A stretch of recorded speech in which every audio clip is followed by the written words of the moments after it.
This is the complete audiobook reading of Journey of Souls, written by Michael Newton in 1994. Introduction. Are you afraid of death?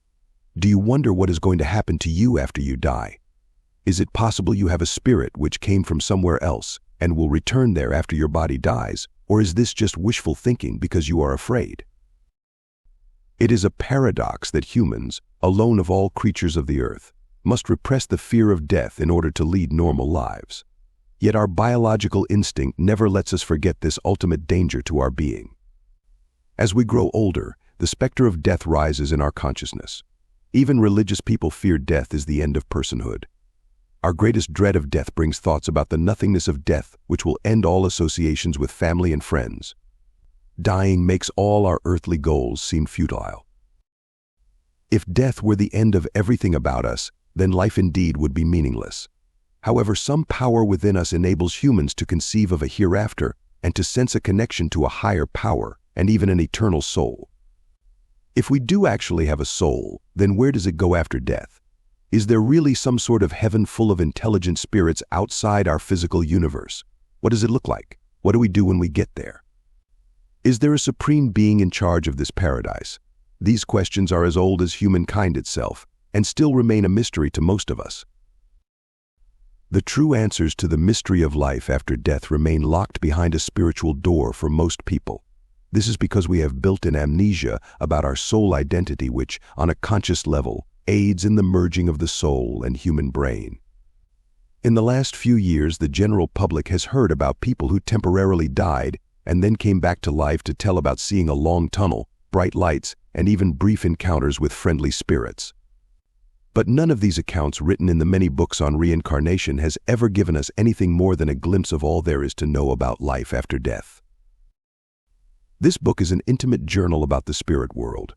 It provides a series of actual case histories which reveal in explicit detail what happens to us when life on earth is over. You will be taken beyond the spiritual tunnel and enter the spirit world itself to learn what transpires for souls before they finally return to earth in another life. I am a skeptic by nature, although it will not seem so from the contents of this book. As a counselor and hypnotherapist, I specialize in behavior modification for the treatment of psychological disorders. A large part of my work involves short-term cognitive restructuring with clients by helping them connect thoughts and emotions to promote healthy behavior. Together we elicit the meaning, function, and consequences of their beliefs, because I take the premise that no mental problem is imaginary. In the early days of my practice, I resisted past life requests from people because of my orientation toward traditional therapy. While I used hypnosis and age regression techniques to determine the origins of disturbing memories and childhood trauma, I felt any attempt to reach a former life was unorthodox and non-clinical. My interest in reincarnation and metaphysics was only intellectual curiosity until I worked with a young man on pain management. This client complained of a lifetime of chronic pain on his right side. One of the tools of hypnotherapy to manage pain is directing the subject to make the pain worse, so he or she can also learn to lessen the aching and thus acquire control. In one of our sessions involving pain intensification, this man used the imagery of being stabbed to recreate his torment. Searching for the origins of this image, I eventually uncovered his former life as a World War I soldier who was killed by a bayonet in France, and we were able to eliminate the pain altogether. With encouragement from my clients, I began to experiment with moving some of them further back in time before their last birth on Earth. Initially, I was concerned that a subject's integration of current needs, beliefs, and fears would create fantasies of recollection.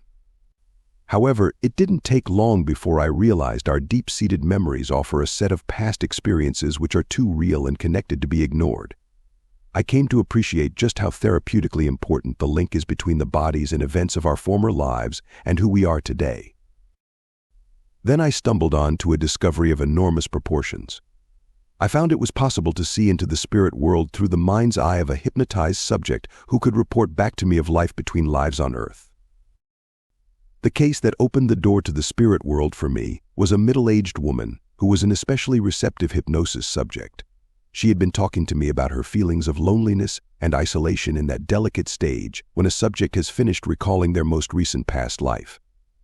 This unusual individual slipped into the highest state of altered consciousness almost by herself. Without realizing I had initiated an overly short command for this action, I suggested she go to the source of her loss of companionship. At the same moment, I inadvertently used one of the trigger words to spiritual recall. I also asked if she had a specific group of friends whom she missed. Suddenly, my client started to cry. When I directed her to tell me what was wrong, she blurted out, "I miss some friends in my group, and that's why I get so lonely on Earth." I was confused and questioned her further about where this group of friends was actually located.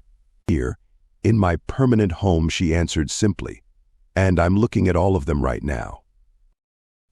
After finishing with this client and reviewing her tape recordings, I recognized that finding the spirit world involved an extension of past life regression.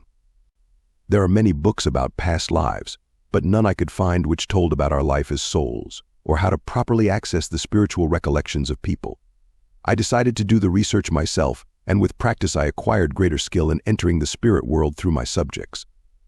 I also learned that finding their place in the spirit world was far more meaningful to people than recounting their former lives on Earth. How is it possible to reach the soul through hypnosis? Visualize the mind as having 3 concentric circles, each smaller than the last and within the other, separated only by layers of connected mind consciousness. The first outer layer is represented by the conscious mind, which is our critical, analytic reasoning source. The second layer is the subconscious, where we initially go in hypnosis to tap into the storage area for all the memories that ever happened to us in this life and former lives. The third, the innermost core, is what we are now calling the superconscious mind. This level exposes the highest center of self, where we are an expression of a higher power. The superconscious houses our real identity, augmented by the subconscious, which contains the memories of the many alter egos assumed by us in our former human bodies. The superconscious may not be a level at all, but the soul itself. The superconscious mind represents our highest center of wisdom and perspective, and all my information about life after death comes from this source of intelligent energy. How valid is the use of hypnosis for uncovering truth? People in hypnosis are neither dreaming nor hallucinating. We don't dream in chronological sequences nor hallucinate in a directed trance state. When subjects are placed in trance, their brain waves slow from the beta-wake state and continue to change vibration down past the meditative alpha stage into various levels within the theta range. Theta is hypnosis, not sleep. When we sleep, we go to the final delta state, where messages from the brain are dropped into the subconscious and vented through our dreams. In theta, however, the conscious mind is not unconscious, so we are able to receive as well as send messages with all memory channels open. Once in hypnosis, people report the pictures they see in dialogue they hear in their unconscious minds as literal observations. In response to questions, subjects cannot lie, but they may misinterpret something seen in their unconscious mind, just as we do in the conscious state. In hypnosis, people have trouble relating to anything they don't believe is the truth. Some critics of hypnosis believe a subject in trance will fabricate memories and bias their responses in order to adopt any theoretical framework suggested by the hypnotist. I find this generalization to be a false premise. In my work, I treat each case as if I were hearing the information for the first time. If a subject were somehow able to overcome hypnosis procedure and construct a deliberate fantasy about the spirit world, or free associate from preset ideas about their afterlife, these responses would soon become inconsistent with my other case reports. I learned the value of careful cross-examination early in my work, and I found no evidence of anyone faking their spiritual experiences to please me. In fact, subjects in hypnosis are not hesitant in correcting my misinterpretations of their statements. As my case files grew, I discovered by trial and error to phrase questions about the spirit world in a proper sequence. Subjects in a superconscious state are not particularly motivated to volunteer information about the whole plan of soul life in the spirit world. One must have the right set of keys for specific doors. Eventually, I was able to perfect a reliable method of memory access to different parts of the spirit world by knowing which door to open at the right time during a session. As I gained confidence with each session, more people sensed I was comfortable with the hereafter and felt it was all right to speak to me about it. The clients in my cases represent some men and women who were very religious, while others had no particular spiritual beliefs at all. Most fall somewhere in between, with a mixed bag of personal philosophies about life. The astounding thing I found as I progressed with my research was that once subjects were regressed back into their soul state, they all displayed a remarkable consistency in responding to questions about the spirit world. People even used the same words and graphic descriptions in colloquial language when discussing their lives as souls. However, this homogeneity of experience by so many clients did not stop me from continually trying to verify statements between my subjects and corroborate specific functional activities of souls. There were some differences in narrative reporting between cases, but this was due more to the level of soul development than to variances in how each subject basically saw the spirit world. The research was painfully slow, but as the body of my cases grew, I finally had a working model of the eternal world where our souls live. I found thoughts about the spirit world involve universal truths among the souls of people living on Earth. It was these perceptions by so many different types of people which convinced me their statements were believable. I am not a religious person, but I found the place where we go after death to be one of order and direction, and I have come to appreciate that there is a grand design to life and afterlife. When I considered how to best present my findings, I determined the case study method would provide the most descriptive way in which the reader could evaluate client recall about the afterlife. Each case I have selected represents a direct dialogue between myself and a subject. The case testimonies are taken from tape recordings from my sessions. This book is not intended to be about my subjects' past lives, but rather a documentation of their experiences in the spirit world relating to those lives. For readers who may have trouble conceptualizing our souls as non-material objects, the case histories listed in the early chapters explain how souls appear and the way in which they function. Each case history is abbreviated to some extent because of space constraints and to give the reader an orderly arrangement of soul activity. The chapters are designed to show the normal progression of souls into and out of the spirit world, incorporated with other spiritual information. The travels of souls from the time of death to their next incarnation has come to me from a 10-year collection of clients. It surprised me at first that I had people who remembered parts of their soul life more clearly after distant lifetimes than recent ones. Yet, for some reason, no one subject was able to recall the entire chronology of soul activities I have presented in this book. My clients remember certain aspects of their spiritual life quite vividly, while other experiences are hazy to them. As a result, even with these 29 cases, I found I could not give the reader the full range of information I have gathered about the spirit world. Thus, my chapters contain details from more cases than just the 29 listed. The reader may consider my questioning in certain cases to be rather demanding. In hypnosis, it is necessary to keep the subject on track. When working in the spiritual realm, the demands on a facilitator are higher than with past life recall. In trance, the average subject tends to let his or her soul mind wander while watching interesting scenes unfold. My clients often want me to stop talking so they can detach from reporting what they see and just enjoy their past experiences as souls. I try to be gentle and not overly structured, but my sessions are usually single ones which run 3 hours in length, and there is a lot to cover. People may come long distances to see me and not be able to return. I find it very rewarding to watch the look of wonder on a client's face when his or her session ends. For those of us who have had the opportunity to actually see our immortality, a new depth of self-understanding and empowerment emerges. Before awakening my subjects, I often implant appropriate post-suggestion memories. Having a conscious knowledge of their soul life in the spirit world and a history of physical existences on planets gives these people a stronger sense of direction and energy for life. Finally, I should say that what you are about to read may come as a shock to your preconceptions about death. The material presented here may go against your philosophical and religious beliefs. There will be those readers who will find support for their existing opinions. For others, the information offered in these cases will all appear to be subjective tales resembling a science fiction story. Whatever your persuasion, I hope you will reflect upon the implications for humanity if what my subjects have to say about life after death is accurate. Chapter 1. Death and Departure. Case 1. S. Subject: oh my God, I'm not really dead, am I?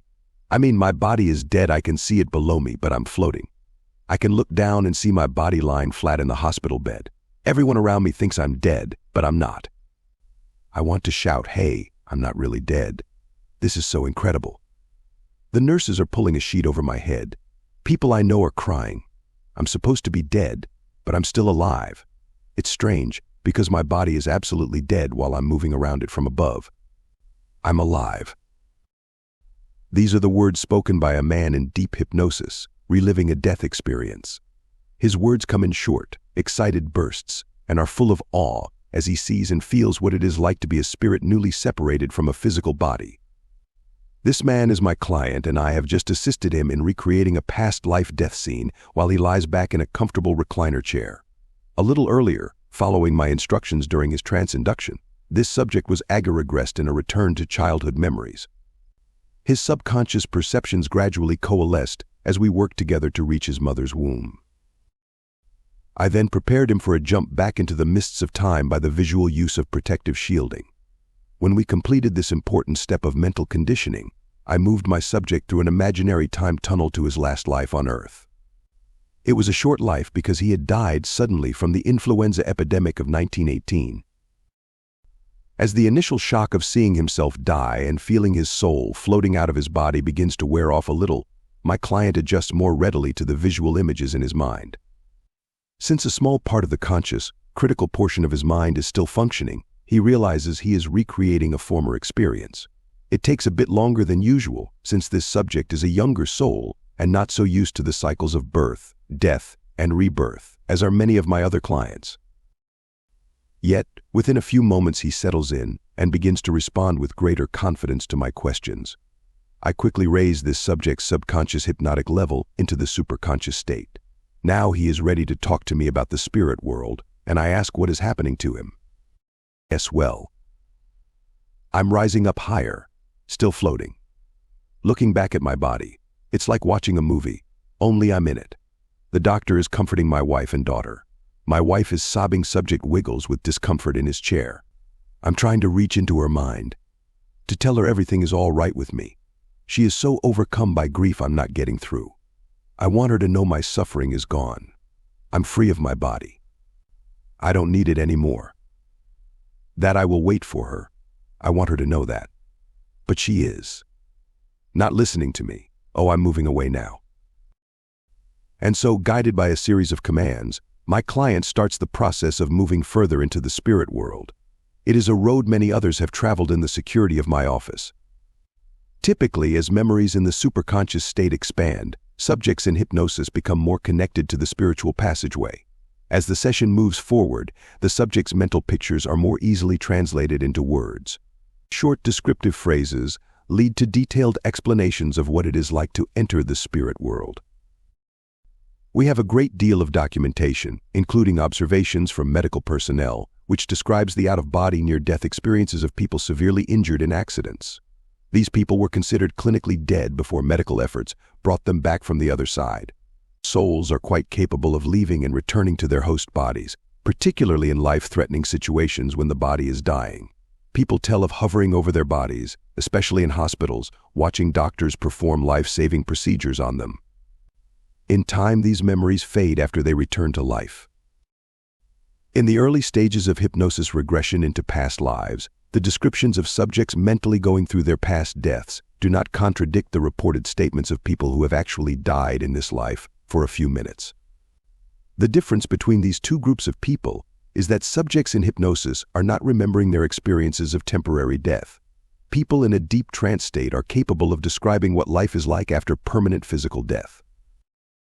What are the similarities of afterlife recollection between people reporting on their out-of-body experiences as a result of a temporary physical trauma and a subject in hypnosis recalling death in a past life?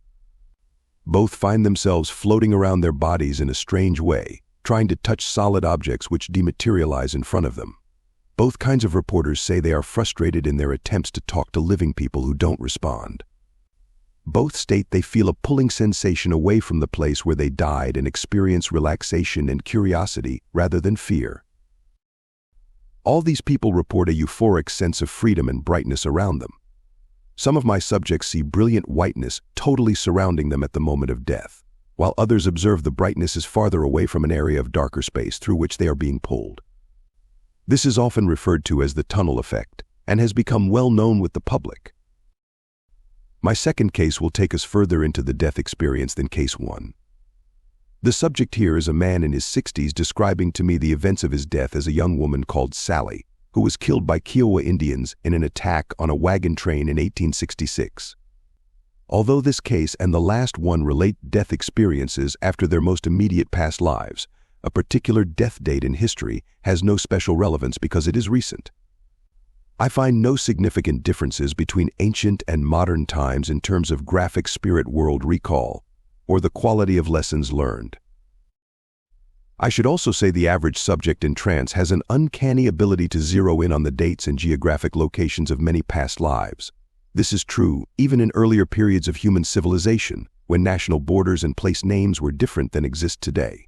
Former names, dates, and locations may not always be easily recalled in every past life, but descriptions about returning to the spirit world and life in that world are consistently vivid.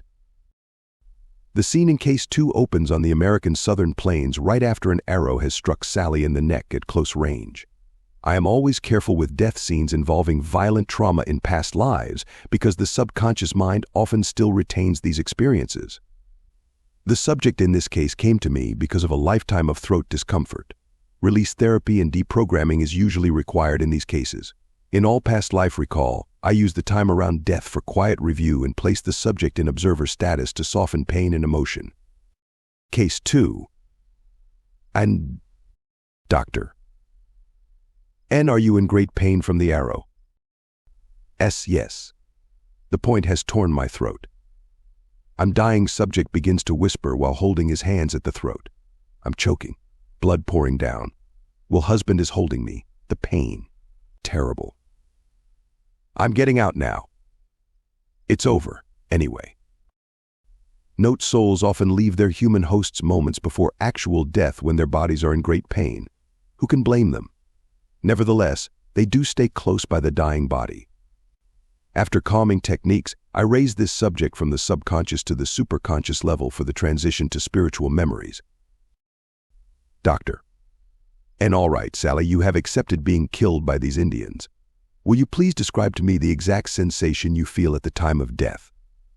S. Like a force of some kind, pushing me up out of my body. Doctor. N. Pushing you? Out where? S. I'm ejected out the top of my head. Doctor. N. And what was pushed out? S. Well, me. Doctor. N. Describe what me means. What does the thing that is you look like going out of the head of your body? S. Pause like a pinpoint of light. Radiating. Doctor. N. How do you radiate light? S. From my energy. I look sort of transparent white. My soul. Doctor. And does this energy light stay the same after leaving your body? S. Pause. I seem to grow a little as I move around. Doctor. N. If your light expands, then what do you look like now?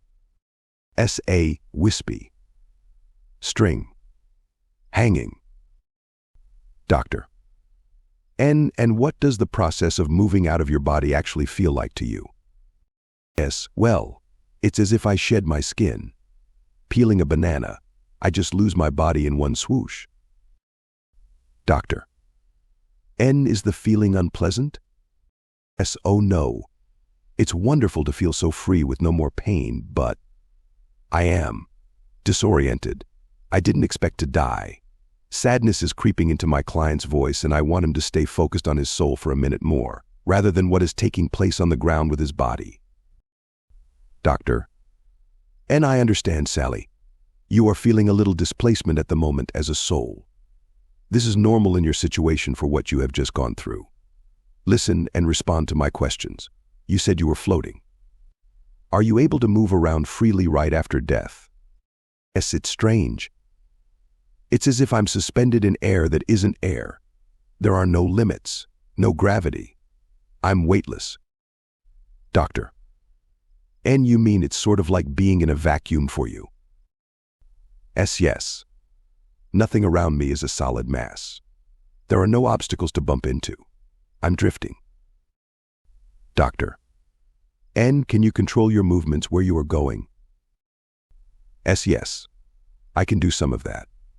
But there is a pulling into a bright whiteness. It's so bright. Doctor, N, is the intensity of whiteness the same everywhere? S, brighter, away from me. It's a little darker white, gray. In the direction of my body, starts to cry, oh my poor body. I'm not ready to leave yet. Subject pulls back in his chair as if he is resisting something. Doctor, N, it's all right, Sally, I'm with you. I want you to relax and tell me if the force that took you out of your head at the moment of death is still pulling you away, and if you can stop it. S, pause. When I was free of my body, the pulling lessened. Now, I feel a nudge, drawing me away from my body. I don't want to go yet, but something wants me to go soon.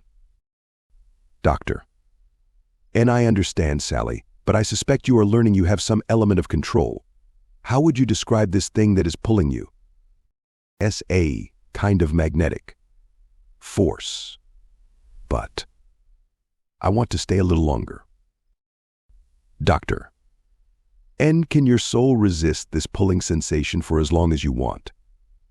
S, there is a long pause while the subject appears to be carrying on an internal debate with himself in his former life as Sally. Yes, I can, if I really want to stay.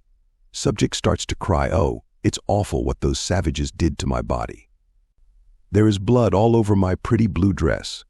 My husband Will is trying to hold me and still fight with our friends against the Kiowa. Note I reinforce the imagery of a protective shield around this subject, which is so important as a foundation to calming procedures. Sally's soul is still hovering over her body after I move the scene forward in time to when the Indians are driven off by the wagon train rifles. Doctor, and Sally, what is your husband doing right after the attack? S, oh good, he isn't hurt. But sadness, he is holding my body, crying over me. There is nothing he can do for me, but he doesn't seem to realize that yet.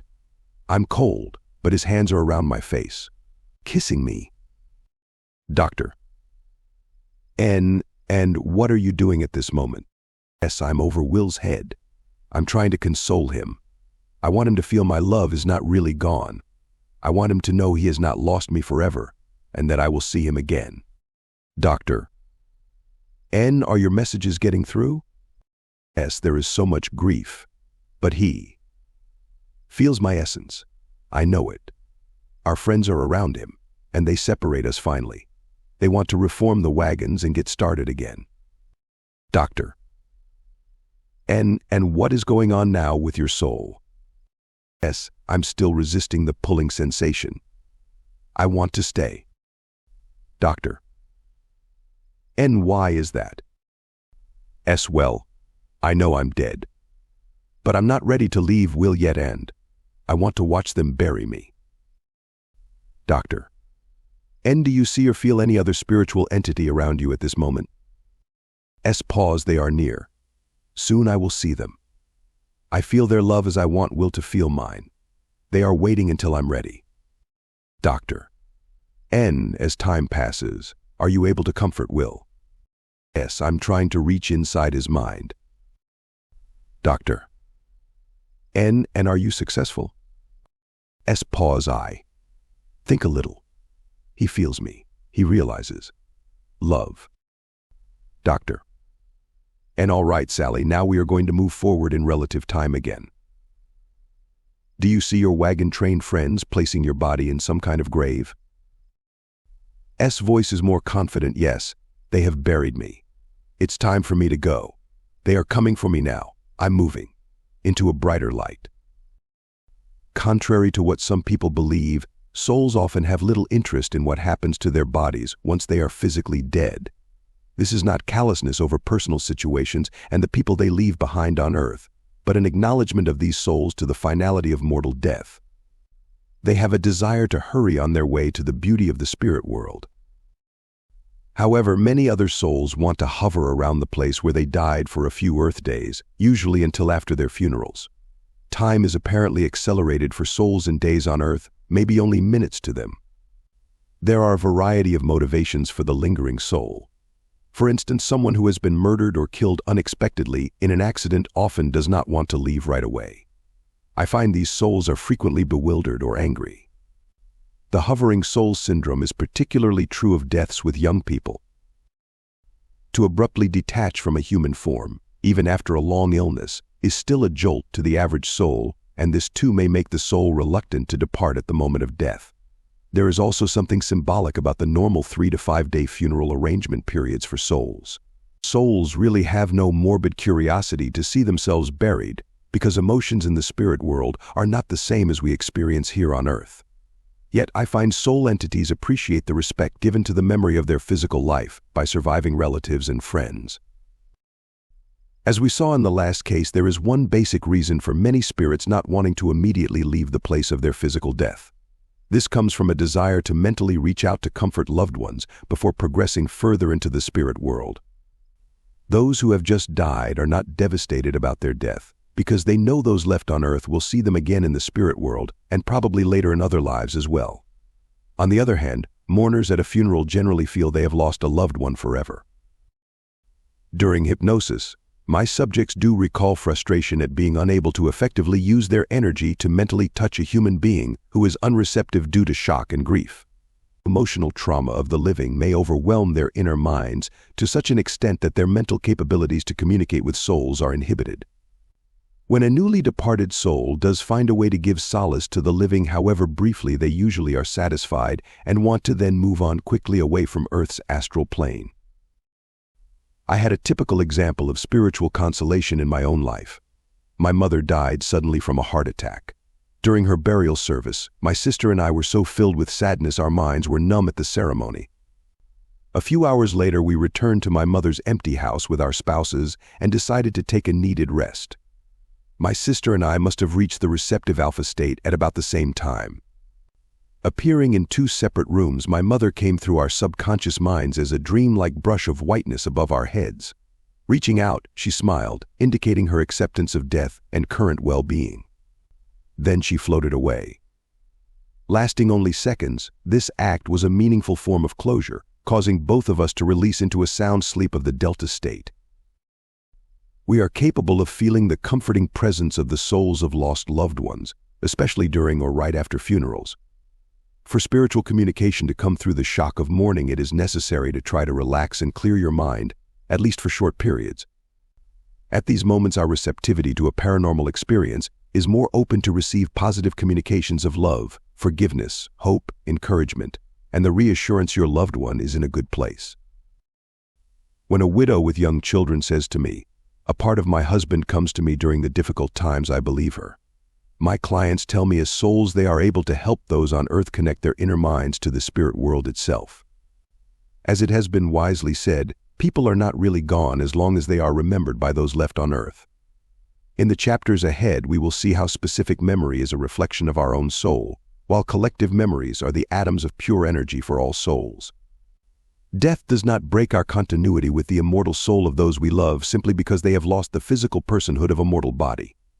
Despite their many activities, these departed souls are still able to reach us if called upon. Occasionally, a disturbed spirit does not want to leave the earth after physical death. This is due to some unresolved problem which has had a severe impact on its consciousness. In these abnormal cases, help is available from higher, caring entities who can assist in the adjustment process from the other side. We also have the means to aid disturbed spirits in letting go on earth, as well. I will have more to say about troubled souls in Chapter 4, but the enigma of ghosts portrayed in books and movies has been greatly overblown. How should we best prepare for our own death? Our lives may be short or long, healthy or sick, but there comes that time when we all must meet death in a way suited for us. If we have had a long illness leading to death, there is time to adequately prepare the mind once initial shock, denial, and depression have passed. The mind takes a shortcut through this sort of progression when we face death suddenly. As the end of our physical life draws near, each of us has the capacity to fuse with our higher consciousness. Dying is the easiest period in our lives for spiritual awareness, when we can sense our soul is connected to the eternity of time. Although there are dying people who find acceptance to be more difficult than resignation, caregivers working around the dying say most everyone acquires a peaceful detachment near the end. I believe dying people are given access to a supreme knowledge of eternal consciousness, and this frequently shows in their faces. Many of these people realize something universal is out there waiting, and it will be good. Dying people are undergoing a metamorphosis of separation by their souls from an adopted body. People associate death as losing our life force, when actually the opposite is true. We forfeit our body in death, but our eternal life energy unites with the force of a divine oversoul. Death is not darkness, but light. My clients say after recalling former death experiences, they are so filled with rediscovered freedom from their earthbound bodies that they are anxious to get started on their spiritual journey to a place of peace and familiarity. In the cases which follow, we will learn what life is like for them in afterlife. Chapter 2. Gateway to the Spirit World. For thousands of years, the people of Mesopotamia believed the gates into and out of heaven lay at opposite ends of the great curve of the Milky Way, called the River of Souls. After death, souls had to wait for the rising doorway of Sagittarius and the autumn equinox, when day and night are equal. Reincarnation back to Earth could only take place during the spring equinox through the Gemini exit in their night sky. My subjects tell me that soul migration is actually much easier. The tunnel effect they experience when leaving Earth is the portal into the spirit world. Although souls leave their bodies swiftly, it seems to me entry into the spirit world is a carefully measured process. Later, when we return to Earth in another life, the route back is described as being more rapid.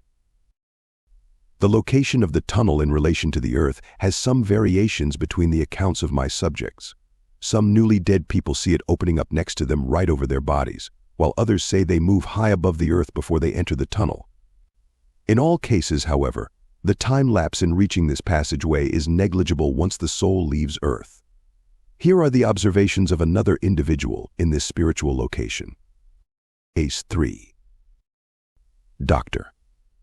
And you are now leaving your body. See yourself moving further and further away from the place where you died, away from the plane of Earth. Report back to me what you are experiencing. At first, it was very bright, close to the Earth. Now it's a little darker, because I have gone into a tunnel. Doctor.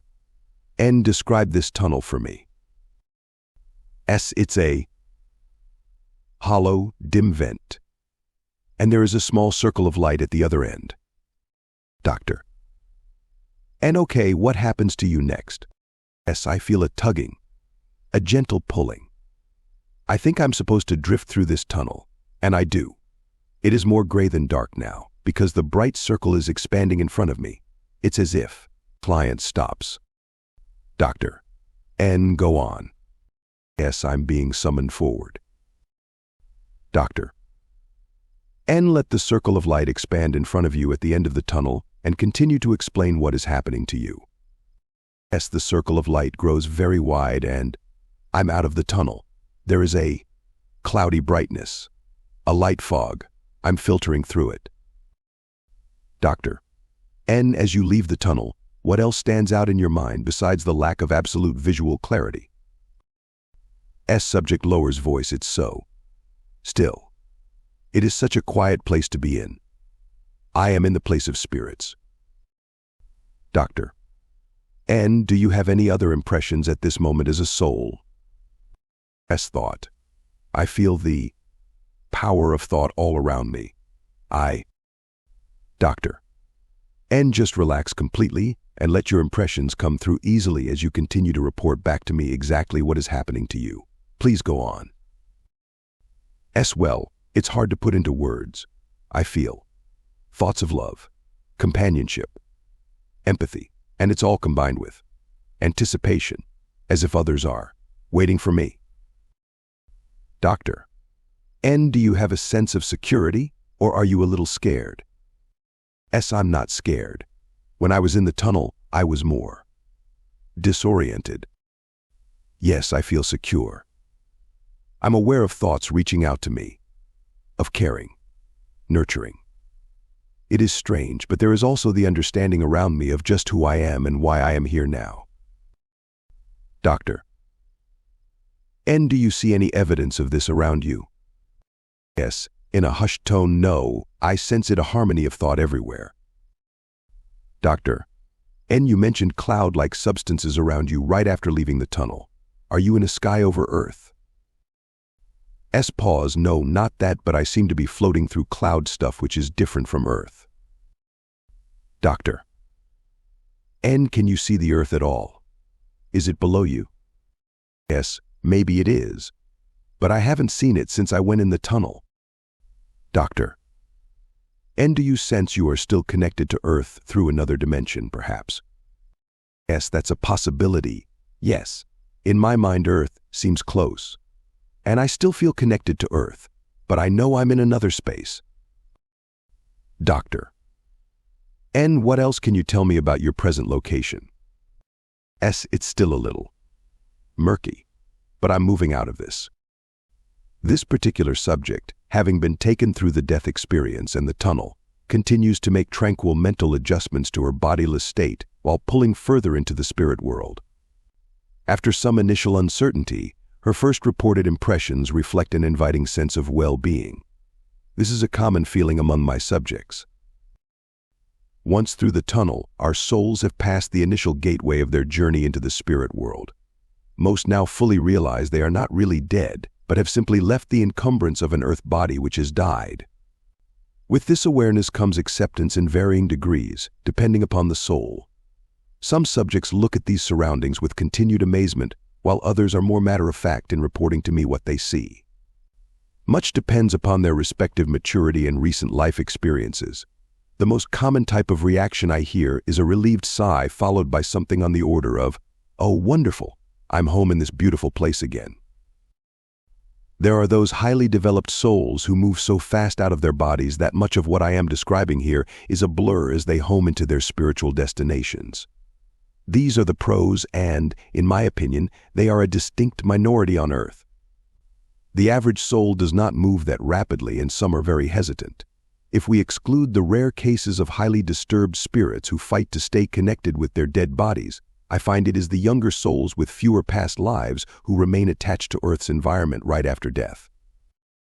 Most of my subjects report that as they emerge from the mouth of the tunnel, things are still unclear for a while. I think this is due to the density of the nearest astral plane surrounding Earth, called the Kamaloka by Theosophists. The next case describes this area from the perspective of a more analytical client. The soul of this individual demonstrates considerable observational insight into form, colors, and vibrational levels. Normally, such graphic physical descriptions by my subjects occur deeper into the spirit world after they get used to their surroundings. Case 4. Doctor. And as you move further away from the tunnel, describe what you see around you in as much detail as possible. S. Things are layered. Doctor. And layered in what way? S. Sort of like a cake. Doctor. And using a cake as a model, explain what you mean. S. I mean some cakes have small tops and are wide at the bottom. It's not like that when I get through the tunnel. I see layers, levels of light. They appear to me to be translucent, indented. Doctor. And do you see the spirit world here as made up of a solid structure? S. That's what I'm trying to explain. It's not solid, although you might think so at first. It's layered. The levels of light are all woven together in stratified threads. I don't want to make it sound like things are not symmetrical. They are. But I see variations in thickness and color refraction in the layers. They also shift back and forth. I always notice this as I travel away from Earth. Doctor. And why do you think this is so? S. I don't know. I didn't design it. Doctor. And from your description, I picture the spirit world as a huge tier with layers of shaded sections from top to bottom. S. Yes, and the sections are rounded. They curve away from me as I float through them. Doctor. And from your position of observation, can you tell me about the different colors of the layers? S. I didn't say the layers had any major color tones. They are all variations of white. It is lighter, brighter where I'm going than where I have been.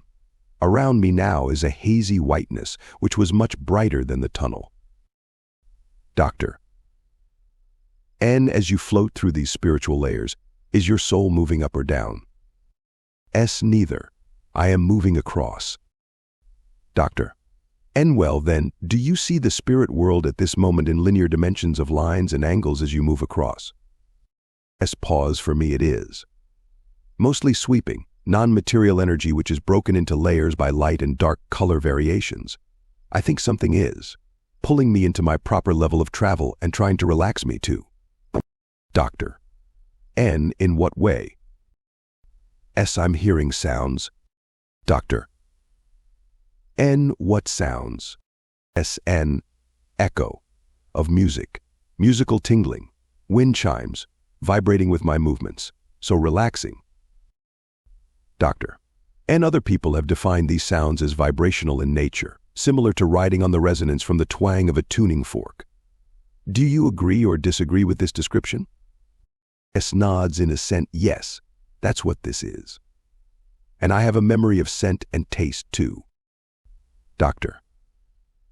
And does this mean our physical senses stay with us after death? S, yes, the memory of them.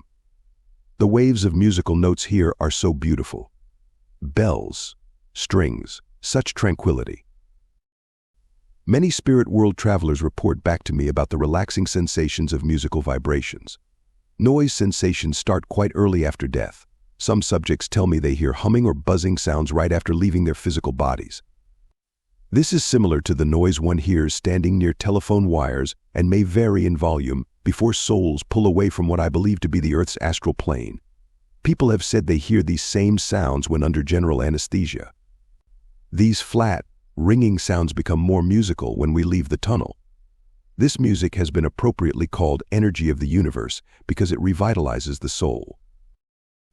With subjects who speak about spiritual layering, I mention the possibility that they could be seeing astral planes. In metaphysical writing, we read a lot about planes above the earth. Beginning with ancient Indian scriptures called the Vedas, followed by later Eastern texts, astral planes have historically represented a series of rising dimensions above the physical or tangible world, which blend into the spiritual. These invisible regions have been experienced by people over thousands of years through meditative, out-of-body observations of the mind. Astral planes also have been described as being less dense as one moves farther away from the heavy influences of Earth.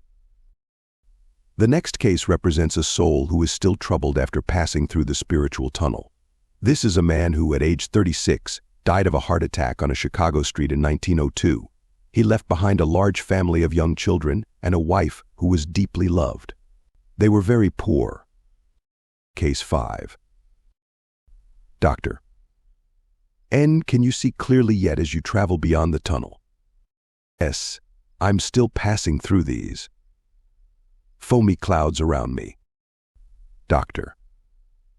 N, I want you to move all the way through this and tell me what you see now. S, pause. Oh, I'm out of it. My God, this place is big. It's so bright. And clean, it even smells good. I am looking at a beautiful ice palace. Doctor. And tell me more. S, with amazement, it's enormous. It looks like bright, sparkling crystal. Colored stones shining all around me. Doctor. And when you say crystalline, I think of a clear color. S, well, there are mostly grays and white. But as I float along, I do see other colors. Mosaics, all glittery. Doctor. And look into the distance from within this ice palace. Do you see any boundaries anywhere? S, no, this space is infinite, so majestic and peaceful. Doctor. And what are you feeling right now? S, I can't fully enjoy it. I don't want to go further. Maggie, subject's widow. Doctor. And I can see you are still disturbed about the Chicago life, but does this inhibit your progress into the spirit world? S, subject jerks upright in my office chair. Good. I see my guide coming towards me. She knows what I need. Doctor. N, tell me what transpires between you and your guide. S, I say to her I can't go on. That I need to know Maggie and the children are going to be okay. Doctor. N, and how does your guide respond? S. She is comforting me, but I'm too loaded down. Doctor.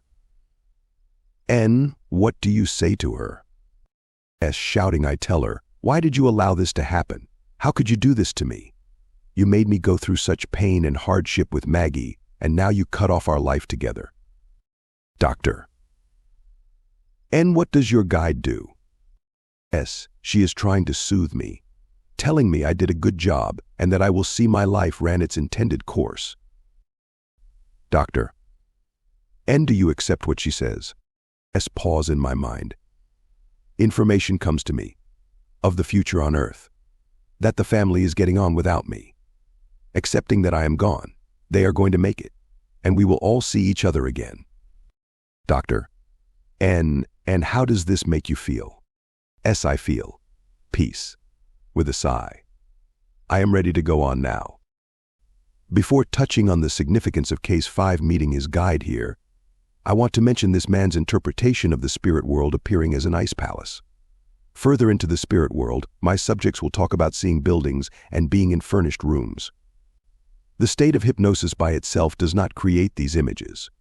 Logically, people should not be recalling such physical structures in a non-material world, unless we consider these scenes of Earth's natural environment are intended to aid in the soul's transition and adjustment from a physical death. These sites have individual meaning for every soul communicating with me, all of whom are affected by their Earth experiences.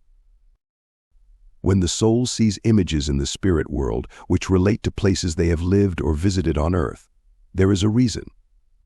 An unforgotten home, school, garden, mountain, or seashore are seen by souls because a benevolent spiritual force allows for terrestrial mirages to comfort us by their familiarity. Our planetary memories never die, they whisper forever into the soul mind on the winds of mythical dreams, just as images of the spirit world do so within the human mind. I enjoy hearing from subjects about their first images of the spirit world. People may see fields of wildflowers, castle towers rising in the distance, or rainbows under an open sky when returning to this place of adoration after an absence. These first ethereal earth scenes of the spirit world don't seem to change a great deal over a span of lives for the returning soul, although there is variety between client descriptions. I find that once a subject in trance continues further into the spirit world to describe the functional aspects of spiritual life, their comments become more uniform. The case I have just reviewed could be described as a fairly unsettled spirit bonded closely to his soulmate, Maggie, who was left behind. There is no question that some souls do carry the negative baggage of a difficult past life longer than others, despite the calming influences of the spirit world. People tend to think all souls become omniscient at death. This is not completely true because adjustment periods vary. The time of soul adjustment depends upon the circumstances of death, attachments of each soul to the memories of the life just ended, and level of advancement. I frequently hear anger during age regression when a young life ends suddenly. Souls re-entering the spirit world under these conditions are often bewildered and confused over leaving people they love without much warning. They are unprepared for death, and some feel sad and deprived right after leaving their bodies. If a soul has been traumatized by unfinished business, usually the first entity it sees right after death is its guide. These highly developed spiritual teachers are prepared to take the initial brunt of a soul's frustration following an untimely death. Case 5 will eventually make a healthy adjustment to the spirit world by allowing his guide to assist him during the balance of his incoming trip. However, I have found our guides do not encourage the complete working out of thought disorders at the spiritual gateway. There are more appropriate times and places for detailed reviews about karmic learning lessons involving life and death, which I will describe later. The guide in Case 5 offered a brief visualization of accelerated Earth time as a means of soothing this man about the future of his wife and children, so he could continue on his journey with more acceptance. Regardless of their state of mind right after death, my subjects are full of exclamations about rediscovered marvels of the spirit world. Usually this feeling is combined with euphoria that all their worldly cares have been left behind, especially physical pain. Above all else, the spirit world represents a place of supreme quiescence to the traveling soul. Although it may at first appear we are alone immediately following death, we are not isolated or unaided. Unseen, intelligent energy forces guide each of us through the gate. New arrivals in the spirit world have little time to float around wondering where they are or what is going to happen to them next. Our guides and a number of soulmates and friends wait for us close to the gateway to provide recognition, affection, and the assurance we are all right. Actually, we feel their presence from the moment of death because much of our initial readjustment depends upon the influence of these kindly entities toward our returning soul. Chapter 3. Homecoming. Since encountering friendly spirits who meet us after death is so important, how do we recognize them? I find a general consensus of opinion among subjects in hypnosis about how souls look to each other in the spirit world. A soul may appear as a mass of energy, but apparently it is also possible for non-organic soul energy to display human characteristics. Souls often use their capacity to project former life forms when communicating with each other. Projecting a human life form is only one of an incalculable number of appearances which can be assumed by souls from their basic energy substance. Later on, in Chapter 6, I will discuss another feature of soul identity, the possession of a particular color aura. Most of my subjects report the first person they see in the spirit world is their personal guide. However, after any life we can be met by a soulmate. Guides and soulmates are not the same. If a former relative or close friend appears to the incoming soul, their regular guide might be absent from the scene. I find that usually guides are somewhere in close proximity, monitoring the incomer's arrival in their own way. The soul in my next case has just come through the spiritual gateway and is met by an advanced entity who obviously has had close connections with the subject over a prolonged series of past lives. Although this soulmate entity is not my client's primary guide, he is there to welcome and provide loving encouragement for her. Case 6. Doctor. N, what do you see around you? S, it's as if I'm drifting along on pure white sand, which is shifting around me, and I'm under a giant beach umbrella with brightly colored panels all vaporized, but banded together too. Doctor. N, is anyone here to meet you? S, pause. I thought I was alone. But a long hesitation in the distance. Light, moving fast towards me. Oh my gosh. Doctor. N, what is it? S, excitedly, Uncle Charlie. Loudly, Uncle Charlie, I'm over here. Doctor. N, why does this particular person come to meet you first? S, in a preoccupied, far-off voice, Uncle Charlie, I've missed you so much. Doctor.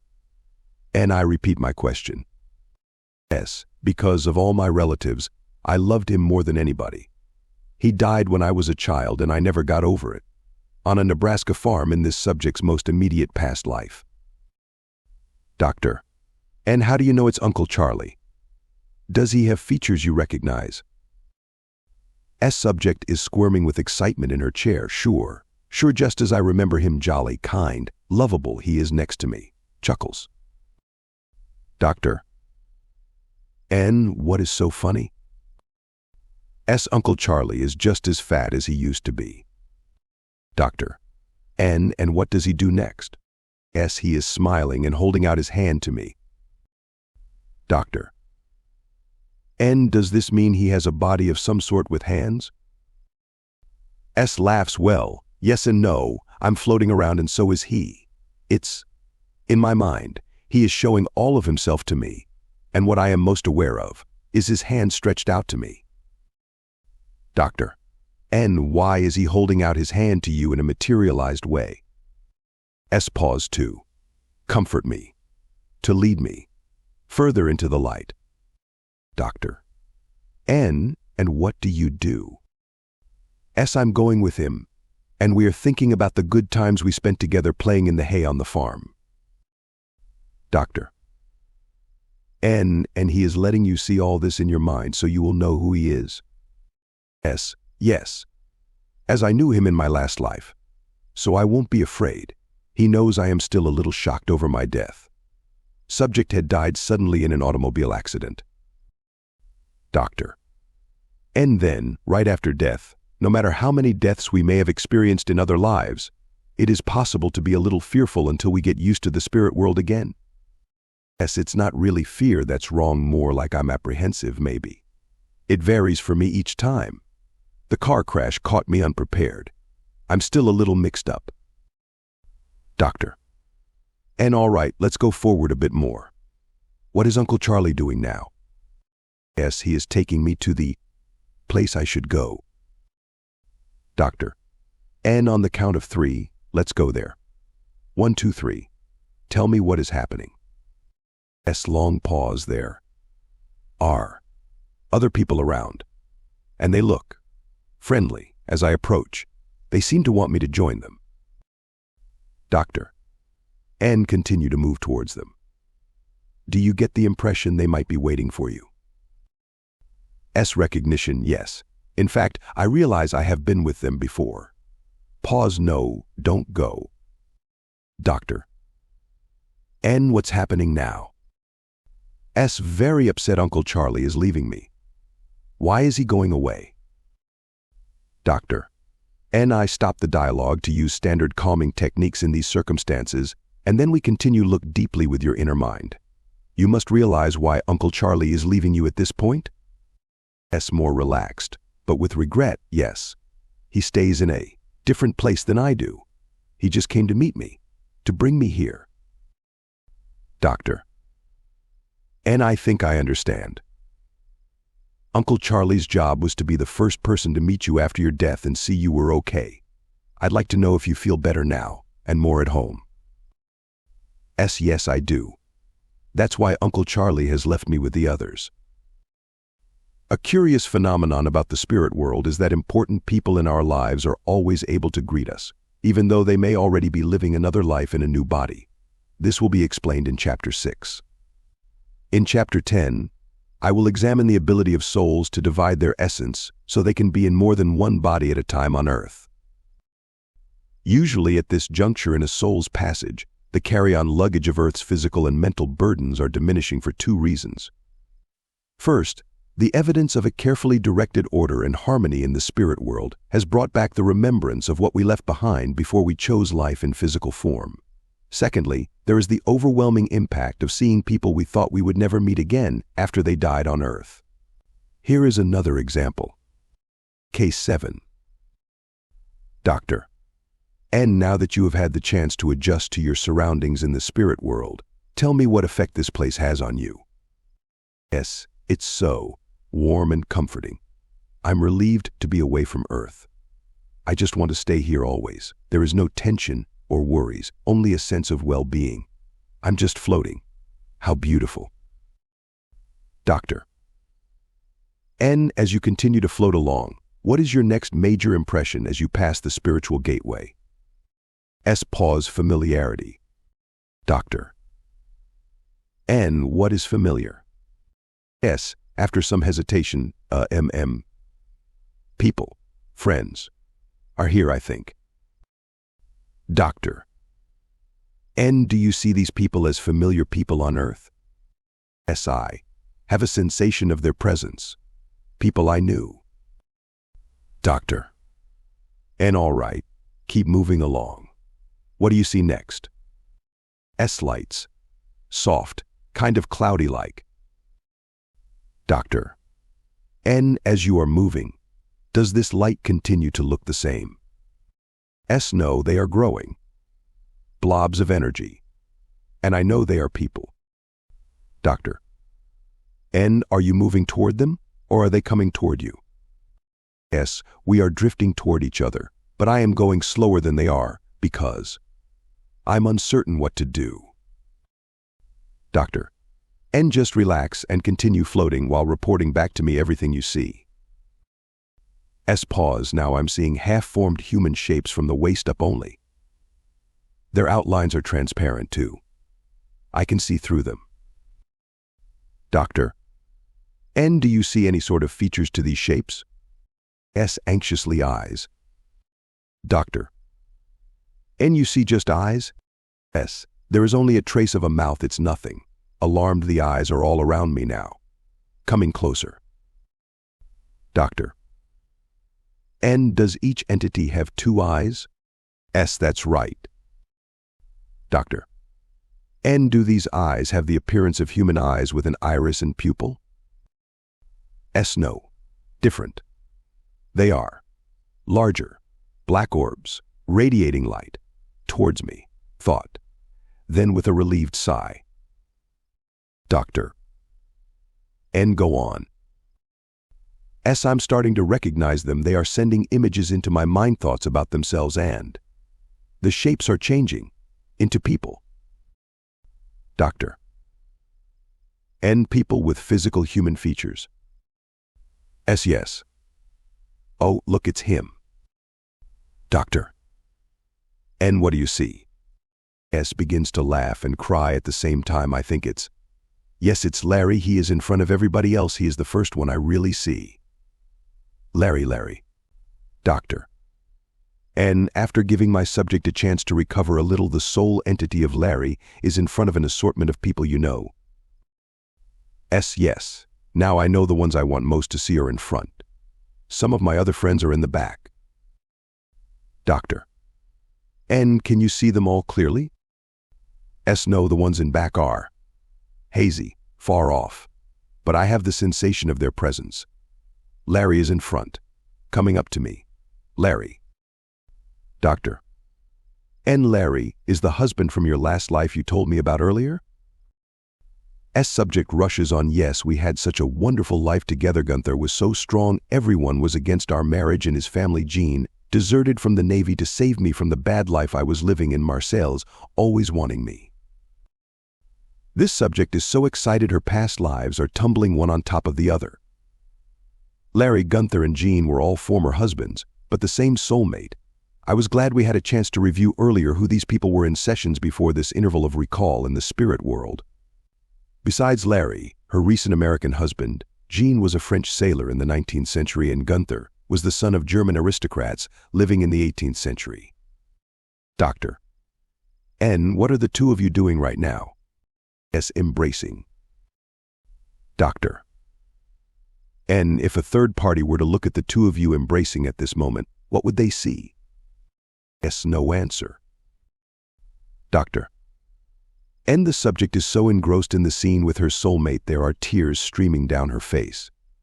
I wait a moment and then try again. What would you and Larry look like to someone watching you in the spirit world right now? S. They would see two masses of bright light whirling around each other, I guess. Subject begins to settle down and I help wipe the tears off her face with a tissue. Doctor. N. And what does this signify? S. We are hugging, expressing love, connecting. It makes us happy. Doctor. N. After you meet your soulmate, what happens next? S. Subject tightly grips the recliner arms. Oh, they are all here. I only sensed them before. Now more are coming closer to me. Doctor. N. And this happens after your husband comes near you? S. Yes. Mother. She is coming over to me. I've missed her so much. Oh, Mom. Subject begins to cry again. Doctor. N. All right. S. Oh, please don't ask me any questions now. I want to enjoy this. Subject appears to be in silent conversation with her mother of the last life. Doctor. N. I wait for a minute now. I know you are enjoying this meeting, but I need you to help me know what is going on. S. In a faraway voice, we are just holding each other. It's so good to be with her again. Doctor. N. How do you manage to hold each other with no bodies? S. With a sigh of exasperation at me, we envelop each other in light, of course.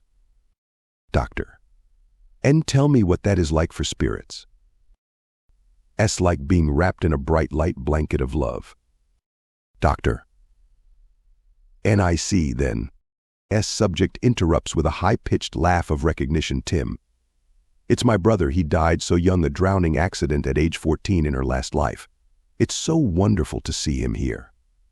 Subject waves her arm, and there is my best girlfriend Wilma from next door. We are laughing together over boys like we did while sitting up in her attic.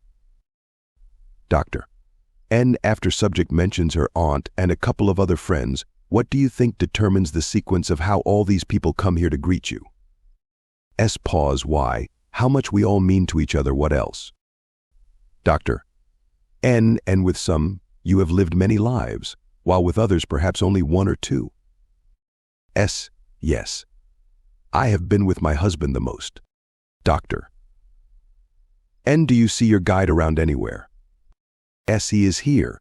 I see him floating off to the side. He knows some of my friends too. Doctor: and why do you call your guide a him? S: we all show what we want of ourselves. He always relates to me with a masculine nature. It's right and very natural. Doctor: and does he watch over you in all your lives? S: sure, and after death too. Here, and he is always my protector. Our reception committee is planned in advance for us as we enter the spirit world. This case demonstrates how uplifting familiar faces can be to the incoming younger soul. I find there are a different number of entities waiting in greeting parties after each life. Although the meeting format varies, depending on a soul's special needs, I have learned there is nothing haphazard about our spiritual associates knowing exactly when we are due and where to meet us upon our arrival in the spirit world. Frequently, an entity who is significant to us will be waiting a little in front of the others who want to be on hand as we come through the gateway. The size of welcoming parties not only changes for everyone after each life, but is drastically reduced to almost nothing for more advanced souls where spiritual comfort becomes less necessary. Case 9, at the end of this chapter, is an example of this type of spiritual passage. Cases 6 and 7 both represent one of the 3 ways newly arrived souls are received back into the spirit world. These 2 souls were met shortly after death by a principal entity, followed by others of decreasing influence. Case 7 recognized people more quickly than Case 6. When we meet such spirits in a gathering right after our death, we find they have been spouses, parents, grandparents, siblings, uncles, aunts, cousins, and dear friends in our past lives. I have witnessed some gut-wrenching emotional scenes with my clients at this stage of their passage. The emotional meetings which take place between souls at this interval in a spiritual passage are only a prelude to our eventual placement within a specific group of entities at our own maturity level. These meetings provide another emotional high for a subject in superconscious recall. Spiritual organizational arrangements, involving how groups form and are cross-matched with other entities, will be described in subsequent chapters. For the present, it is important we understand welcoming entities may not be part of our own particular learning group in the spirit world. This is because all the people who are close to us in our lives are not on the same developmental level. Simply because they choose to meet us right after death out of love and kindness does not mean they will all be part of our spiritual learning group when we arrive at the final destination of this journey. For instance, in Case 6, Uncle Charlie was clearly a more advanced soul than my subject and may even have been serving in the capacity of a spiritual guide. It was evident to me that one of the primary tasks of Uncle Charlie's soul was to help Case 6 as a child in the life just ended, and his responsibility continued right after my subject's death. With Case 7, the important first contact was Larry, a true soulmate on the same level as this subject. Notice also in Case 7 that my subject's spiritual guide was not conspicuous among her former relatives and friends. However, as the scene unfolded, there were indications of a spiritual guide orchestrating the whole meeting process while remaining in the background. I see this in many cases. The second manner in which we are met right after death involves a quiet, meaningful encounter with one's spiritual guide where no one else is revealed in the immediate vicinity, as in Case 5. Case 8 further illustrates this sort of meeting. What type of after-death meeting we do experience appears to involve the particular style of our spiritual guide, along with requisites of our individual character. I find the duration of this first meeting with our guides does vary after each life depending upon the circumstances of that life. Case 8 shows the very close relationships people have with their spiritual guides. Many guides have strange-sounding names, while others are rather conventional. I find it interesting that the old-fashioned religious term of having a guardian angel is now used metaphysically to denote an empathetic spirit. To be honest, this is a term I once denigrated as being foolishly loaded with wishful thinking and representing an outdated mythology at odds with the modern world. I don't have that belief anymore about guardian angels. I am repeatedly told that the soul itself is androgynous, and yet, in the same breath, clients declare sex is not an unimportant factor. I have learned all souls can and do assume male and female mental impressions toward other entities as a form of identity preference. Cases 6 and 7 show the importance of the newly arrived soul in seeing familiar faces identified by gender. This is also true of the next case. Another reason why I selected case 8 is to indicate how and why souls choose to visually appear in human form to others in the spirit world. Case 8. Doctor. And you have just started to actually leave the Earth's astral plane now and are moving further and further into the spirit world. I want you to tell me what you feel. Yes, the silence. So peaceful. Doctor. N, is anyone coming to meet you? Yes, it's my friend Rachel. She is always here for me when I die. Doctor. N, is Rachel a soulmate who has been with you in other lives, or is she someone who always remains here? Yes, with some indignation, she doesn't always stay here. No, she is with me a lot in my mind when I need her. She is my own guardian, said with possessive pride. Note the attributes of guides as differentiated from soulmates and other supportive entities will be examined in Chapter 8. Doctor. N, why do you call this entity a she? Aren't spirits supposed to be sexless? Yes, that's right in a literal way, because we are capable of both attributes. Rachel wants to show herself to me as a woman for the visual knowing, and it is a mental thing as well with her. Doctor. And are you locked into male or female attributes during your spiritual existence? Yes, no. As souls, there are periods in our existence when we are more inclined toward one gender than another. Eventually, this natural preference evens out. Doctor. And would you describe how Rachel's soul actually looks to you at this moment? Yes, quietly, a youngish woman. As I remember her best, small with delicate features, a determined expression on her face, so much knowledge and love. Doctor. And then you have known Rachel on Earth? Yes, responding with nostalgia once, long ago, she was close to me in life. Now, she is my guardian. Doctor. And what do you feel when you look at her? Yes, a calmness, tranquility, love. Doctor. N, do you and Rachel actually look at each other with eyes in a human way? S hesitates sort of, but different. You see the mind behind what we take to be eyes, because that is what we relate to on Earth. Of course, we can do the same thing as humans on Earth, too. Doctor. And what can you do on Earth with your eyes that can also be done in the spirit world? Yes, when you look into a certain person's eyes on the ground, even people you have just met, and see a light you have known before. Well, that tells you something about them. As a human, you don't know why, but your soul remembers. Note, I have heard about the light of spiritual identity being reflected in the human eyes of a soulmate expressed in a variety of ways from many clients. As for myself, I have knowingly experienced this instant recognition only once in my life at the moment I first saw my own wife. The effect is startling, and a bit eerie as well. Doctor. And are you saying that sometimes on Earth when two people look at each other, they may feel they have known one another before? Yes, it's déjà vu. Doctor. N, let's go back to Rachel in the spirit world. If your guardian did not project an image of herself in human form to you, would you have known her anyway? Yes, well, naturally, we can always identify each other by the mind, but it's nicer this way. I know it sounds crazy, but it's a social thing. Seeing a familiar face puts you at ease. Doctor. And seeing human features of people you knew in past lives is a good thing then, particularly in the readjustment period right after leaving Earth. Yes, yeah, otherwise you feel a little lost at first. Lonesome. And maybe confused too. Seeing people as they were helps me get used to things here faster when I first come back, and seeing Rachel is always a big boost. Doctor. And does Rachel present herself to you in human form right after each death on Earth, as a way of getting you readjusted to the spirit world? Yes, eagerly. Oh yes, she does.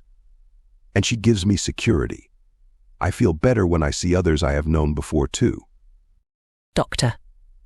N, and do you speak to these people? S. No one speaks. We communicate by the mind. Doctor. N. Telepathically. S. Yes. Doctor. N. Is it possible for souls to have private conversations which cannot be telepathically picked up by others? S. Pause. For intimacy, yes. Doctor. N. How is this done? S. By touch. It's called touching communication.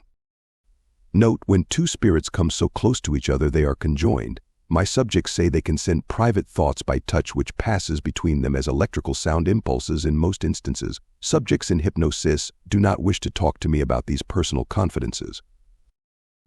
Doctor. N. Could you clarify for me how human features can be projected by you as a soul?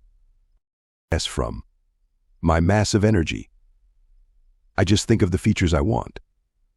But I can't tell you what gives me the ability to do this. Doctor. And well, then, can you tell me why you and the other souls project certain features at different times? S. Long pause. It depends on where you are in your movements around here, when you see another, and your state of mind then. Doctor. N. That's what I want to get at. Tell me more about recognition. S. You see, recognition depends on a person's feelings when you meet them here. They will show you what they want you to see of themselves and what they think you want to see. It also depends on the circumstances of your meeting with them. Doctor. N. Can you be more specific? What different circumstances can cause energy forms to materialize in a certain way toward other spirits? S. It is the difference between your being on their turf or your turf. They may choose to show you one set of features in one place, while in another you might see something else. Note, spiritual territory will be explained as we proceed further into the spirit world. Doctor. N. Are you telling me that a soul may show you one face at the gateway to the spirit world and another image later in a different situation? S. That's right. Doctor. N. Why? S. Like I was telling you, a lot of how we present ourselves to each other depends on what we are feeling right then, what relationship we have with a certain person, and where we are. Doctor. N. Please tell me if I understand all this correctly. The identity souls project to each other depends on timing and location in the spirit world, as well as mood, and maybe psychological states of mind when they meet. S. Sure, and it works both ways. It's interconnecting. Doctor. N. Then, how can we know the true character of a soul's consciousness with all these changes in each other's image? S. Laughs. The image you project never hides who you really are from the rest of us. Anyway, it's not the same kind of emotion we know on Earth. Here it is more abstract. Why we project certain features and thoughts is based on a confirmation of ideas. Doctor. N. Ideas. Do you mean your sentiments at the time? S. Yes. Sort of. Because these human features were part of our physical lives in other places when we discovered things and developed ideas. It is all a continuum for us to use here. Doctor. And well, if in each of our past lives we have a different face, which one do we assume between lives? S. We mix it up. You assume those features which the person you see will most recognize as you, depending on what you want to communicate. Doctor. And what about communication without projecting features? As sure, we do that. It's normal, but I mentally associate with people more quickly with features. Doctor. And do you favor projecting a certain set of facial features? S. Hashim. I like the face with the mustache. Having a rock-hard jaw. Doctor. And you mean when you were Jeff Tanner, the cowpuncher from Texas in the life we discussed earlier? S. Laughs. That's it, and I have had faces like Jeff's in other lives too. Doctor. And but why Jeff? Was it just because he was you in your last life? S. No, I felt good as Jeff. It was a happy, uncomplicated life. Damn, I looked great. My face resembled those billboard smoking ads you used to see along the highway. Chuckling, I enjoy showing off my handlebar mustache as Jeff. Doctor. But that was only one life. People not associated with you in that life may not recognize you here. Yes. Oh, they would get it was me soon enough. I could change to something else, but I like myself as Jeff the best right now. Doctor.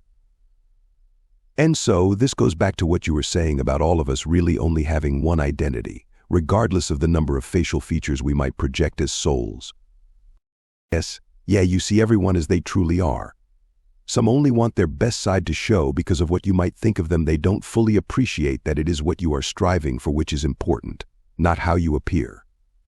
We get a lot of laughs about how spirits think they should look, even taking faces they never had on Earth, and that's okay. Doctor. And are we talking about the more immature souls then? Yes, usually. They can get stuck. We don't judge. In the end, they are going to be all right. Doctor. And I think of the spirit world as a place of supreme, all-knowing, intelligent consciousness, and you make it appear that souls have moods and vanity as though they were back on Earth. Burst of laughter. People are people no matter how they look on their physical worlds. Doctor. Oh, do you see souls who have gone to planets other than Earth? Pause once in a while. Doctor. And what features do souls from other planets besides Earth show you? Evasively, I kind of stick with my own people, but we can assume any features we want for communication. Note, gaining information from the subjects I have had who are able to recall leading physical past lives in non-human form on other worlds is always challenging. Recollection of these experiences are usually limited to older, more advanced souls, as we will see later. Doctor. Is this ability to transmit features to each other as souls a gift the Creator provided for us based upon spiritual need? How should I know I'm not God? The concept of souls having fallibility comes as a surprise to some people. The statements of Case 8 and all my other clients indicate most of us are still far from perfect beings in the spirit world. The essential purpose of reincarnation is self-improvement. The psychological ramifications of our development, both in and out of the spirit world, is the foundation of my work. We have seen the importance of meeting other entities while entering the spirit world. Besides uniting with our guides and other familiar beings, I have mentioned a third form of re-entry after death. This is the rather disconcerting manner in which a soul is met by no one. Although it is an uncommon occurrence for most of my clients, I still feel a little sorry for those subjects who describe how they are pulled by unseen forces all alone to their final destinations, where contact is finally made with others. This would be akin to landing in a foreign country where you have been before, but without any baggage handlers or a tourist information desk to assist you with directions. I suppose what bothers me the most about this type of entry is the apparent lack of any soul acclimation. My own conceptions of what it must be like to be alone at the spiritual gateway and beyond is not shared by those souls who utilize the option of going solo. Actually, people in this category are experienced travelers. As older, mature souls, they seem to require no initial support system. They know right where they are going after death. I suspect the process is accelerated for them as well, because they manage to more rapidly wind up where they belong than those who stop to meet others. Case 9 is a client who has had a great number of lives, spanning thousands of years. About 8 lives before his current one, people finally stopped meeting him at the spiritual gate. Case 9. Oh. Doctor. What happens to you at the moment of death? I feel a great sense of release, and I move out fast. Doctor. And how would you characterize your departure from Earth into the spirit world? I shoot up like a column of light, and I'm on my way. Doctor. And has it always been this fast for you? No, only after my last series of lives. Doctor. And why? I know the way. I don't need to see anybody. I'm in a hurry. Doctor. And it doesn't bother you that you are not met by anyone? Laughs. There was a time when it was good, but I don't require that sort of thing anymore. Doctor. N, whose decision was it to allow you to enter the spirit world without assistance? S, pause, and then with a shrug it was. A mutual decision. Between my teacher and me, when I knew I could handle things by myself. Doctor. And you don't feel rather lost or lonely right now? S, are you kidding?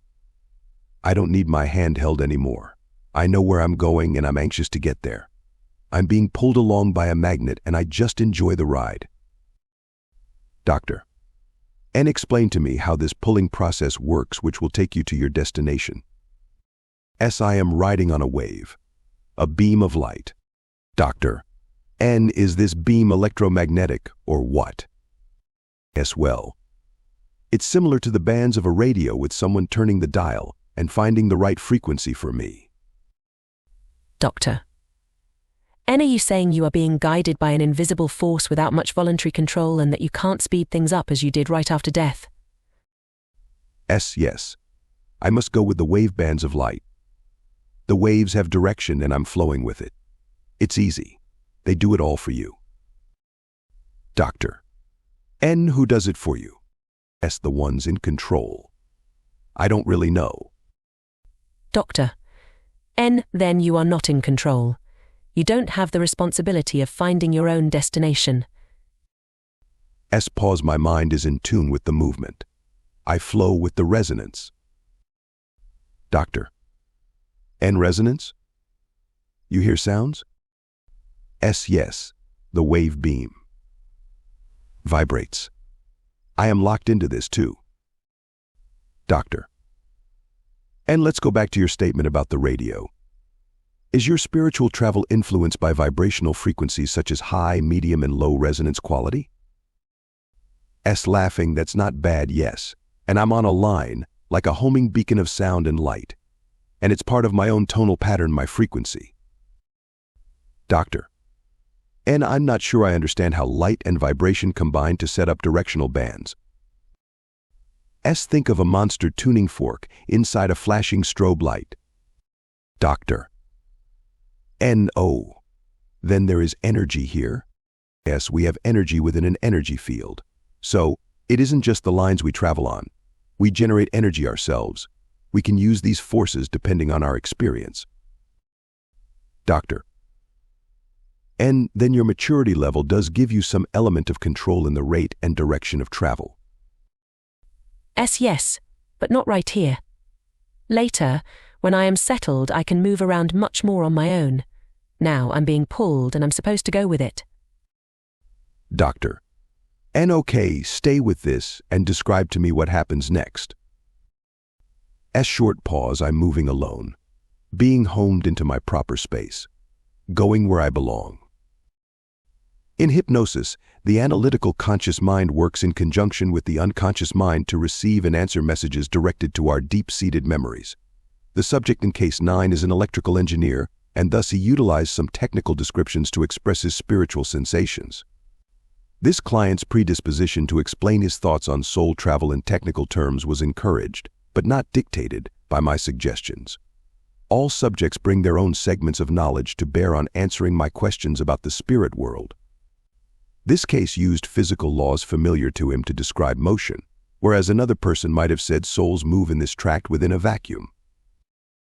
Before continuing with the passage of souls into the spirit world, I want to discuss those entities who either have not made it this far after physical death or will be diverted from the normal travel route. Chapter 4. The Displaced Soul.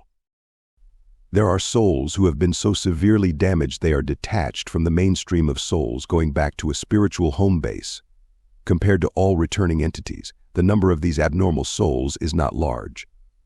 However, what has happened to them on Earth is significant because of the serious effect they have on other incarnated souls.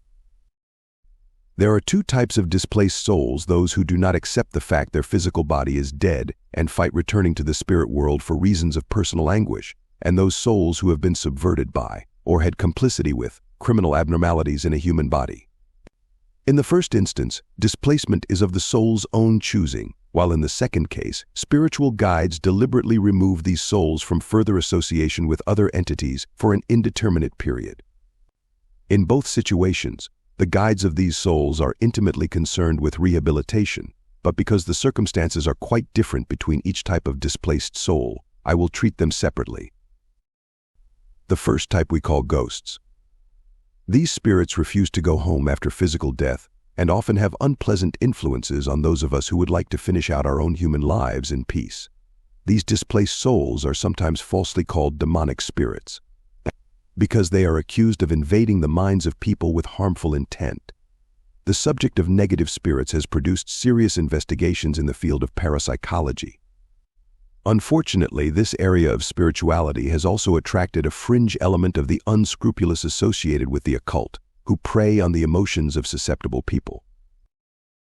The troubled spirit is an immature entity with unfinished business in a past life on earth. They may have no relation to the living person who is disrupted by them. It is true that some people are convenient and receptive conduits for negative spirits who wish to express their querulous nature. This means that someone who is in a deep meditative state of consciousness might occasionally pick up annoying signal patterns from a discarnated being whose communications can range from the frivolous to provocative. These unsettled entities are not spiritual guides. Real guides are healers and don't intrude with acrimonious messages. More often than not, these uncommon haunted spirits are tied to a particular geographic location. Researchers who have specialized in the phenomena of ghosts indicate those disturbed entities are caught in a no-man's land between the lower astral planes of Earth and the spirit world. From my own research, I don't believe these souls are lost in space, nor are they demonic. They choose to remain within the Earth plane after physical death for a time by their own volition due to a high level of discontent. In my opinion, they are damaged souls because they evidence confusion, despair, and even hostility to such an extent they want their guides to stay away from them. We do know a negative, displaced entity can be reached and handled by various means, such as exorcism, to get them to stop interfering with human beings. Possessing spirits can be persuaded to leave and eventually make a proper transition into the spirit world. If we have a spirit world governed by order, with guides who care about us, how can maladaptive souls who exert negative energy upon incarnated beings be allowed to exist?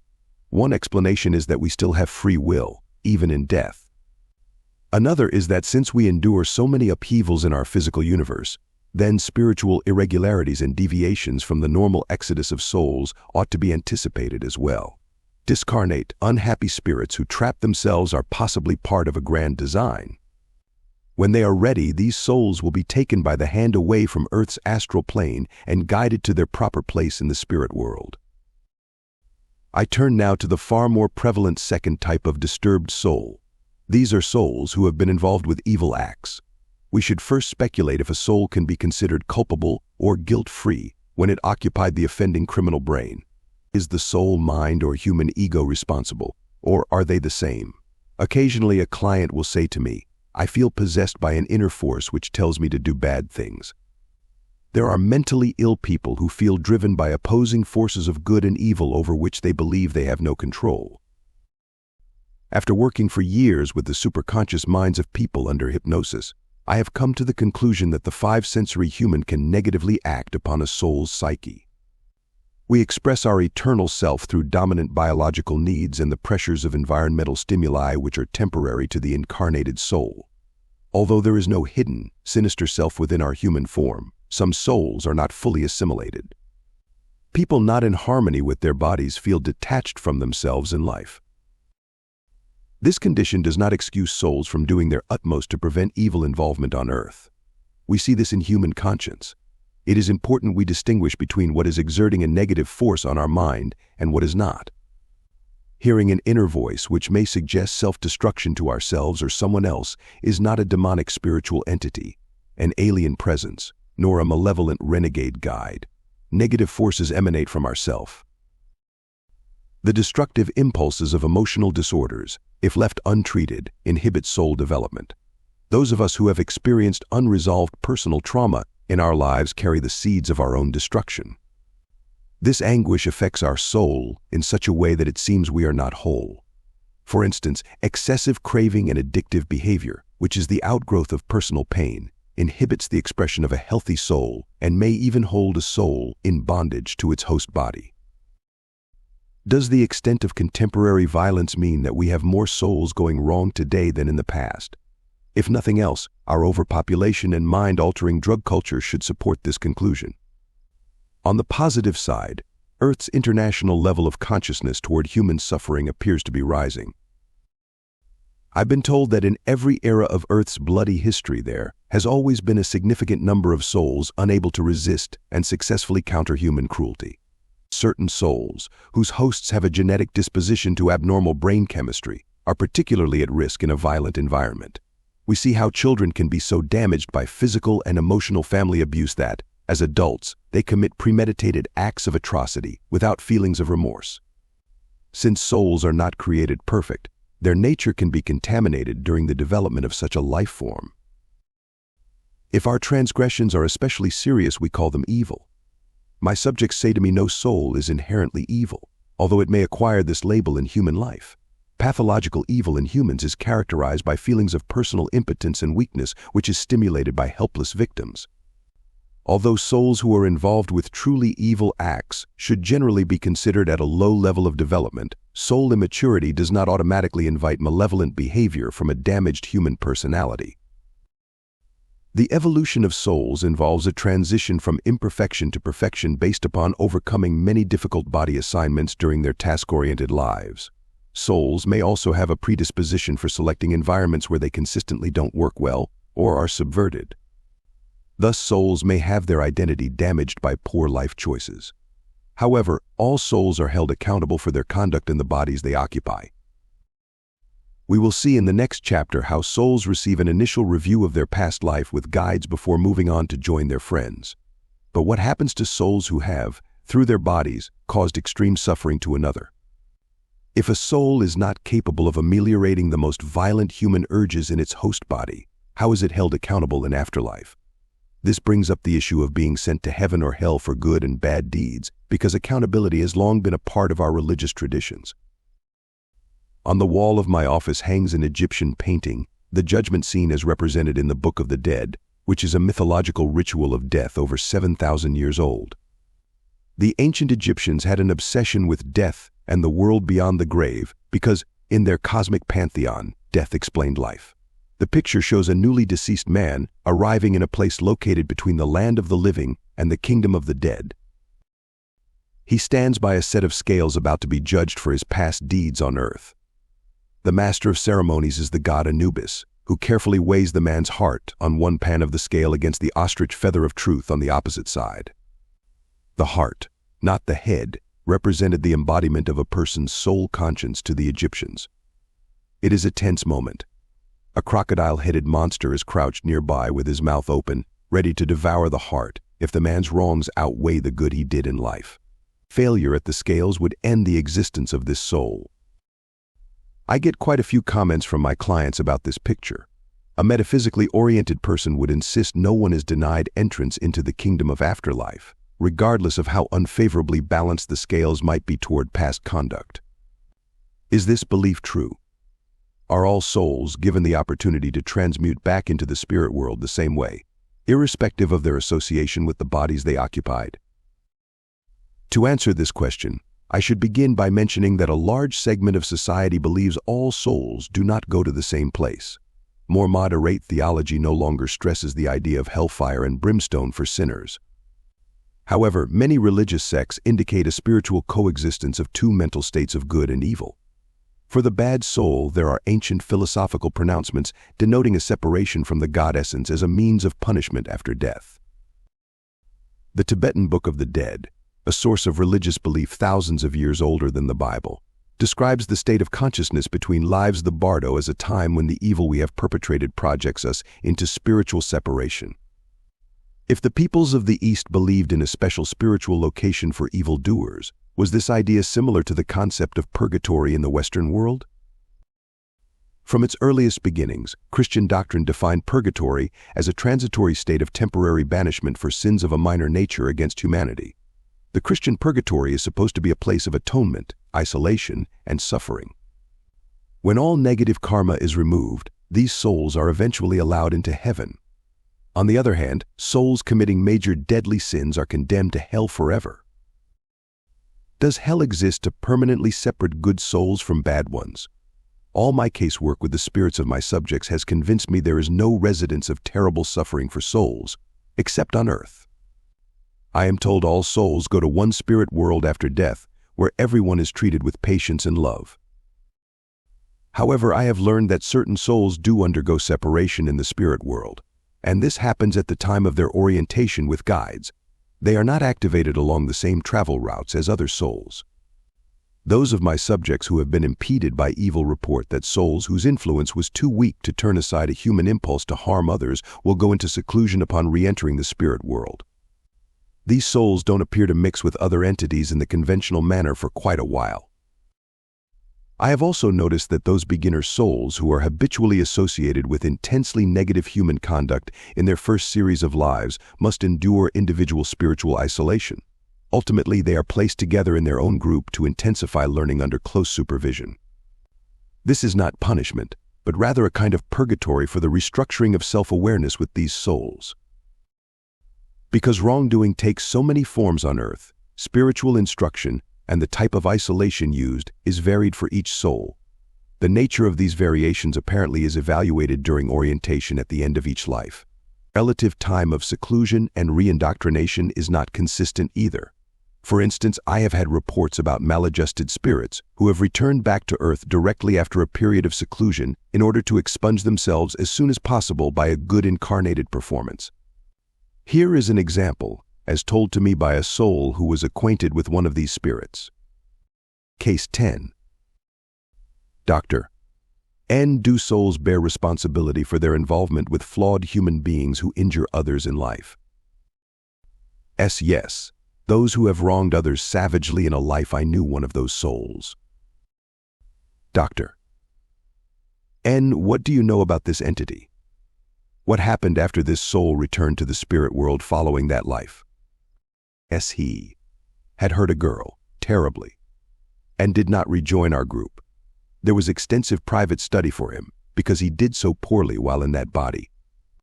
Doctor: And what was the extent of his punishment? Punishment is a wrong interpretation. It's regeneration. You have to recognize this is a matter for your teacher. The teachers are more strict with those who have been involved with cruelty. Doctor: And what does more strict mean to you in the spirit world? Well, my friend didn't go back with us. His friends. After this sad life where he hurt this girl. Doctor: And did he come through the same spiritual gateway as yourself when he died? Yes, but he did not meet with anybody. He went directly to a place where he was alone with the teacher. Doctor: And then what happened to him? After a while. Not long. He returned to Earth again as a woman, where people were cruel, physically abusive. It was a deliberate choice. My friend needed to experience that. Doctor: And do you think this soul blamed the human brain of his former host body for hurting the girl? No, he took what he had done back into himself. He blamed his own lack of skill to overcome the human failings. He asked to become an abused woman himself in the next life to gain understanding, to appreciate the damage he had done to the girl. Doctor: And if this friend of yours did not gain understanding and continued involving himself with humans who committed wrongful acts, could he be destroyed as a soul by someone in the spirit world? Long pause. You can't destroy energy exactly, but it can be reworked. Negativity, which is unmanageable in many lives, can be readjusted. Doctor: And how? Vaguely. Not by destruction, remodeling. Case 10 did not respond further to this line of questioning, and other subjects who know something about these damaged souls are rather sparse with their information. Later, we will learn a bit more about the formation and restoration of intelligent energy. Most errant souls are able to solve their own problems of contamination. The price we pay for our misdeeds and the rewards received for good conduct revolve around the laws of karma. Perpetrators of harm to others will do penance by setting themselves up as future victims in a karmic cycle of justice. The Bhagavad Gita, another early Eastern scripture which has stood the test of thousands of years, has a passage which says, "Souls of evil influence must redeem their virtue." No study of life after death would have any meaning without addressing how karma relates to causality and justice for all souls. Karma by itself does not denote good or bad deeds. Rather, it is the result of one's positive and negative actions in life. The statement, "There are no accidents in our lives," does not mean karma by itself impels. What it does is propel us forward by teaching lessons. Our future destiny is influenced by a past from which we cannot escape, especially when we injure others. The key to growth is understanding we are given the ability to make mid-course corrections in our life and having the courage to make necessary changes when what we are doing is not working for us. By conquering fear and taking risks, our karmic pattern adjusts to the effects of new choices. At the end of every life, rather than having a monster waiting to devour our souls, we serve as our most severe critic in front of teacher guides. This is why karma is both just and merciful. With the help of our spiritual counselors and peers, we decide on the proper mode of justice for our conduct.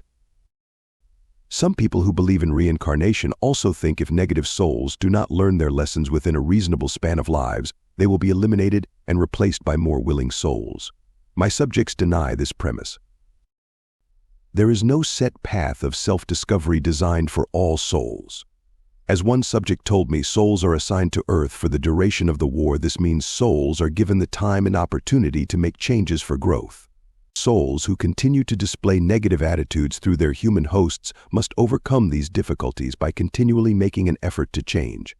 From what I have seen, no negative karma remains attached to a soul who is willing to work during their many lives on this planet.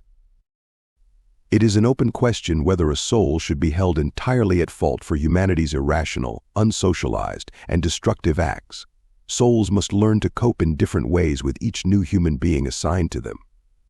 The permanent identity of a soul stamps the human mind with a distinctive character which is individual to that soul. However, I find there is a strange dual nature between the soul mind and human brain. I will discuss this concept further in later chapters, after the reader learns more about the existence of souls in the spirit world. Chapter 5. Orientation. After those entities who meet us during our homecoming have dispersed, we are ready to be taken to a space of healing. This will be followed by another stop involving the soul's reorientation to a spiritual environment. In this place, we are often examined by our guide. I tend to call the cosmology of all spiritual locations as places or spaces, simply for convenient identification, because we are dealing with a non-physical universe. The similarity of descriptions among clients of what they do as souls at the next two combined stops is remarkable, although they do have different names for them. I hear such terms as chambers, travel berths, and interspace stopover zones, but the most common is the place of healing. I think of the healing station as a field hospital, or MASH unit, for damaged souls coming off Earth's battlefields. I have selected a rather advanced male subject who has been through this revitalization process many times to describe the nature of this next stop. Case 1-1. Doctor: And after you leave the friends who greeted you following your death, where does your soul go next in the spirit world? Yes, I am alone for a while, moving through vast distances. Doctor: And then what happens to you? As I am being guided by a force I can't see, into a more enclosed space and opening into a place of pure energy. Doctor: And what is this area like? Yes, for me, it is the vessel of healing. Doctor: And give me as much detail as possible about what you experience here. Yes, I'm propelled in and I see a bright warm beam. It reaches out to me as a stream of liquid energy. There is a vapor-like steam swirling around me at first, then gently touching my soul as if it were alive. Then it is absorbed into me as fire and I am bathed and cleansed from my hurts. Doctor: N, is someone bathing you, or is this light beam enveloping you from out of nowhere? S, I am alone, but it is directed. My essence is being bathed, restoring me after my exposure to Earth. Doctor: And I have heard this place is similar to taking a refreshing shower after a hard day's work. S laughs after a lifetime of work. It's better, and you don't get wet, either. Doctor: And you also don't have a physical body anymore, so how can this energy shower heal a soul? Yes, by reaching into my being. I'm so tired from my last life and with the body I had. Doctor. And are you saying the ravages of the physical body and the human mind leaves an emotional mark on the soul after death? God, yes.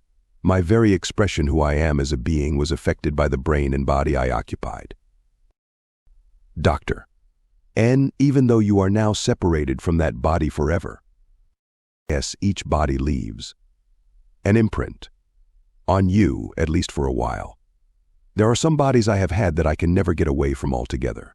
Even though you are free of them, you keep some of the outstanding memories of your bodies in certain lives. Doctor. And okay. Now I want you to finish with your shower of healing and tell me what you feel. Yes, I am suspended in the light. It permeates through my soul, washing out most of the negative viruses. It allows me to let go of the bonds of my last life, bringing about my transformation so I can become whole again. Doctor. And does the shower have the same effect upon everyone? Pause. When I was younger and less experienced, I came here more damaged. The energy here seemed less effective because I didn't know how to use it to completely purge the negativity. I carried old wounds with me longer despite the healing energy. Doctor. And I think I understand. So, what do you do now? When I am restored, I leave here and go to a quiet place to talk to my guide. This place I have come to call the shower of healing is only a prelude for the rehabilitation of returning souls. The orientation stage, which immediately follows, especially with younger souls, involves a substantial counseling session with one's guide. The newly refreshed soul arrives at this station to undergo a debriefing of the life just ended. Orientation is also designed as an intake interview to provide further emotional release and readjustment back into the spirit world. People in hypnosis who discuss the type of counseling which goes on during orientation say their guides are gentle but probing. Imagine your favorite elementary school teacher, and you have the idea. Think of a firm but concerned entity who knows all about your learning habits, your strong and weak points, and your fears, who is always ready to work with you, as long as you continue to try. When you don't, everything remains stationary in your development. Nothing can be hidden by students from their spiritual teachers. No subterfuge or deception exists in a telepathic world. There are a multitude of differences in orientation scenes depending upon the soul's individual makeup and their state of mind after the life just ended. Souls report their orientation often takes place in a room. The furnishings of these settings and the intensity of this first conference can vary after each life. The case below gives a brief example of an orientation scene which attests to the desire of higher forces to bring comfort to the returning soul. Case 12. At the center of this place I found my bedroom where I was so happy as a child. I see my rose-covered wallpaper and 4-poster bed with the squeaky springs under a thick pink quilt made for me by my grandmother. My grandmother and I used to have heart-to-heart chats whenever I was troubled, and she is here, too, just sitting on the edge of my bed with my favorite stuffed animals around her waiting for me. Her wrinkled face is full of love, as always. After a while I see she is actually my guide Amephis. I talk to Amephis about the sad and happy times of the life I have finished. I know I made mistakes, but she is so kind to me. We laugh and cry together while I reminisce. Then we discuss all the things I didn't do that I might have done with my life. But in the end, it's okay. She knows I must rest in this beautiful world. I'm going to relax. I don't care if I ever go back to Earth again because my real home is here. Apparently, the more advanced souls do not require any orientation at this stage. This does not mean that 10% of my clients in this category just sail right by their guides with a wave upon their return from Earth. Everybody is held accountable for their past lives. Performance is judged upon how each individual interpreted and acted upon their life roles. Intake interviews for the advanced souls are conducted with master teachers later. The less experienced entities are usually given special attention by counselors because the abrupt transition from the physical to a spiritual form is more difficult for them. The next case I have selected has a more in-depth therapeutic spiritual orientation. The exploration of attitudes and feelings with a view to reorienting future behavior is typical of guides. The client in case 13 is a strong, imposing 32-year-old woman of above-average height and weight. Dressed in jeans, boots, and a loose-fitting sweatshirt, Hester arrived at my office one day in a state of agitation. Her presenting problems fell into three parts. She was dissatisfied with her life as a successful real estate broker, as being too materialistic and unfulfilling. Hester also felt she lacked feminine sexuality. She mentioned having a closet full of beautiful clothes which were hateful to wear. This client then told me how she had easily manipulated men all her life, because there is a male aggression about me which also makes me feel incomplete as a woman. As a young girl, she avoided dolls and wearing dresses because she was more interested in competitive sports with boys. Her masculine feelings had not changed with age, although she had found a man who became her husband because he accepted her dominance in their relationship. Hester said she enjoyed sex with him as long as she was in physical control, and that he found this exciting. In addition, my client complained of headaches on the right side of her head above the ear which, after extensive medical examinations, doctors had attributed to stress. During our session, I learned this subject had experienced a recent series of male lives, culminating with a short life as a prosecuting attorney called Ross Felden in the state of Oklahoma during the 1880s. As Ross, my client had committed suicide at age 33 in a hotel room by shooting himself in the head. Ross was in despair over the direction his life had taken as a courtroom prosecutor. As the dialogue progresses, the reader will notice displays of intense emotion. Regression therapists call this heightened response being in a state of revivification, meaning to give new life, as opposed to the alternative trance state where subjects are observer participants. Case 13. Dr. N. Now that you have left the shower of healing, where are you going? S. Apprehensively to see my advisor. Dr. N. And who is that? S. Pause. D's. No. His name is Claudi's. Doctor. N. Did you talk to Claudi's when you entered the spirit world? S. I wasn't ready yet. I just wanted to see my parents. Doctor. N. Why are you going to see Claudi's now? S. I am going to have to make some kind of accounting of myself. We go through this after all my lives, but this time I'm really in the soup. Doctor. N. Why?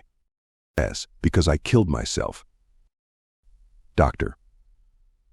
N. When a person kills himself on earth, does this mean they will receive some sort of punishment as a spirit? S. No. There is no such thing here as punishment. That's an earth condition. Claudi's will be disappointed that I bailed out early and didn't have the courage to face my difficulties. By choosing to die, as I did, means I have to come back later and deal with the same thing all over again in a different life. I just wasted a lot of time by checking out early. Doctor. And so no one will condemn you for committing suicide? S. reflects for a moment. Well, my friends won't give me any pats on the back. Either I feel sadness at what I did. Note, this is the usual spiritual attitude toward suicide, but I want to add that those who escape from chronic physical pain or almost total incapacity on earth by killing themselves feel no remorse as souls. Their guides and friends also have a more accepting view toward this motivation for suicide. Doctor. And all right, let's proceed into your conference with Claudi's. First, describe your surroundings as you enter this space to see your advisor. S. I go into a room with walls. Laughs. Oh, it's the Buckhorn. Doctor. And what's that? S. A great cattleman's bar in Oklahoma. I was happy as a patron there.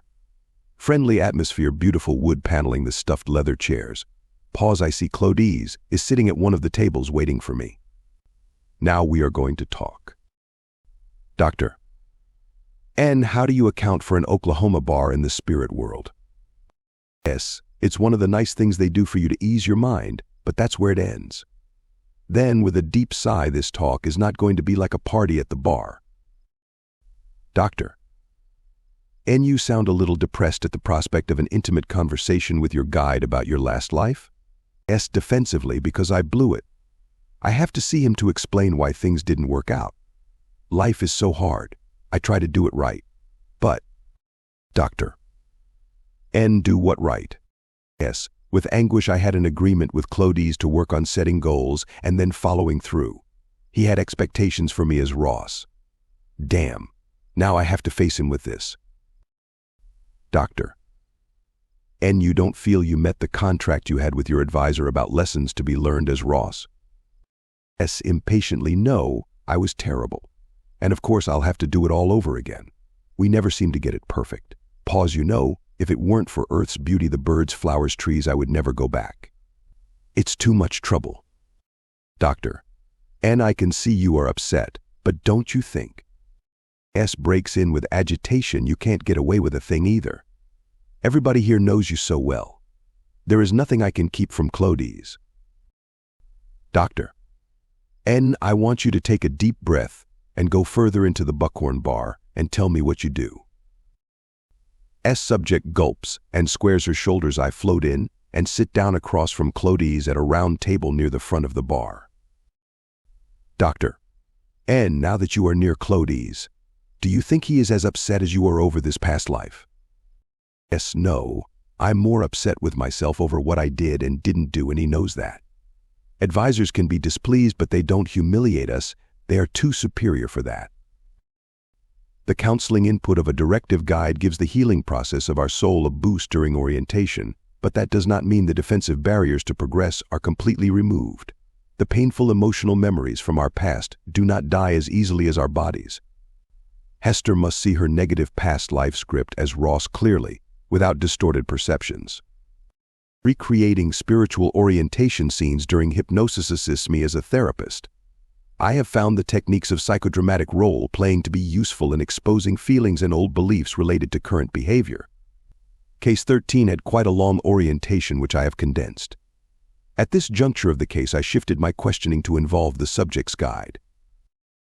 As the proceedings unfold with Ross Felden's life, I will take the role of a third-party intermediary between Ross and Claudius. Within this counseling mode, I also want to initiate a role transference, where Hester Ross will speak the thoughts of Claudius.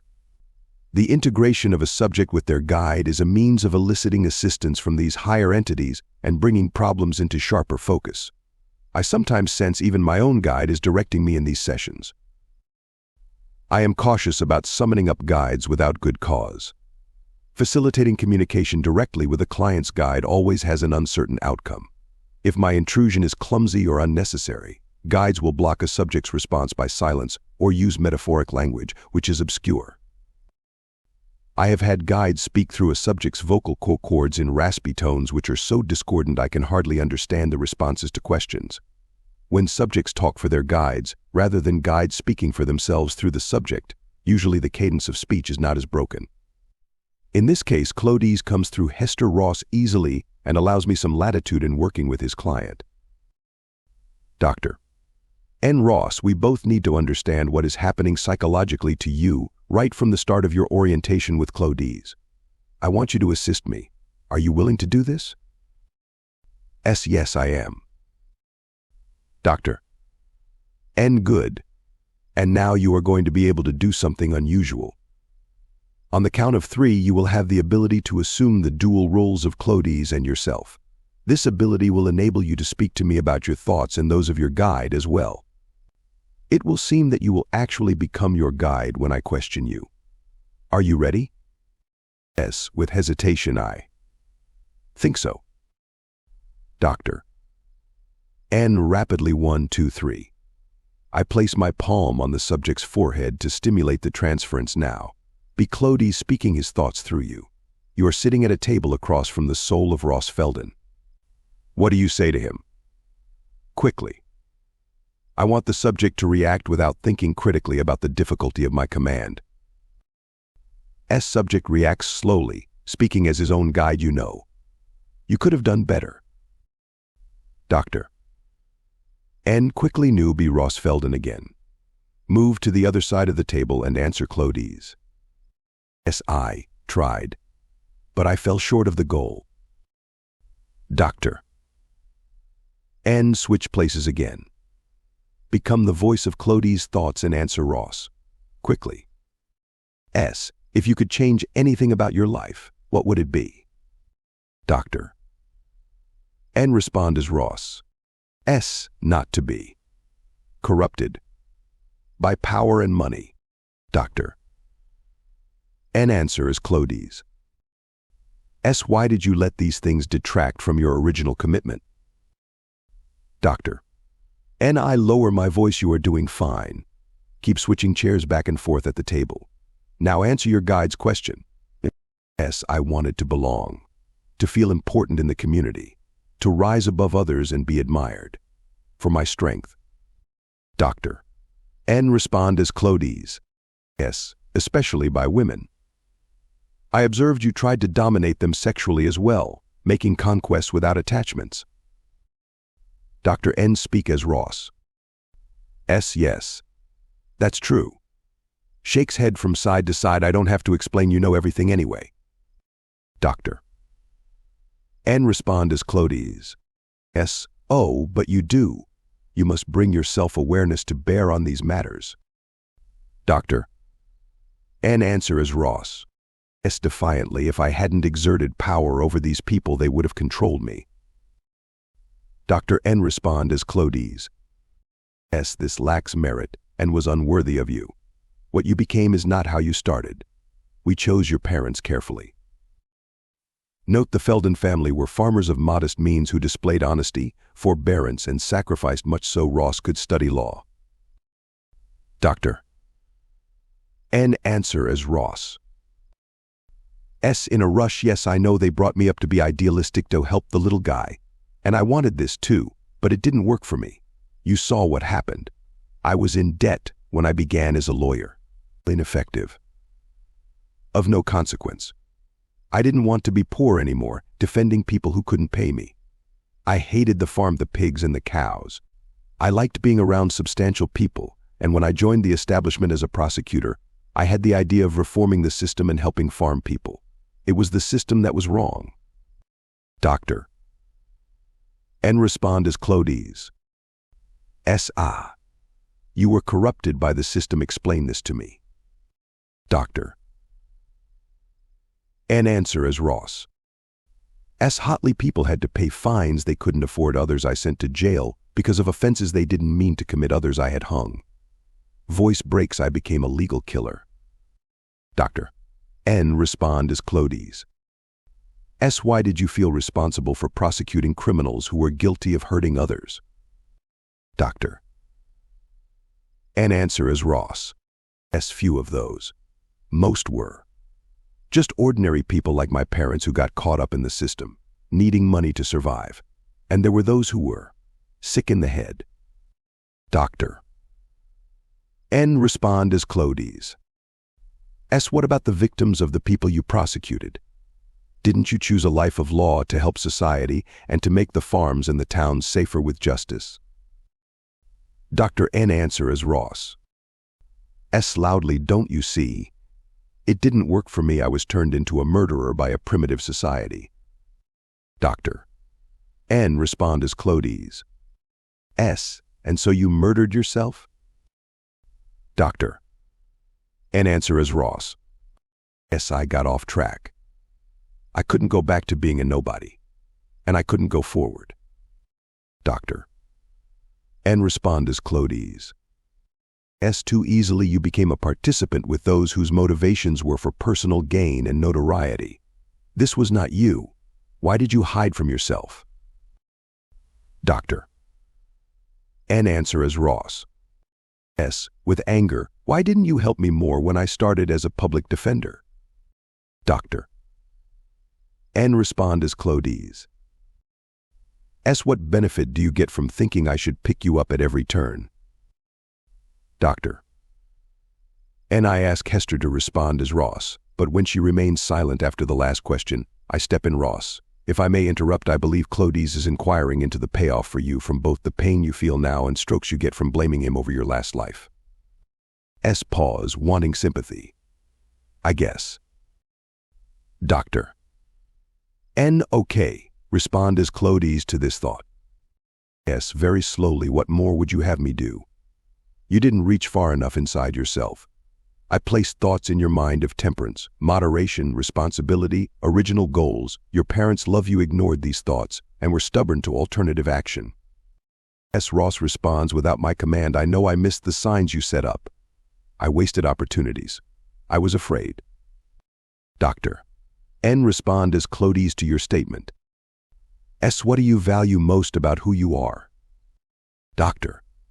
N. Answer your guide. S. That I had the desire to change things on Earth. I started with wanting to make a difference for the people of Earth. Doctor. N. Respond as Clodies. S. You left that assignment early, and now I see you missing opportunities again, being afraid to take risks, taking paths which damage you, trying to become someone who is not you, and there is sadness again. Recreating the orientation stage does produce abrupt transitions during my hypnosis sessions. While Case 13 is speaking as Clodies, notice how her responses take on a more lucid and decisive quality, which is different from either my client Hester or her former self as Ross. I am not always successful with my subjects translating their guide's comments so insightfully in former spiritual orientations. Nevertheless, past life memories often spill over into contemporary problems in whatever spiritual setting is selected. Whether my subject or her guide actually directed the conversation in the Buckhorn bar scene while I moved the time frame around does not matter to me. After all, Ross Felden as a person is dead. But Hester is caught in the same quagmire, and I want to do what I can to break this destructive pattern of behavior. I spend a few minutes reviewing with this subject what her guide has indicated about lack of self-concept, alienation, and lost values. After asking Clodies for his continued assistance, I close the orientation scene and immediately take Hester to a later spiritual stage just before her rebirth today. Doctor. N. With all the knowledge of who you were as Ross, and having a greater understanding of your real spiritual identity after your stay in the spirit world, why did you choose your current body? S. I chose to be a woman so people would not feel intimidated by me. Doctor. N. Really? Then why did you take the body of such a strong, forceful woman in the 20th century? S. They won't see a prosecuting attorney dressed in black. In a courtroom this time I am a surprise package. Doctor. N. A surprise package. What does that mean? S. As a woman, I knew I would be less intimidating to men. I can catch them off guard and scare them to death. Doctor. N. What kind of men? S. The big guys the power structure in society catch then when they are lulled into a false sense of security because I'm a woman. Dr. N. Catch them? And do what? S. Drives her right fist into the left palm, nail them to save the little guy from the sharks who want to eat up all the small fish in this world. Doctor. N. I move my subject into the present while she remains in the superconscious state. Let me understand your reason for choosing to be a woman in this life. You wanted to help the same sort of people who you were unable to help as a man in your previous life. Is this correct? S. Sadly, yeah, but it's not the best way. It's not working out for me like I thought. I'm still too strong and macho. Energy is pouring out of me in the wrong direction. Doctor. N. What wrong direction? S. Wistfully, I'm doing it again. Misusing people. I chose the body of a woman who is intimidating to men, and I don't feel like a woman. Doctor. N. Give me an example. S. Sexually and in business. I'm in the power game again, pushing aside principles, getting off track as before as Ross. This time I manipulate real estate deals. I'm too interested in acquiring money. I want status. Dr. N. And how does this hurt you, Hester? S. The influence of money and position is a drug to me as it was in my last life. My being a woman now has done nothing to change my desire to control people. So, stupid. Dr. N. Then do you think your motivations were wrong in choosing to be a female? S. Yes, I do feel more natural living as a man, but I thought as a woman this time around I would be more subtle. I wanted this chance to try again in a different sex, and Clodies let me take it. Client slumps down in her chair. What a blunder. Doctor. N. Don't you think you are being a little hard on yourself, Hester? I have the sense you also chose to be a woman because you wanted a woman's insight and intuition to give you a different perspective to tackle your lessons. You can have masculine energy, if you want to call it that, and still be feminine. Before finishing this case, I should touch on the issue of homosexuality. Most of my subjects select the bodies of one gender over another 75% of the time. This pattern is true of all but the advanced souls, who maintain more of a balance in choosing to be men and women. A gender preference by a majority of earthbound souls does not mean they are unhappy the other 25% of the time as males or females. Hester is not necessarily gay or bisexual because of her body choice. Homosexuals may or may not be comfortable with their anatomy as humans. When I do have a client who is gay, they often ask if their homosexuality is the result of choosing to be the wrong sex in this life. When their sessions are over, this inquiry is usually answered. Regardless of the circumstances which lead souls to make gender choices, this decision was made before arriving on Earth. Sometimes I find that gay people have chosen in advance of their current lives to experiment with a sex that was seldom used in former lives. Being gay carries a sexual stigma in our society which presents a more difficult road in life. When this road is chosen by one of my clients, it can usually be traced to a karmic need to accelerate personal understanding of the complex differences in gender identity as related to certain events in their past. Case 13 chose to be a woman in this life to try and get over the stumbling blocks experienced as Ross Felden. Would Hester have benefited from knowing about her past as Ross from birth, rather than having to wait over 30 years and undergo hypnosis? Having no conscious memory of our former existences is called amnesia. This human condition is perplexing to people attracted to reincarnation. Why should we have to grope around in life trying to figure out who we are and what we are supposed to do and wondering if some spiritual divinity really cares about us? I closed my session with this woman by asking about her amnesia. Doctor: And why do you think you had no conscious memory about your life as Ross Felden? Yes, when we choose a body and make a plan before coming back to Earth, there is an agreement with our advisors. Dr. N. An agreement about what? S. We agree not to remember other lives. Doctor: And why? S. Learning from a blank slate is better than knowing in advance what could happen to you because of what you did before. Doctor: N. But wouldn't knowing about your past life mistakes be valuable in avoiding the same pitfalls in this life? S. If people knew all about their past, many might pay too much attention to it rather than trying out new approaches to the same problem. The new life must be taken seriously. Doctor: And are there any other reasons? S. Pause. Without having old memories, our advisors say there is less preoccupation for trying to avenge the past, to get even for the wrongs done to you. Doctor: And well, it seems to me that so far this has been part of the motivation and conduct in your life as Hester. S. Forcefully, that's why I came to you. Dr. N. And do you still think a total blackout of our eternal spiritual life on Earth is essential to progress? S. Normally, yes, but it's not a total blackout. We get flashes from dreams.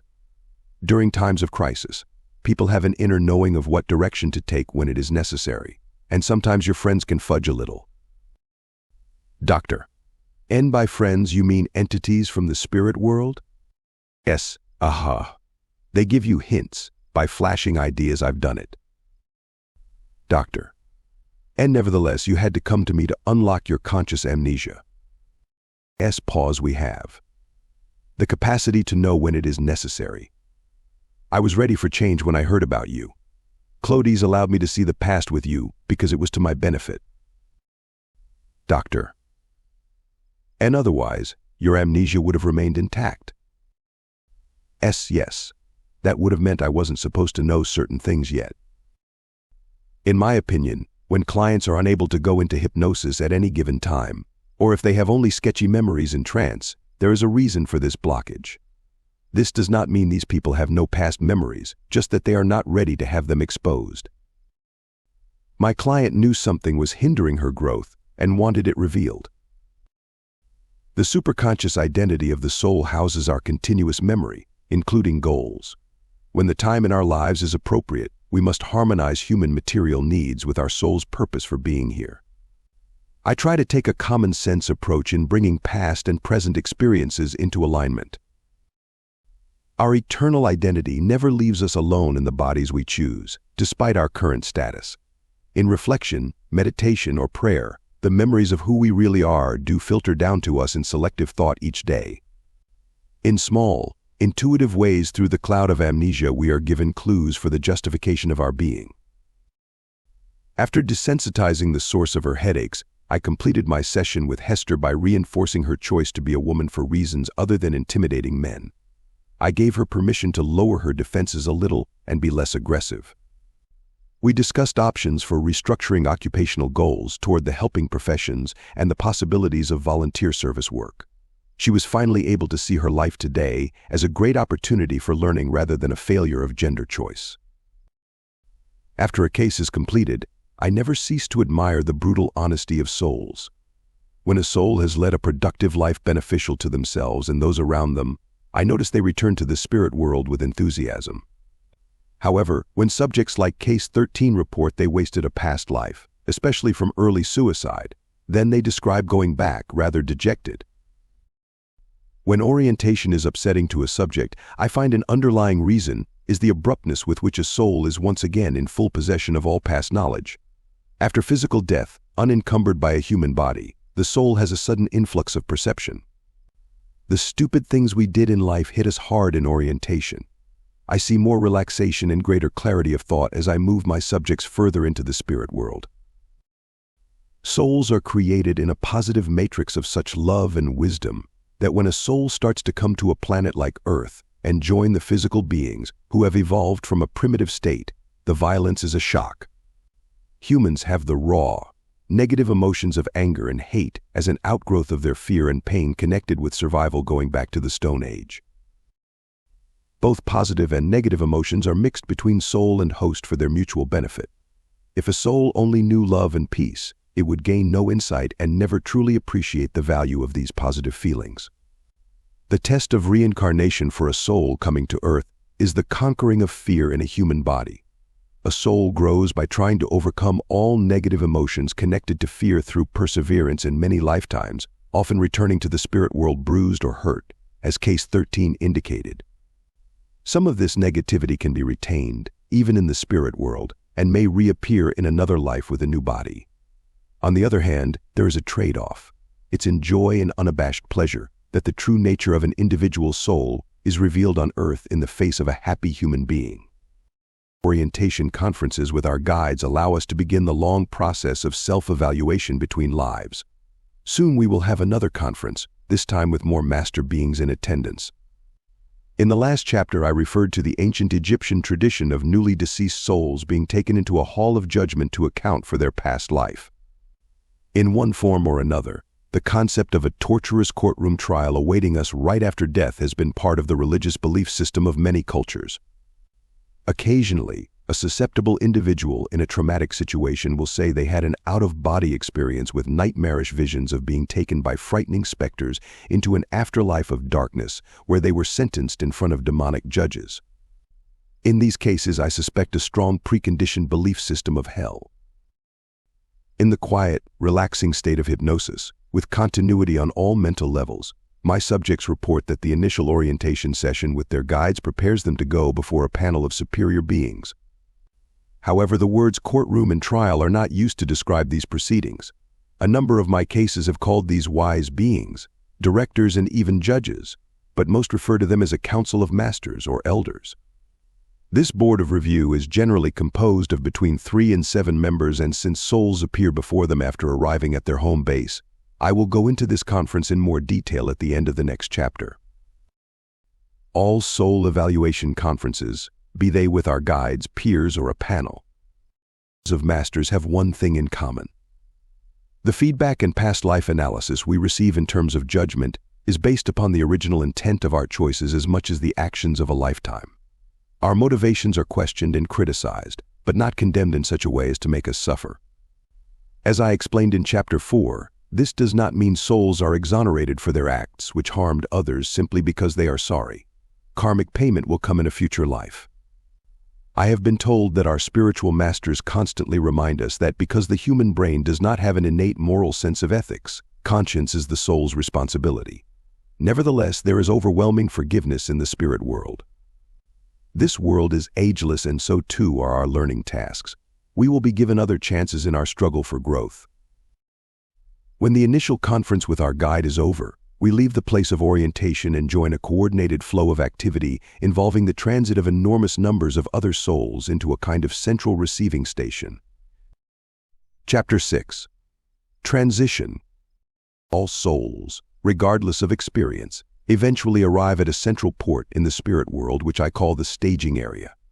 I have said there are variations in the speed of soul movement right after death, depending upon spiritual maturity. Once past the orientation station, there seems to be no further travel detours for anyone entering this space of the spirit world. Apparently, large numbers of returning souls are conveyed in a spiritual form of mass transit. Sometimes souls are escorted by their guides to this area. I find this practice is especially true for the younger souls. Others are directed through by an unseen force which pulls them into the staging area and then beyond to waiting entities. From what I am able to determine, accompaniment by other entities depends upon the volition of one's guide.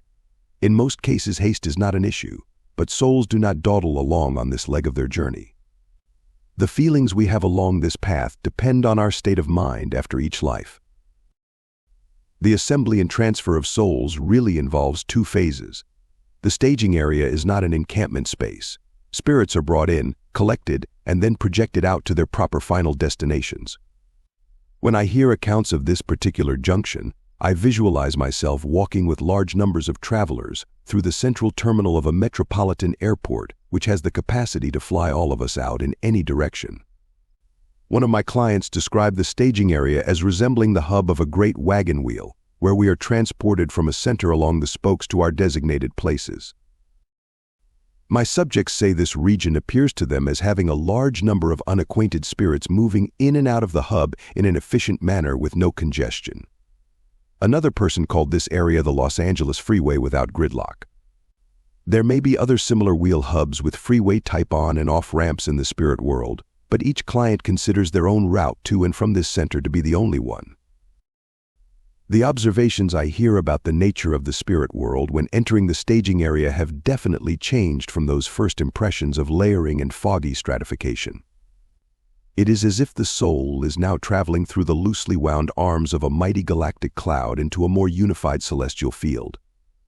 While their spirits hover in the open arena of the staging area preparing for further transport out to prescribed spaces, I enjoy listening to the excitement in the voices of my subjects. They are dazzled by an eternal world spread out before them and believe that somewhere within lies the nucleus of creation. When they look at the fully opened canopy around them, subjects will state that the spirit world appears to be of varied luminescence. I hear nothing about the inky blackness we associate with deep space. The gatherings of souls that clients see in the foreground in this amphitheater appear as myriads of sharp starlights all going in different directions. Some move fast while others drift. The more distant energy concentrations have been pictured as islands of misty veils. I am told the most outstanding characteristic of the spirit world is a continuous feeling of a powerful mental force directing everything in uncanny harmony. People say this is a place of pure thought. Thought takes many forms. It is at this vantage point in their return that souls begin to anticipate meeting others who wait for them. A few of these companions may have already been seen at the gateway, but most have not. Without exception, souls who wish to contact each other, especially when on the move, do so by just thinking of the entity they want. Suddenly, the individual called will appear in the soul mind of the traveler. These telepathic communications by the energy of all spiritual entities allow for a non-visual affinity, while two energy forms who actually come near one another provide a more direct connection. There is uniformity in the accounts of my subjects as to their manner of spiritual travel, routes, and destinations, although what they see along the way is distinctive with each person. I searched through my case files to find a subject whose experiences along this route to an ultimate spiritual destination was both descriptive and yet representative of what many others have told me. I selected an insightful, 41-year-old graphic designer with a mature soul. This man's soul had traveled over this course many times between a long span of lives. Case 14. Doctor: And you are now ready to begin the final portion of your homeward journey toward the place where your soul belongs in the spirit world. On the count of 3, all the details of this final leg of your travels will become clear to you. It will be easy for you to report on everything you see because you are familiar with the route. Are you ready? S.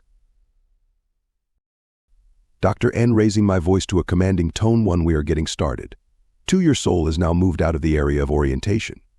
3. Quickly, what is your first impression? S. Distances are unlimited, endless space, forever. Doctor: And so, are you telling me the spirit world is endless? S. Long pause. To be honest, from where I am floating it looks endless. But when I begin to really move it changes. Doctor: N. Changes how? S. Well, everything remains formless, but when I am gliding faster, I see I'm moving around inside a gigantic bowl turned upside down. I don't know where the rims of the bowl are, or even if any exist. Dr. N. Then movement gives you the sense of a spherical spirit world. S. Yes, but it's only a feeling of enclosed uniformity when I am moving rapidly.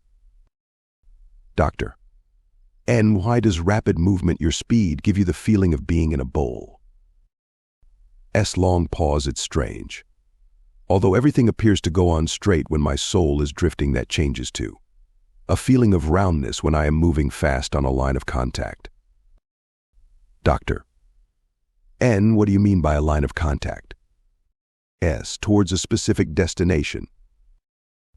Doctor: And how does moving with speed on a given line of travel change your observational perceptions of the spirit world to a feeling it is round? S. Because with speed the lines seem to bend. They curve in a more obvious direction for me and give me less freedom of movement. Note other subjects, who are also disposed toward linear descriptions, speak of traveling along directional force lines which have the spatial properties of a grid system. One person called them vibrational strings. Doctor: And by less freedom, do you mean less personal control? S. Yes. Dr. N, can you more precisely describe the movement of your soul along these curving contact lines? S. It's just more purposeful when my soul is being directed someplace on a line. It's like I'm in a current of white water, only not as thick as water because the current is lighter than air. Doctor: And then, in this spiritual atmosphere, you don't have the sense of density such as in water? S. No, I don't. But what I am trying to say is, I'm being carried along as if I were in a current underwater. Doctor: And why do you think this is so? S. Well, it's as if we are all swimming, being carried along in a swift current which we can't control, under somebody's direction, up and down from each other in space, with nothing solid around us. Doctor: And do you see other souls traveling in a purposeful way above and below you? S. Yes. It's as if we start in a stream, and then all of us returning from death are pulled into a great river together. Doctor: And when do the numbers of returning souls seem the highest to you? S. When the rivers converge into. I can't describe it. Dr. N. Please try. S. Pause. We are gathered into a sea, where all of us swirl around, in slow motion. Then, I feel as though I'm being pulled away to a small tributary again, and it's quieter, further from the thoughts of so many minds, going to the ones I know.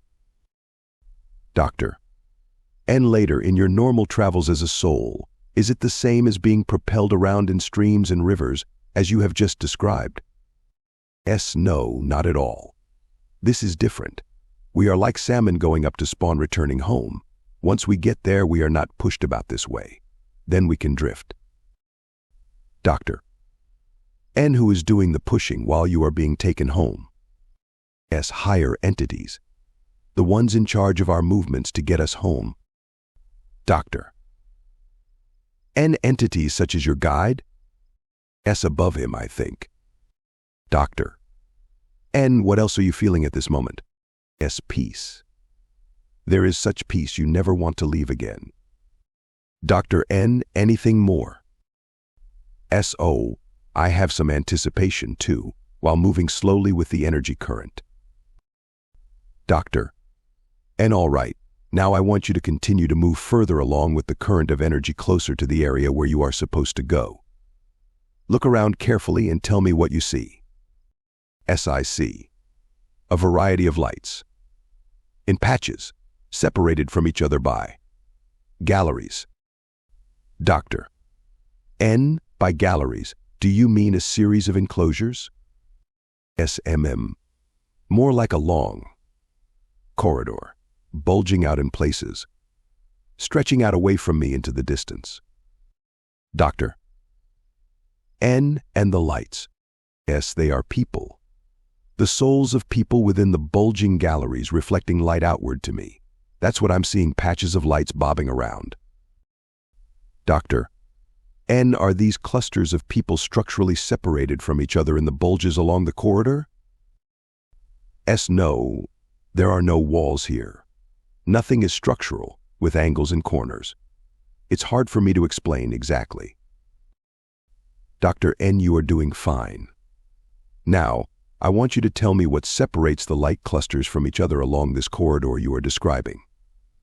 S, the people are divided by thin, wispy filaments, making the light milky, like the transparency of frosted glass. There is an incandescent glow from their energy as I pass by. Doctor. And how do you see individual souls within the clusters? S, pause as light dots. I see masses of dots hanging in clumps, as hanging grapes, all lit up. Doctor. And do these clumps represent various groups of soul energy masses with space between them? S, yes. They are separated into small groups. I am going to my own clump. Doctor. N, what else do you feel about them as you pass by on the way to your cluster? S, I can feel their thoughts reaching out. So varied, but together too. Such harmony. But stops. Dr. N, go on. S, I don't know the ones I'm passing now. It doesn't matter.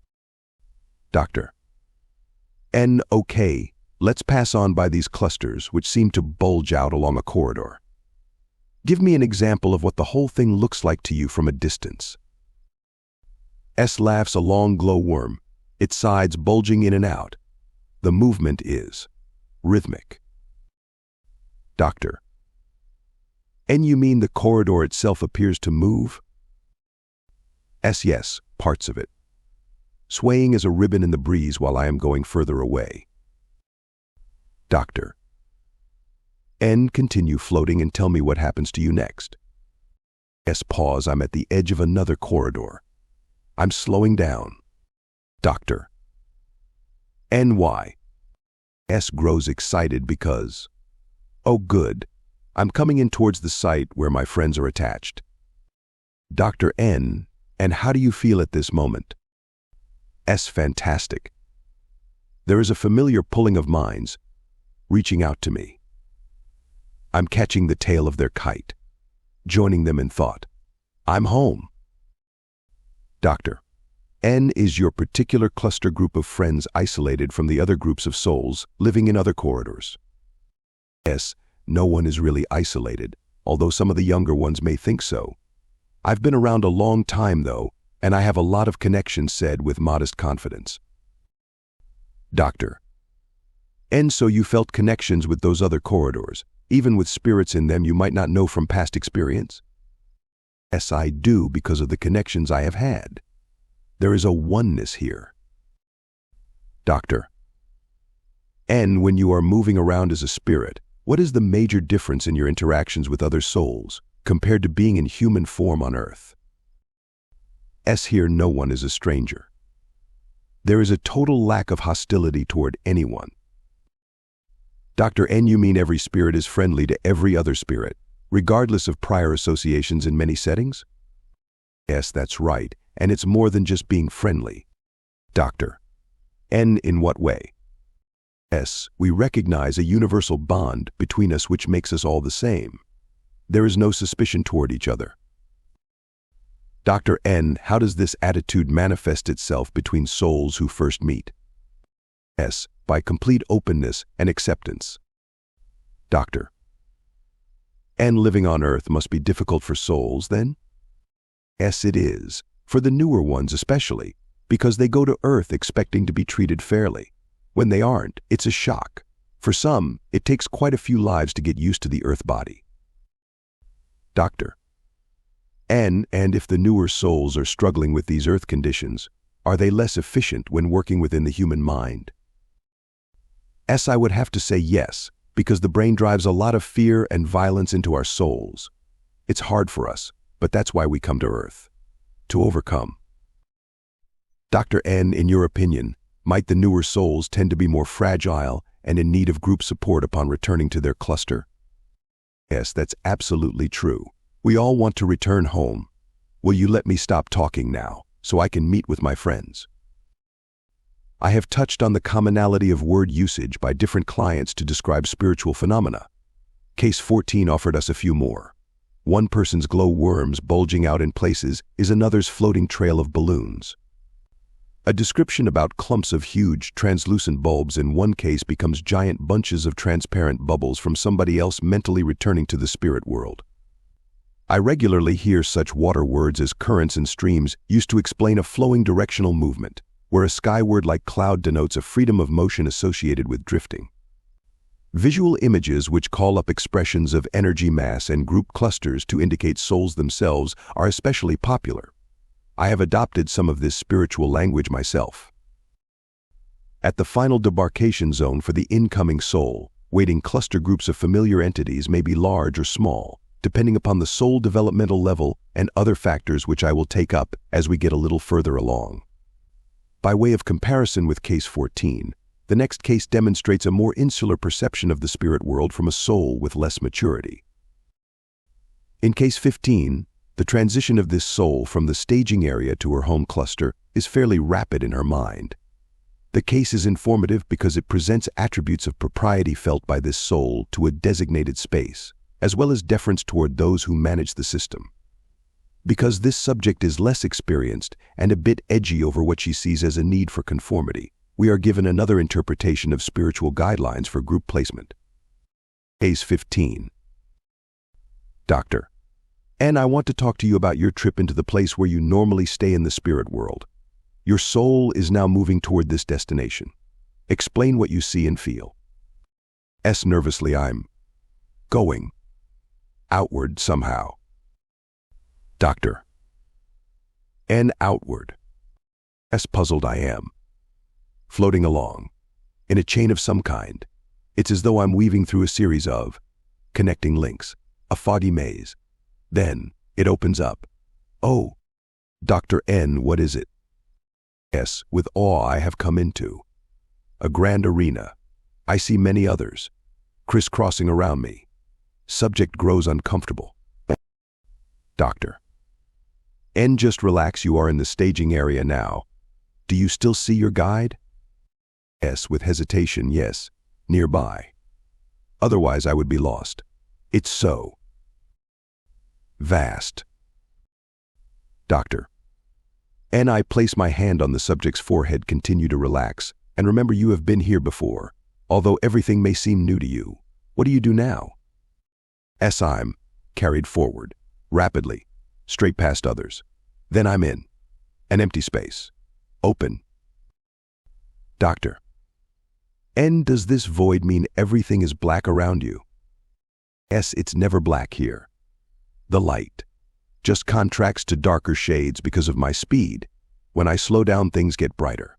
Others confirm this observation. Doctor. N, continue on and report back to me what you see next. S, after a while I see nests of people. Doctor. N, you mean groups of people? S, yes, like hives I see them as bunches of moving lights. Fireflies. Doctor. N, all right, keep moving and tell me what you feel. S, warmth. friendship, empathy. It's dreamy. Ashim. Doctor. N. What is it? S. I have slowed way down, things are different. Doctor. And how? S. More clearly defined pause, I know this place. Doctor. N. Have you reached your own hive cluster group? S. Long pause, not yet, I guess.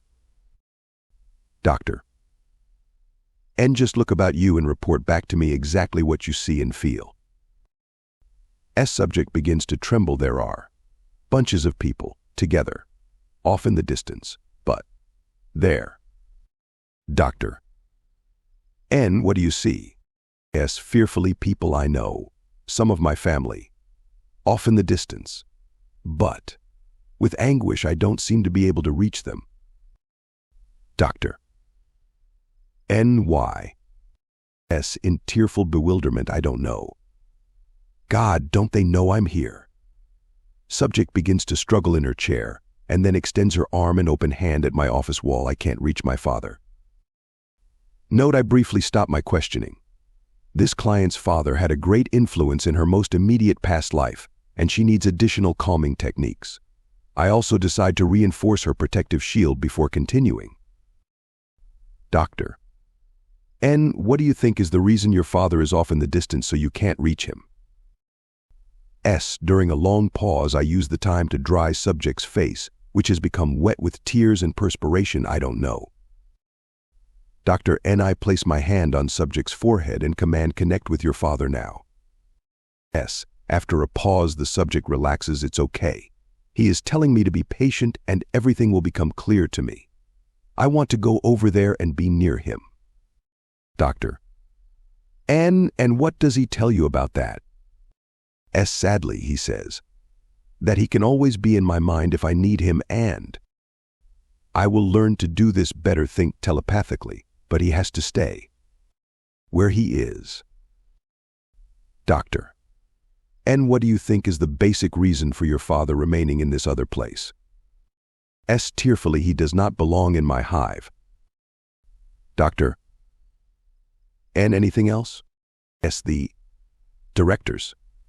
They don't. Crying again, I'm not sure. Note, normally I try to avoid too much intervention when subjects are describing their spiritual transitions. In this case, my client is confused and disoriented, so I offer a little guidance of my own. Doctor.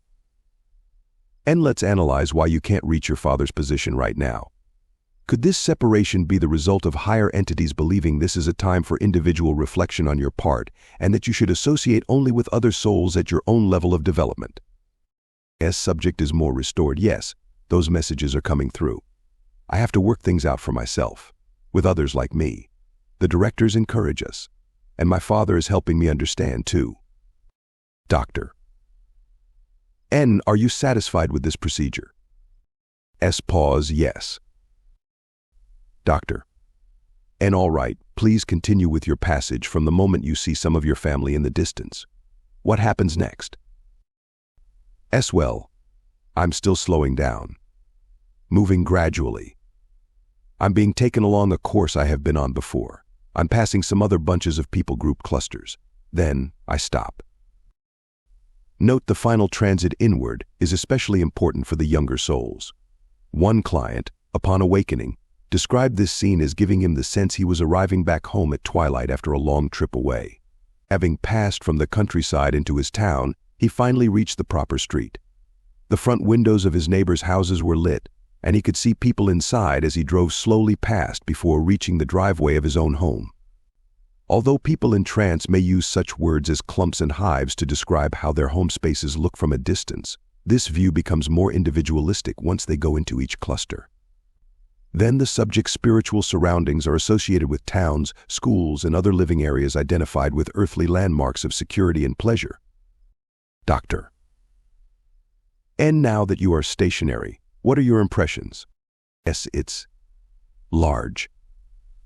Activity. There are a lot of people in the vicinity. Some are familiar to me, others are not. Dr. N. Can we get a little closer to all of them? S. Abruptly, my subject raises her voice with indignation you don't understand. I don't go over there. Points a finger toward my office wall. Doctor. N. What's the problem? S. I'm not supposed to. You can't just go off anywhere. Doctor. N. But you have reached your destination? S. It doesn't matter. I don't go over there. Again points a finger at her mental picture. Dr. N. Does this tie in with the messages you received about your father? S. Yes, it does. Dr. N. Are you saying to me your soul energy cannot arbitrarily float anywhere such as outside your group? S. Pointing outward, they are not in my group over there. Dr. N. Define what you mean by over there. S. In a grave tone of voice, those others nearby, that is their place. Points down to the floor, this is our place. We are here. Nods head to confirm her statement. Dr. N. Who are they? S. Well, the others, of course, people not in my group. In a burst of nervous laughter. Oh, look, my own people, it's wonderful to see them again. They are coming toward me. Dr. N. I act as though I am hearing this information for the first time, to encourage spontaneous answers. Really? This does sound wonderful. Are these the same people who were involved with your past life? S. More than one life, I can tell you. With pride, these are my people. Dr. N. These people are entities who are members of your own group. S. Of course, yes. I have been with them for so long. Oh, it's fun seeing them all again. Subject is overjoyed, and I give her a few moments with this picture. Doctor. And I see quite a change in your understanding in just the short time since we arrived here. Look off in the distance at the others around this space. What is it like where they live? S. Agitated, I don't want to know. That is their business. Can't you see? I'm not attached to them. I'm too busy with the people I am supposed to be with here. People I know and love. Doctor. And I do see, but a few minutes ago you were quite distressed at not being able to get close to your father. Yes, I know now he has his own gathering place with people. Dr. N, why didn't you know that when we arrived here? S, I'm not sure. I admit it was a shock at first. Now I know the way things are. It's all coming back to me. Doctor. N, why wasn't your guide around to explain all this to you before you saw your father? S, long pause, I don't know. Doctor. N, probably other people you have known and loved besides your father are also in these groups. Are you saying you have no contact with them now that you are in your proper place in the spirit world? S, upset with me, no. I have contact with my mind. Why are you being so difficult? I am supposed to stay here. Dr. N, I prod the subject once more to gain additional information, and you don't just drift over to those other groups for visits? S, no. You don't do that.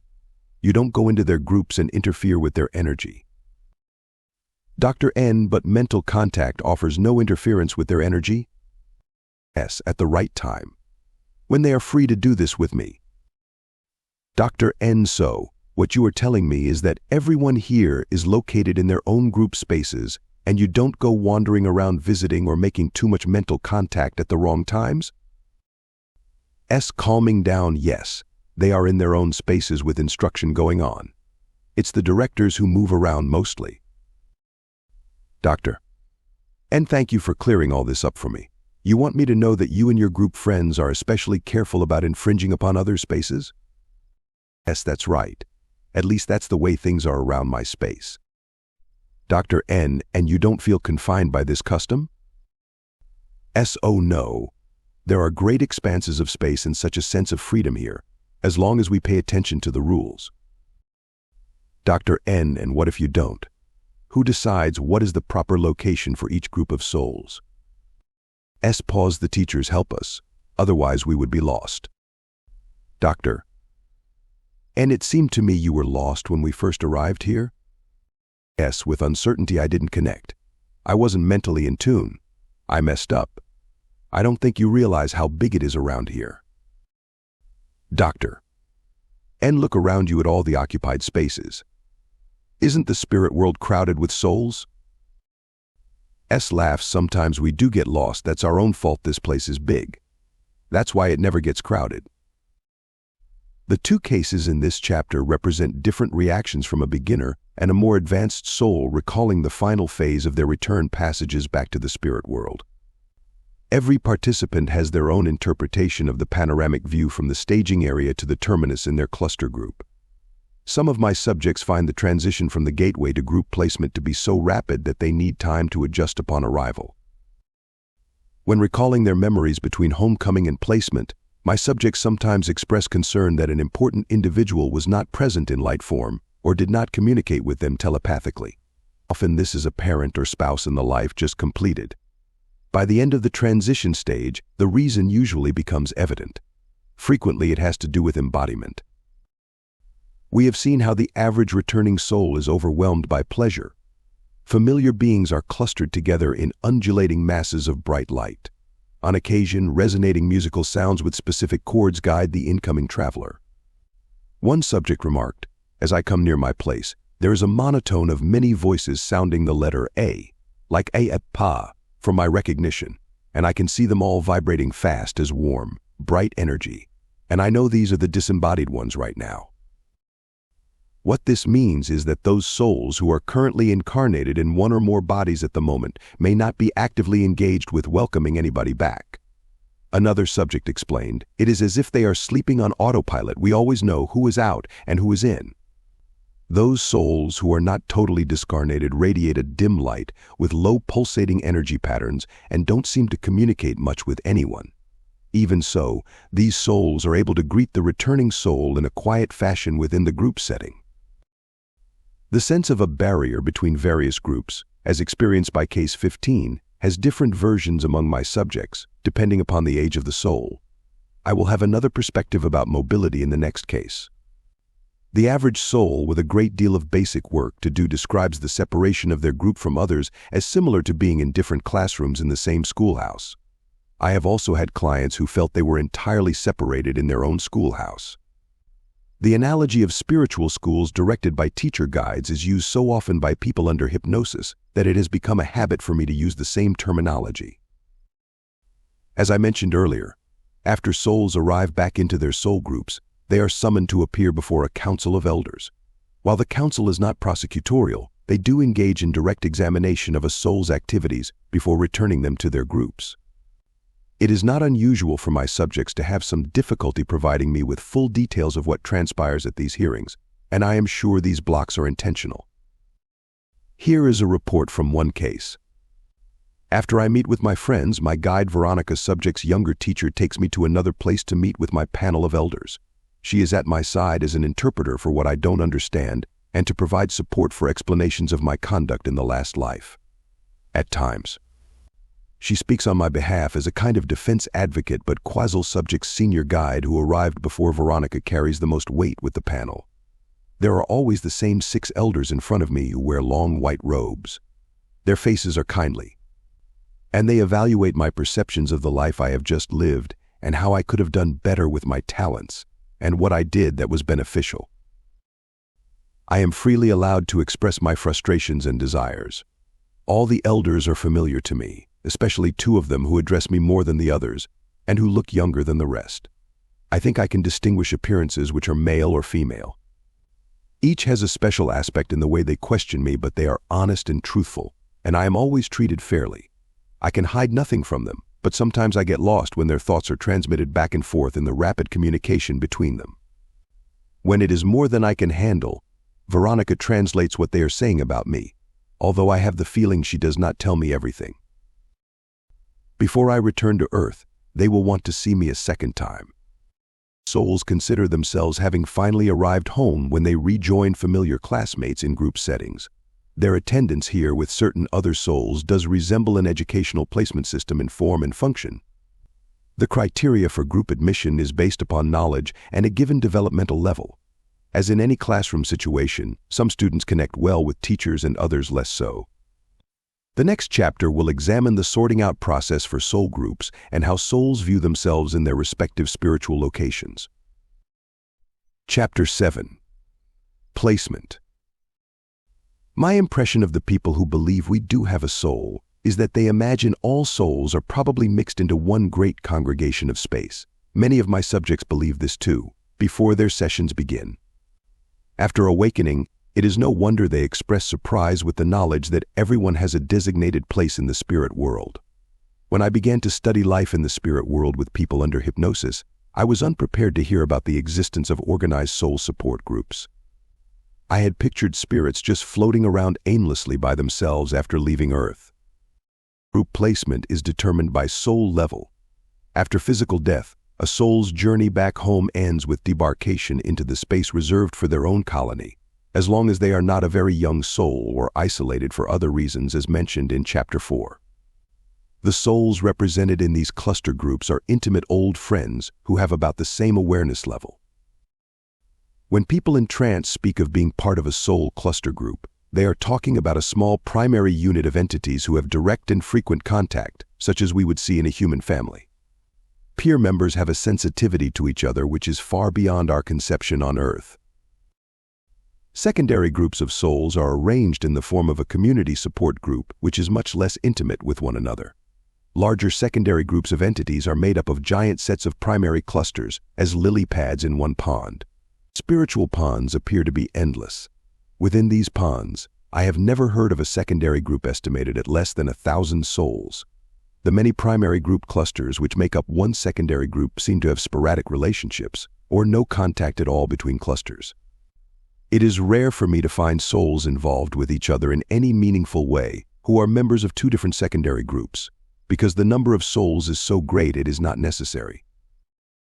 The smaller subgroup primary clusters vary in number, containing anywhere from 3 to 25 souls. I am told the average assemblage is around 15, which is called the inner circle. Any working contact between members of different cluster groups is governed by the lessons to be learned during an incarnation.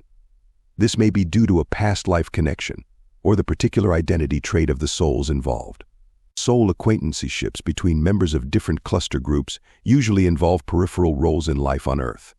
An example would be a high school classmate who was once a close friend, but who you now see only at class reunions. Members of the same cluster group are closely united for all eternity. These tightly knit clusters are often composed of like-minded souls with common objectives which they continually work out with each other. Usually they choose lives together as relatives and close friends during their incarnations on Earth. It is much more common for me to find a subject's brother or sister from former lives in the same cluster group rather than souls who have been their parents. Parents can meet us at the gateway to the spirit world after a death on Earth, but we may not see much of their souls in the spirit world. This circumstance exists not for reasons of maturity, since a parent's soul could be less developed than their human offspring. Rather, it is more a question of social learning between siblings who are contemporary in one time frame. Although parents are a child's primary identification figures for both good and bad karmic effects, it is frequently our relations with spouses, brothers, sisters, and selected close friends over a whole lifetime that most influences personal growth. This takes nothing away from the importance of parents, aunts, uncles, and grandparents who serve us in different ways from another generation. The next case offers us an account of what it is like coming back to one's cluster group after physical death. Case 16. Dr. N, once you leave the staging area and have arrived in the spiritual space where you belong, what do you do then? S. I go to school with my friends. Dr. N, you mean you are in some kind of spiritual classroom? S. Yes, where we study. Doctor. And I want you to take me through this school from the time of your arrival so I can appreciate what is happening to you. Start by telling me what you see from the outside. S. With no hesitation, I see a perfectly square Greek temple with large sculptured columns, very beautiful. I recognize it because this is where I return after each cycle life. Doctor. N. What is a classical Greek temple doing in the spirit world? S. Shrugs. I don't know why it appears to me that way, except it seems natural. Since my lives in Greece. Dr. N. All right, let's continue. Does anyone come to meet you?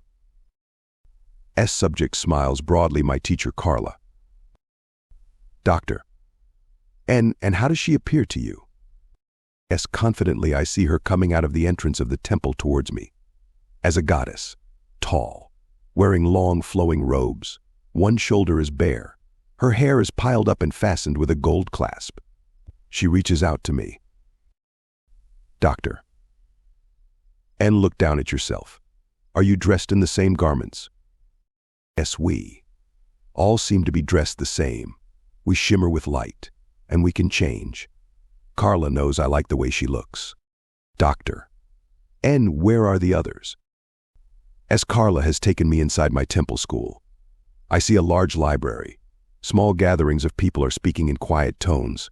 At tables, it is sedate, warm, a secure feeling which is so familiar to me. Doctor. And do all these people appear as adult men and women? Yes, but there are more women in my group.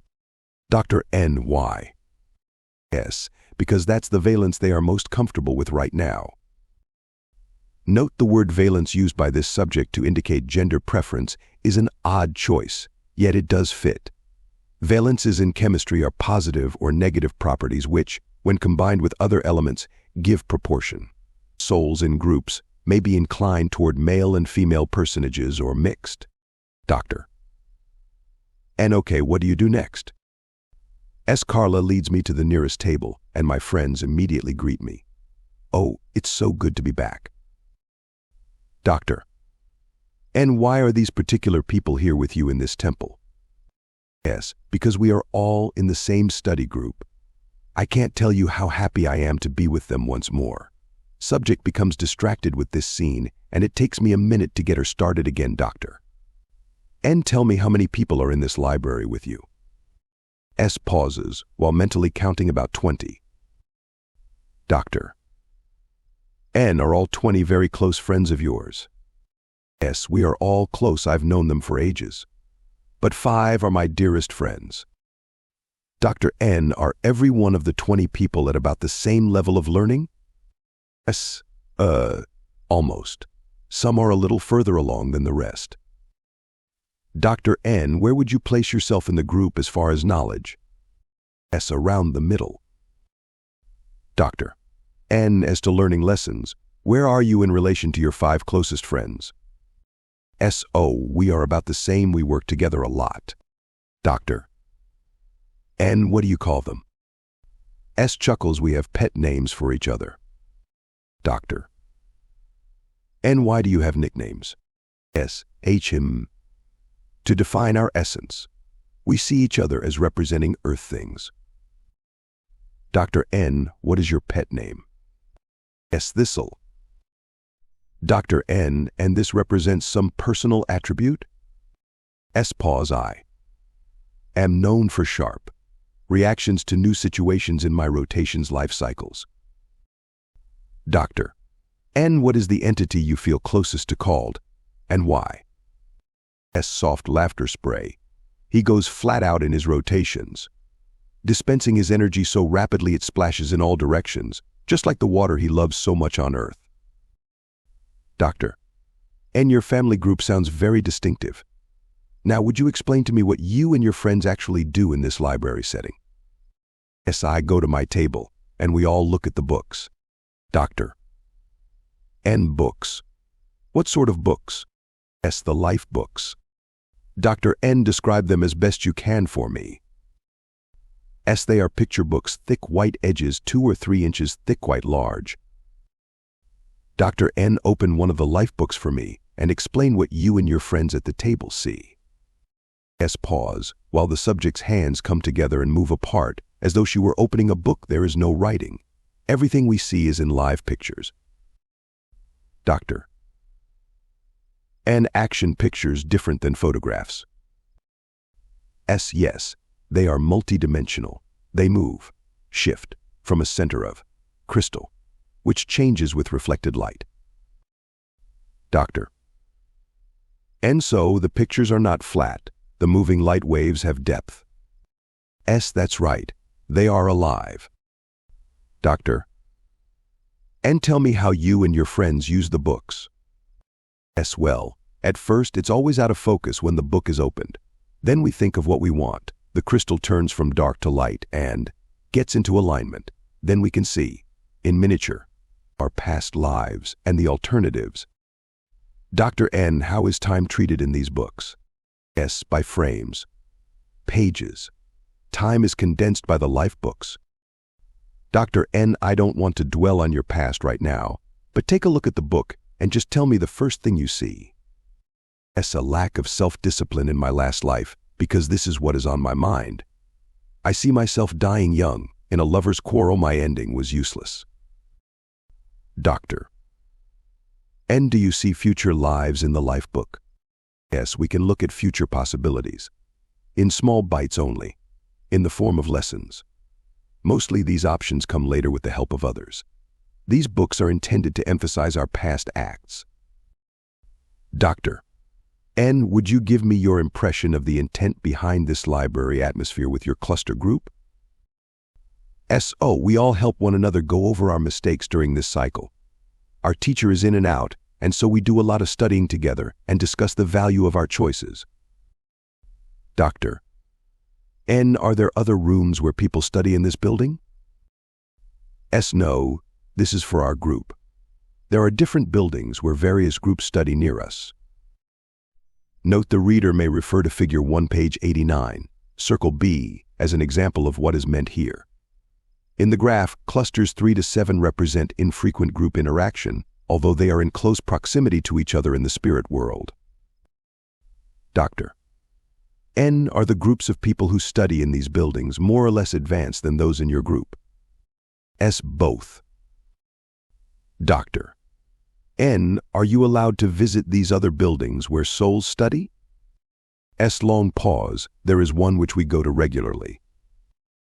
Doctor N, which one?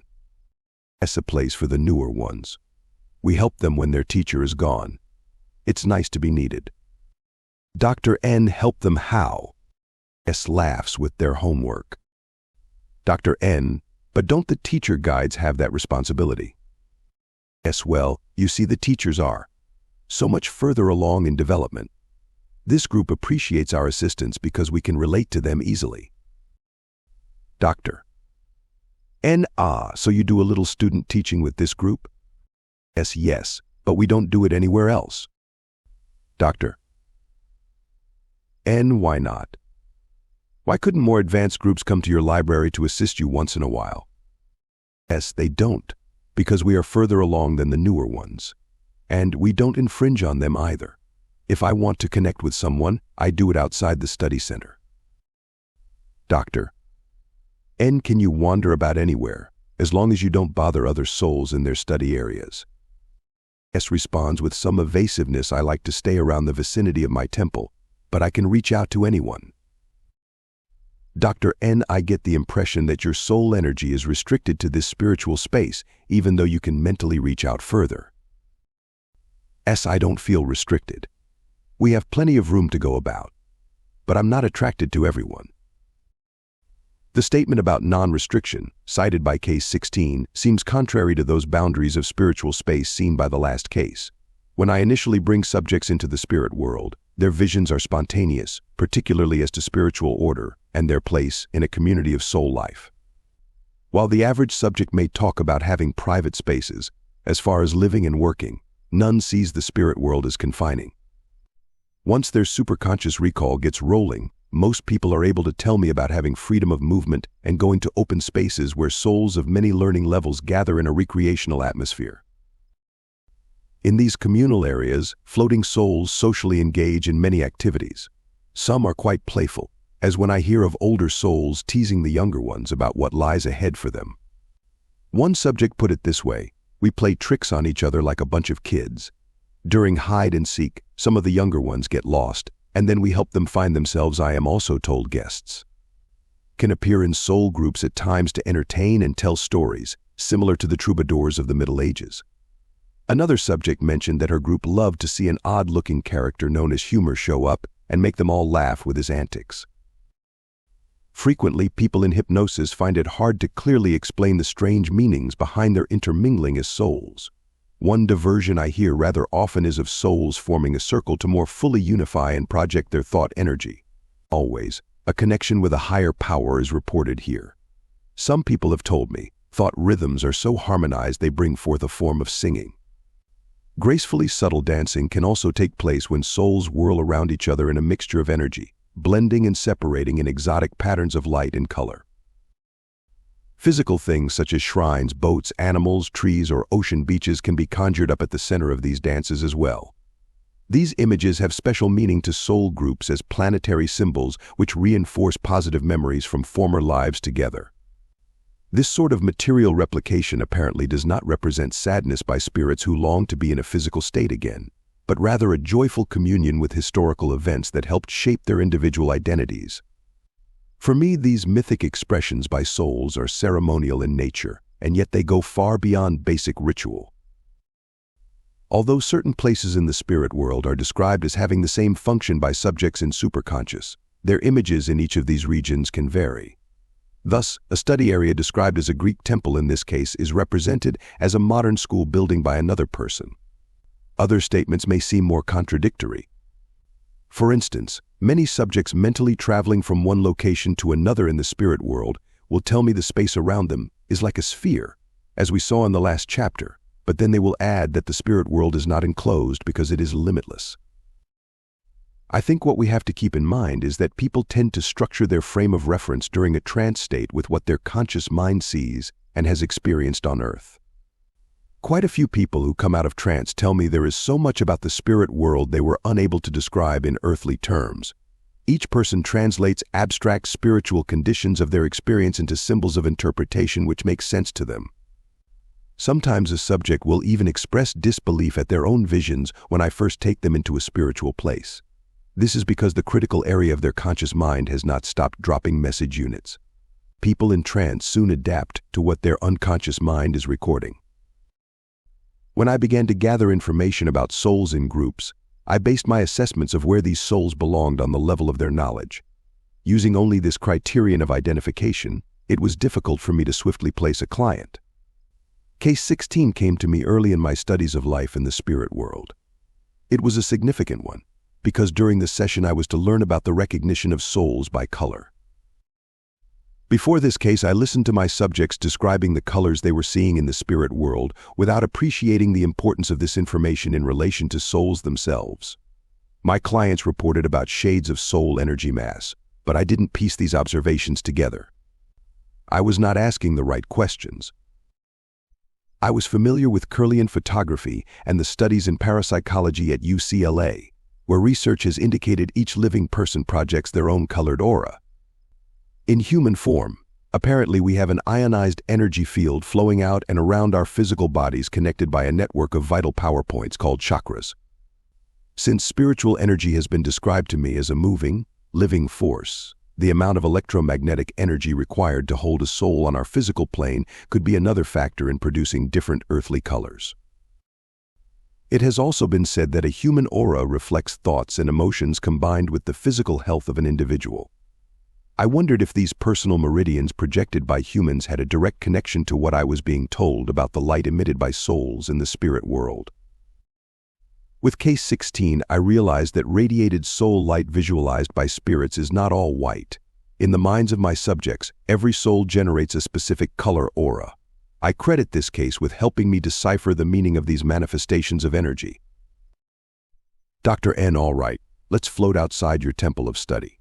What do you see around you, or off in the distance?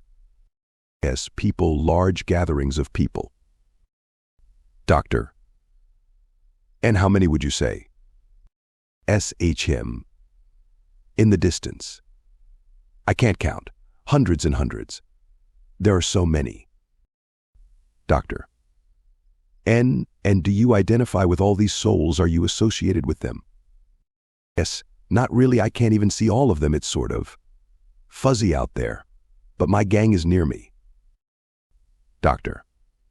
And if I could call your gang of about 20 souls your primary cluster group, are you associated with the larger secondary body of souls around you now?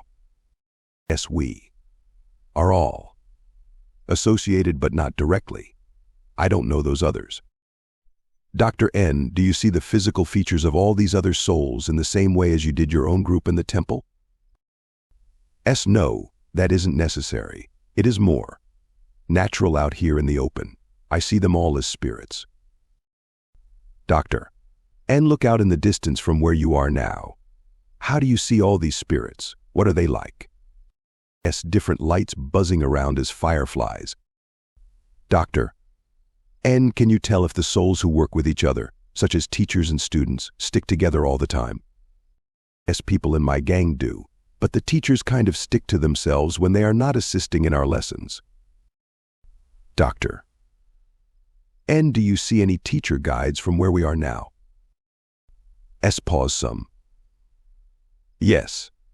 There are much fewer of them than us, of course. I can see Carla with 2 of her friends. Doctor, and you know they are guides, even without seeing any physical features. You can look out there at all the bright white lights and just mentally tell they are guides? S. Sure, we can do that. But they are not all white. Dr. N. You mean souls are not all absolutely white? S. That's partially true. The intensity aspect of our energy can make us less brilliant. Doctor, and so Carla and her 2 friends displayed different shades of white. S. No, they aren't white at all. Doctor, and I don't follow you. S. She and her 2 friends are teachers. Doctor, and what is the difference? Are you saying these guides radiate energy which is not white? Yes, that's right. Doctor, and well, what color are they? S. Yellow, of course. Dr. N. Oh, so all guides radiate yellow energy? S. No, they don't. Doctor, and what? S. Carla's teacher is Valaire's. He is blue. We see him sometimes here. Nice guy, very smart. Doctor, and blue. How did we get to blue? S. Valaire's shows a light blue. Doctor, and I'm confused. You didn't say anything about another teacher called Valaire's being part of your group. S. You didn't ask me. Anyway, he is not in my group. Neither is Carla. They have their own groups. Dr. N. And these guides have auras which are yellow and blue? S. Yeah. Doctor, and how many other energy colors do you see floating around here? S. None. Doctor, and why not red and green energy lights?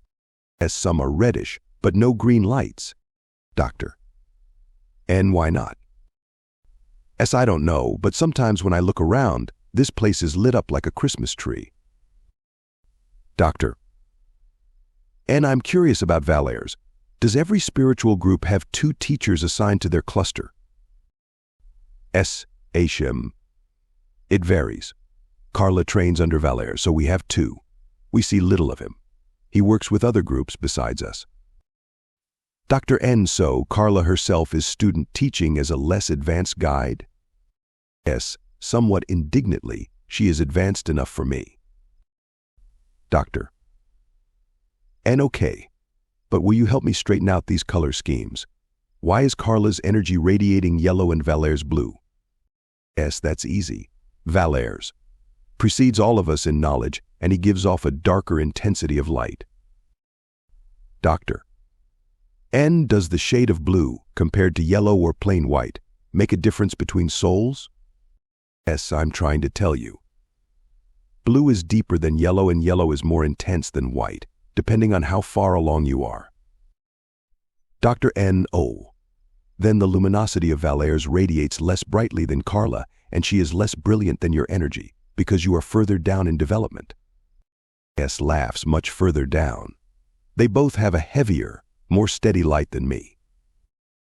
Doctor, and how does Carla's yellow color vary from your whiteness in terms of where you are going with your own advancement? S. With pride, I'm turning into a reddish white. Eventually, I'll have light gold. Recently, I've noticed Carla turning a little darker yellow. I expected it. She is so knowledgeable and good. Doctor, and really, and then will she eventually take her energy level to dark blue in intensity? S. No, to a light blue at first. It's always gradual, as our energy becomes more dense. Doctor. And so, these three basic lights of white, yellow, and blue represent the development stages of souls and are visibly obvious to all spirits. Yes, that's right, and the changes are very slow. Doctor. And look around again. Do you see all the energy colors equally represented by souls in this area? Oh no. Mostly white, some yellows, and few blues. Dr. N, thank you for clarifying this for me. I routinely question everyone about their color hues while they are in trance. Aside from the general whiteness of the spirit world itself, my subjects report seeing a majority of other souls displaying shades of white. Apparently, a neutral white or gray is the starting point of development. Spirit auras then mix the primary colors of red, yellow, and blue from a base of white. A few people see greenish hues mixed with yellow or blue. To equate what I have heard about soul energy with the physical laws which govern the color spectrum we see in the heavens is just supposition. However, I have found some similarities. The energy of radiated light from cooler stars in the sky is a red-orange, while the hotter stars increase from yellow to blue-white. Temperature acts on light waves that are also visible vibrations of the spectrum with different frequencies. The human eye registers these waves as a band of light to dark colors. The energy colors of souls probably have little to do with such elements as hydrogen and helium, but perhaps there is an association with a high energy field of electromagnetism. I suspect all soul light is influenced by vibrational motion in tune with a harmonious spiritual oneness of wisdom. Some aspects of quantum physics suggest the universe is made up of vibrational waves which influence masses of physical objects by an interaction of different frequencies. Light, motion, sound, and time are all interrelated in physical space. I was hearing these same relationships applied to spiritual matter from my cases. Eventually, I concluded both our spiritual and physical consciousness project and receive light energy. I believe individual vibrational wave patterns represent each soul's aura. As souls, the density, color, and form of light we radiate is proportional to the power of our knowledge and perception as represented by increasing concentrations of light matter as we develop. Individual patterns of energy not only display who we are, but indicate the degree of ability to heal others and regenerate ourselves. People in hypnosis speak of colors to describe how souls appear, especially from a distance, when they are shapeless. From my cases, I have learned the more advanced souls project masses of faster-moving energy particles which are reported to be blue in color, with the highest concentrations being purple. In the visible spectrum on Earth, blue-violet has the shortest wavelength, with energy peaking in the invisible ultraviolet. If color density is a reflection of wisdom, then the lower wavelengths of white through yellow emanating from souls must represent lower concentrations of vibrational energy. Figure 3, page 103, is a chart I have designed for the classification of souls by color coding, as reported by my subjects. The first column lists the soul's spiritual state, or grade level of learning. The last column shows our guide status and denotes our ability and readiness to serve in that capacity for others, which will be explained further in the next chapter. Learning begins with our creation as a soul and then accelerates with the first physical life assignment. With each incarnation, we grow in understanding, although we may slip back in certain lives before regaining our footing and advancing again. Nevertheless, from what I can determine, once a spiritual level is attained by the soul, it stays there. In Figure 3, I show 6 levels of incarnating souls. Although I generally place my subjects into the broad categories of beginner, intermediate, and advanced souls, there are subtle differences in between, at levels I and IV. For example, to determine whether a soul is starting to move out of the beginner stage at level I into level I must not only know how much white energy remains, but analyze the subject's responses to questions which demonstrate learning. A genealogy of past life successes, future expectations, group associations, and conversations between my subjects and their guides all form a profile of growth. Some of my subjects object to my characterizing the spirit world as a place governed by societal structure and organizational management symbolized by Figure 3. On the other hand, I continually listen to these same subjects describe a planned and ordered process of self-development influenced by peers and teachers. If the spirit world does resemble one great schoolhouse with a multitude of classrooms under the direction of teacher souls who monitor our progress, then it has structure. Figure 3 represents a basic working placement model for my own use. I know it has imperfections. I hope follow-up research by regression therapists in future years may build upon my conceptualizations with their own replications to measure soul maturity. This chapter may give the reader the impression that souls are as segregated by light level in the spirit world as people are by class in communities on Earth. Societal conditions on Earth cannot be compared with the spirit world. The differences in light frequency measuring knowledge in souls all comes from the same energy source. Souls are fully integrated by thought. If all levels of performance in the spirit world were on one grade level, souls would have a poor system of training. The old one-room schoolhouse concept of education on Earth limited students of different ages. In spiritual peer groups, souls work at their own developmental level with others like them. Mature teacher guides prepare succeeding generations of souls to take their places. And so there are practical reasons why conditions exist in the spirit world for a system designed to measure learning and development. The system fosters enlightenment and ultimately the perfection of souls. It is important to understand that while we may suffer the consequences of bad choices in our educational tasks, we are always protected, supported, and directed within the system by master souls. I see this as the spiritual management of souls. The whole idea of a hierarchy of souls has been part of both Eastern and Western cultures for many centuries. Plato spoke of the transformation of souls from childhood to adulthood passing through many stages of moral reason. The Greeks felt humankind moves from immoral, immature, and violent beings over many lives to people who are finally socialized with pity, patience, forgiveness, honesty, and love. In the 2nd century AD, new Christian theology was greatly influenced by Plotinus, whose Neoplatonist cosmology involved souls having a hierarchy of degrees of being. The highest being was a transcendent one, or God creator, out of which the soul self was born, which would occupy humans. Eventually, these lower souls would return to complete reunion with the universal oversoul. My classification of soul development is intended to be neither socially nor intellectually elitist. Souls in a high state of advancement are often found in humble circumstances on Earth.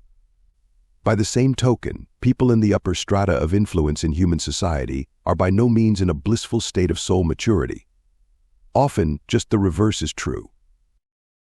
In terms of placement by soul development, I cannot overemphasize the importance of our spiritual groups. Chapter 9, on beginner souls levels I and I, will more closely examine how a soul group functions.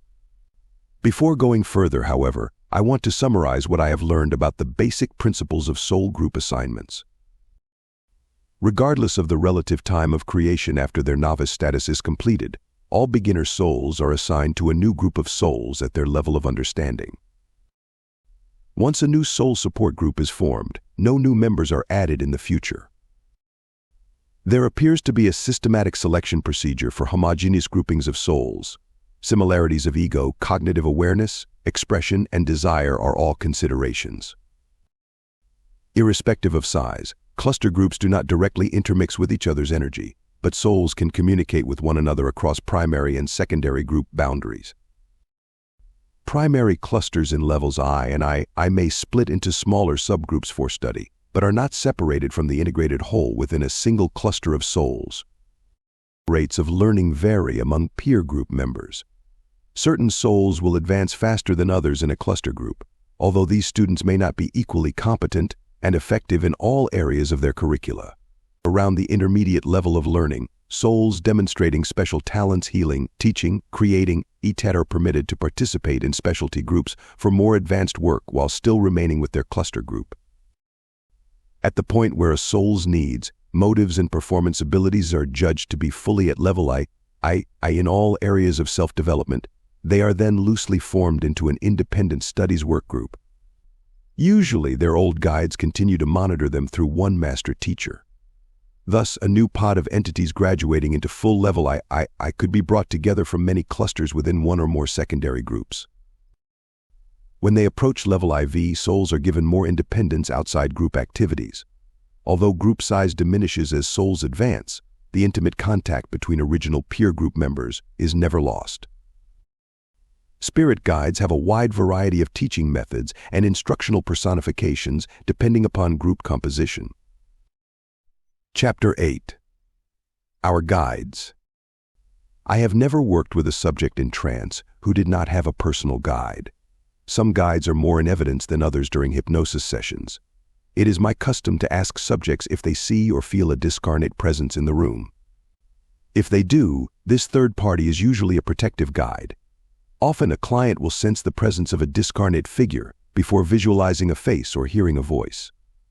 People who meditate a great deal are naturally more familiar with these visions than someone who has never called upon his or her guide. The recognition of these spiritual teachers brings people into the company of a warm, loving, creative power. Through our guides, we become more acutely aware of the continuity of life and our identity as a soul. Guides are figures of grace in our existence because they are part of the fulfillment of our destiny. Guides are complex entities, especially when they are master guides. The awareness level of the soul determines to some extent the degree of advancement of the guide assigned to them. In fact, the maturity of a particular guide also has a bearing on whether these teachers have only one student or many under their direction. Guides at the senior level of ability and above usually work with an entire group of souls in the spirit world and on earth. These guides have other entities who assist them. From what I can see, every soul group usually has one or more rather new teachers in training. As a result, some people may have more than one guide helping them. The personal names my clients attach to their guides range from ordinary, whimsical, or quaint-sounding words to the bizarre. Frequently, these names can be traced back to a specific past life a teacher spent with a student. Some clients are unable to verbalize their guide's name because the sound cannot be duplicated, even when they see them clearly while under hypnosis. I tell these people it is much more important that they understand the purpose of why certain guides are assigned to them, rather than possessing their names. A subject may simply use a general designation for their guide, such as director, advisor, instructor, or just my friend. One has to be careful how the word friend is interpreted. Usually, when a person in trance talks about a spiritual friend, they are referring to a soulmate or peer group associate rather than a guide. Entities who are our friends exist on levels not much higher or lower than ourselves. These friends are able to offer mental encouragement from the spirit world while we are on earth, and they can be with us as incarnated human companions while we walk the roads of life. One of the most important aspects of my therapeutic work with clients is assisting them, on a conscious level, with appreciating the role their guides play in life. These teacher entities edify all of us with their skillful instruction techniques. Ideas we claim as our own may be generated by a concerned guide. Guides also comfort us during the trying periods in our lives, especially when we are children in need of solace. I remember a charming remark made by a subject after I asked when she began seeing her guide in this life. "Oh, when I was daydreaming," she said. "I remember my guide was with me on my first day of school when I was really scared.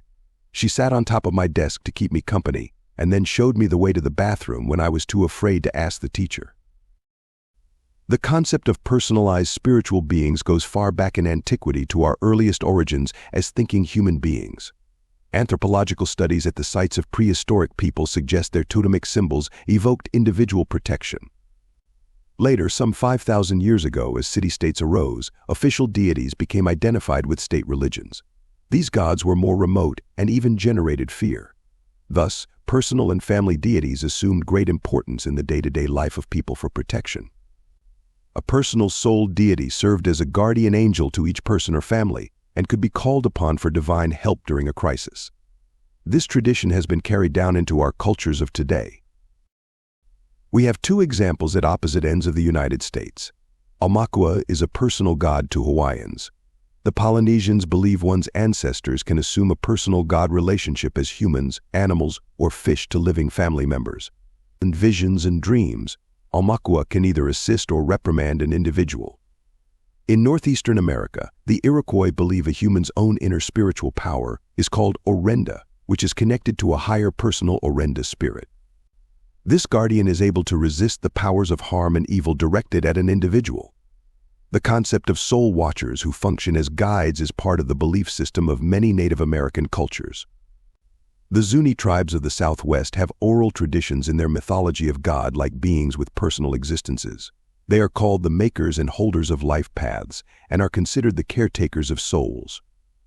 There are other cultures around the world which also believe someone other than God is watching over them to personally intercede on their behalf. I think human beings have always needed anthropomorphic figures below a supreme God to portray the spiritual forces around them. When people pray or meditate, they want to reach out to an entity with whom they are acquainted for inspiration. It is easier to ask for aid from a figure which can be clearly identified in the human mind. There is a lack of imagery with a supreme God which hinders a direct connection for many people. Regardless of our diverse religious preferences and degrees of faith, people also feel if there is a supreme God, this divinity is too busy to bother about their individual problems.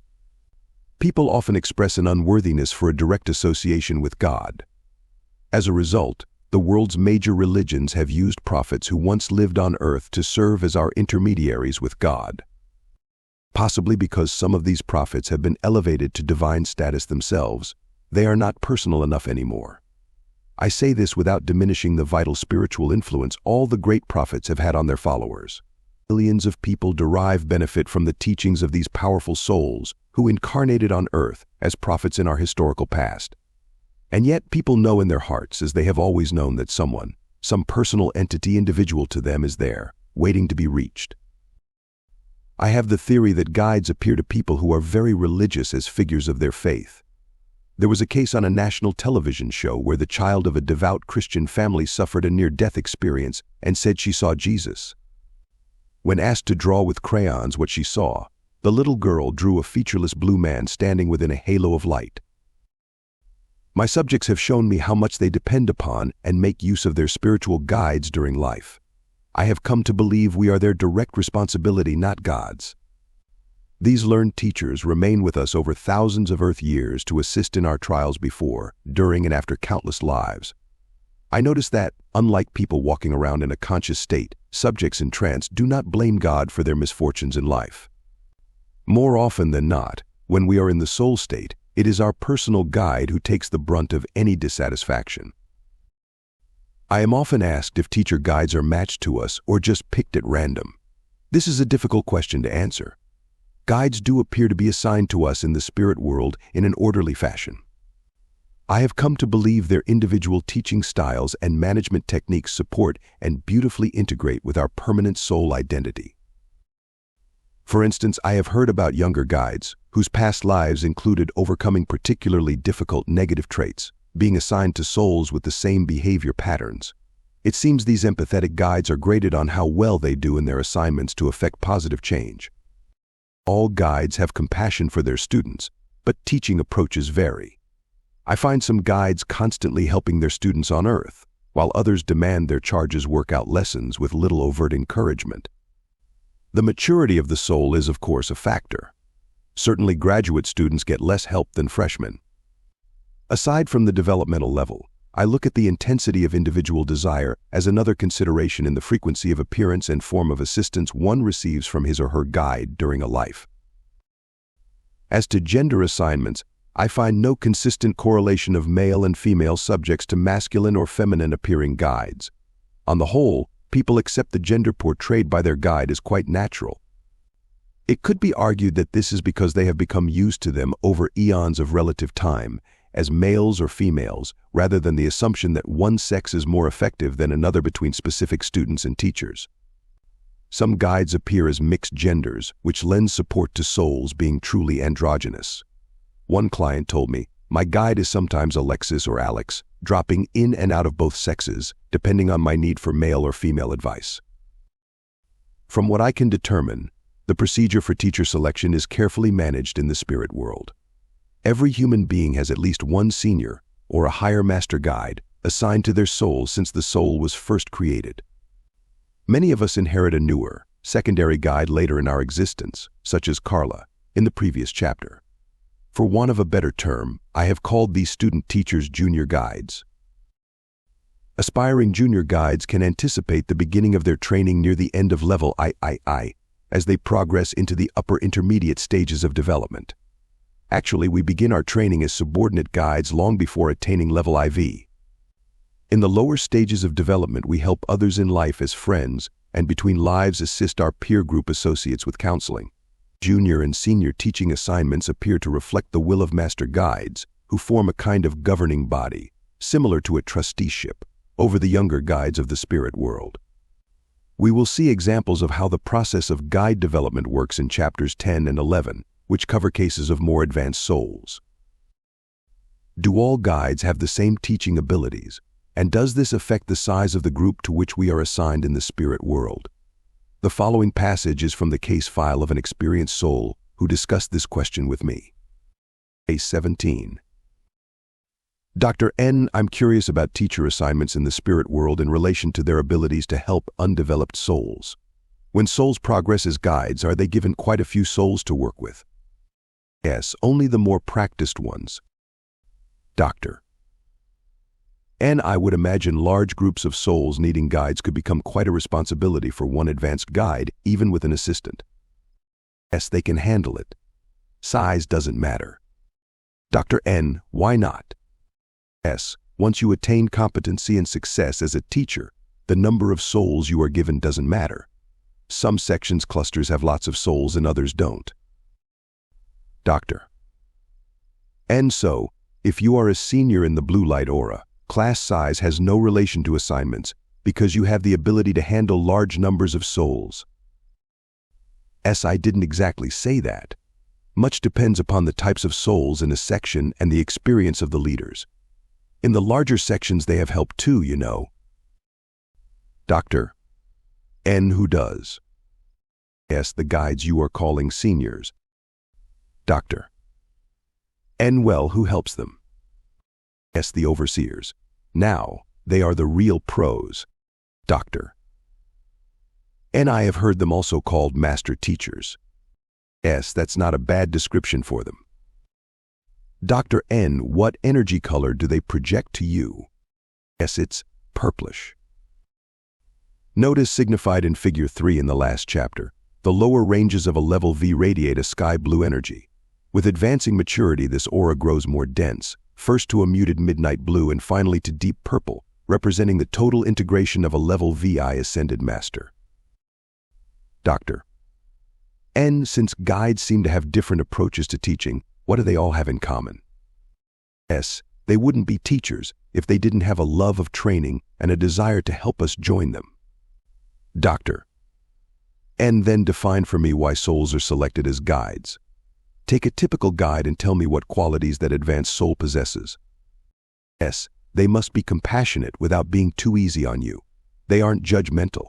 You don't have to do things their way. They don't restrain by imposing their values on you. Doctor. And okay, those are things guides don't do. If they don't overdirect souls, what are the important things they do, as you see it? S, they build morale in their sections and instill confidence. We all know they have been through a lot themselves.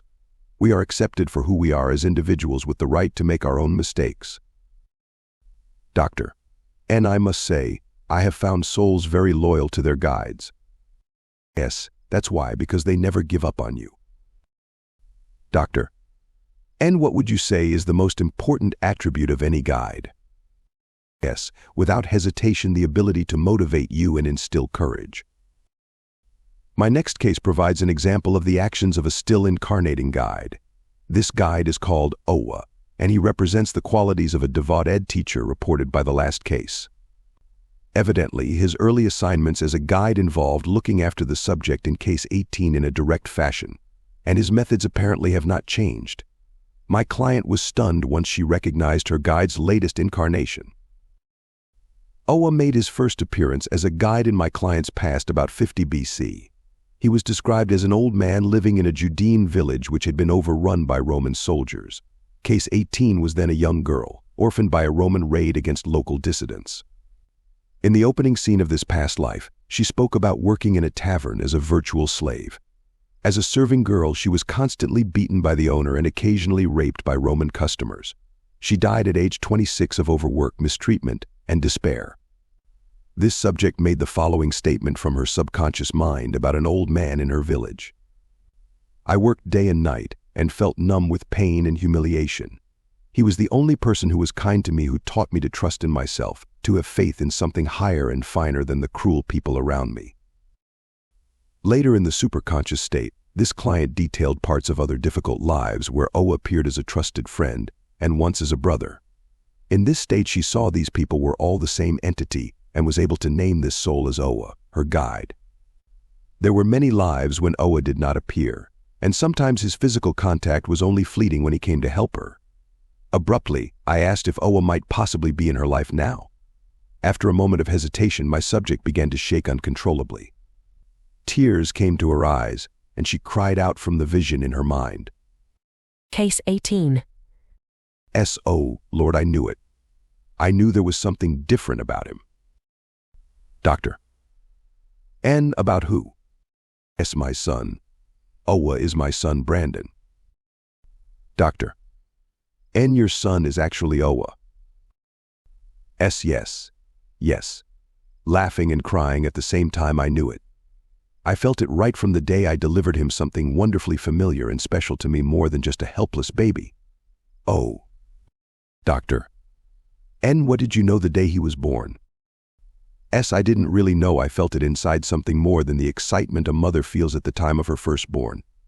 I felt he came here to help me, don't you see? Oh, it's so fantastic. It's true, it's him. Doctor.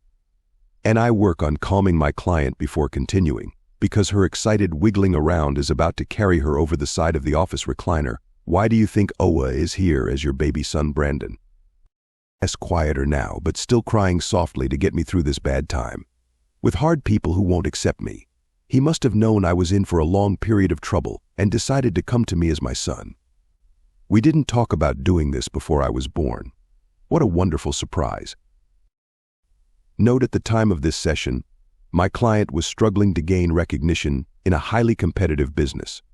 She was also having marital difficulties at home, partly due to being the major wage earner. I have since learned she is divorced. Doctor. And did you sense something unusual about your baby after you took him home? Yes, it started at the hospital, and this feeling never left me. When I look into his eyes, he soothes me. Sometimes I come home so worn out, so tired and beat down, I am short-tempered with him when the babysitter leaves. But he is so patient with me. I don't even need to hold him. The way he looks at me is so wise. I didn't fully understand what this meant until now. Now, I know. Oh, what a blessing. I wasn't sure if I should even have the baby. Now I see it all. Doctor. And what do you see? In a firm voice, as I try to advance in my profession. People are getting harder, not accepting what I know and can do. My husband and I are having trouble. He puts me down for pushing too hard, wanting to achieve. Oh, well, Brandon is here to keep me strong so I can overcome. Dr. N. And do you think it is all right we discovered your guide is with you as Brandon and in this life? Yes. If Owa didn't want me to know that he decided to come into my life, I wouldn't have come to see you. It wouldn't have been on my mind. This exceptional case represents the emotional intoxication a subject feels when an in-life contact is made with their guide.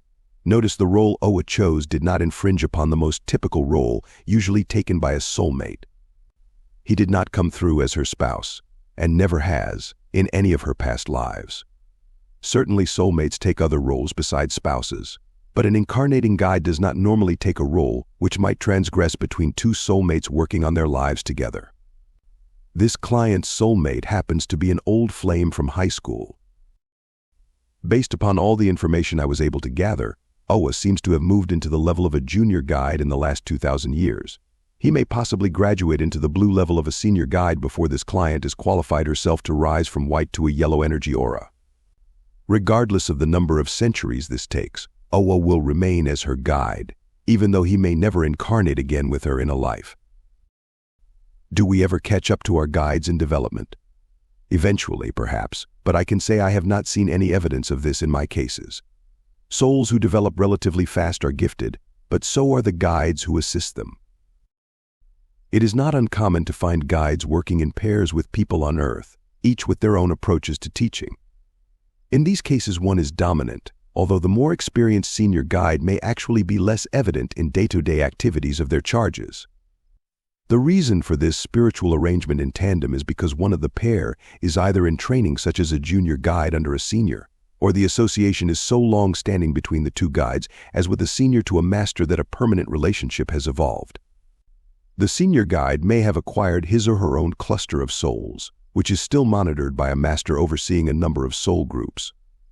Teams of guides do not interfere with each other in or out of the spirit world. I have a close friend whose guides illustrate how two teachers working together complement each other. Using this individual's case is appropriate because I have observed the way this person's two guides interact in various life circumstances. My friend's junior guide appears in the form of a kindly, nurturing Native American medicine woman called Kwan. Dressed simply in a deerskin sheath, her long hair pulled back, Kwan's soft face is bathed in vivid light during her appearances. When she is called, Kwan provides a vehicle for insight and understanding events and the individuals associated with those events, which are troubling to my friend. Kwan's desire to lighten the load of the rather difficult life my friend has chosen is tempered by a challenging male figure called Giles. Giles is clearly a senior guide who may be close to being a master in the spirit world. In this capacity, he does not appear nearly as often as Kwan. When Giles does come into my friend's higher consciousness, he does so abruptly. Here is a sample of how a senior guide operates differently from one of junior status. Case 19. Doctor. N. When you are in deep reflection over a serious problem, how does Giles come to you? S. Laughs. Not the same as Kwan, I can tell you. Usually he likes to hide a little. At first, behind a shadow of blue vapor, I hear him chuckling before I see him. Doctor. And you mean he appears first as a blue energy form? S. Yes. To hide himself a bit, he likes to be secretive, but it doesn't last long. Doctor. N. Why? S. I don't know, to make sure I really want him, I guess. Doctor. N. Well, when he shows himself, what does Giles look like to you? S. An Irish leprechaun. Doctor. N.O. Then he is a small man. S. Laughs again, an elf-figured tangled hair all over his wrinkled face. He looks a mess and moves constantly in all directions. Doctor. And why does he do that? S. Giles is a slippery character, impatient. 2. He frowns a lot while he paces back and forth in front of me with his arms clasped in back of him. Doctor. And how would you interpret this behavior? S. Giles is not dignified like some guides, but he is very clever. Crafty. Dr. N. Could you be more specific as to how this conduct relates to you? S. Strain. Giles has made me look upon my lives as a chess game with the earth as the board. Certain moves bring certain results and there are no easy solutions. I plan, and then things go wrong during the game in my life. I sometimes think he lays traps for me to work through on the board. Dr. N. Do you prosper with this technique of your advanced guide? Has Giles been a help to your problem solving during the game of life? S. Pause. More afterward. Here in the spirit world, but he makes me work so damn hard on earth. Dr. N. Could you get rid of him and just work with Kwan? S. Smiles ruefully. It doesn't work that way here. Besides, he is brilliant. Doctor. N. So, we don't get to choose our guides? S. No way. They choose you. Doctor. N. Do you have any idea why you have two guides who approach your problems so differently in the way they help you? S. No, I don't, but I consider myself very fortunate. Kwan is gentle and steady with her support. Note the embodiments of Native Americans who once lived in North America make powerful spiritual guides for those of us who have followed them to live in this land. The large number of Americans who report having such guides lends support to my belief that souls are attracted to geographical settings they have known during earlier incarnations. Doctor. N. What do you like most about Giles' teaching methods? S. Pensively. Oh, the way he, trifles with me, almost mocking me to do better during the game and stop feeling sorry for myself. When things get especially rough, he prods me and keeps me going, insisting I use all my abilities. There is nothing soft about Giles. Dr. N, and you feel this coaching on Earth, even when you and I are not working together. Yes, when I meditate and go inside myself, or during my dreams. Dr. N, and Giles comes when you want him? Yes, after some hesitation, no. Although it seems as though I have been with him forever.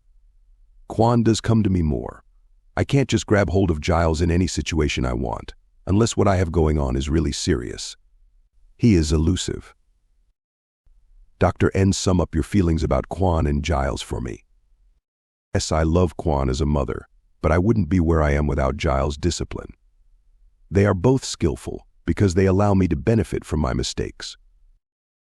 These two guides are a cooperating team of instructors, which is standard procedure for those people who have two guides. In this case, Giles enjoys teaching karmic lessons by the Socratic method.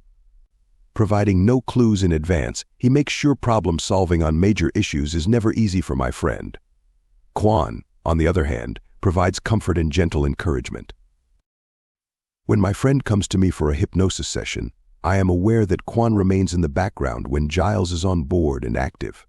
Giles is a caring guide, as all guides are, but without a trace of indulgence. Adversity is allowed to build to the absolute limits of my friend's ability to cope before solutions suddenly begin to unfold. To be honest, I see Giles as a wicked taskmaster. This view is not really shared by my friend, who is grateful for the challenges offered by this complex teacher. What is the average spiritual guide like? In my experience, no two guides are the same. These dedicated higher entities give me the impression of having attitudinal swings toward me from one session to the next, and even within the same session with a client. They can be cooperative or obstructive, tolerant or disobliging, evasive or revealing, or just flat out unconcerned with anything I do with a subject.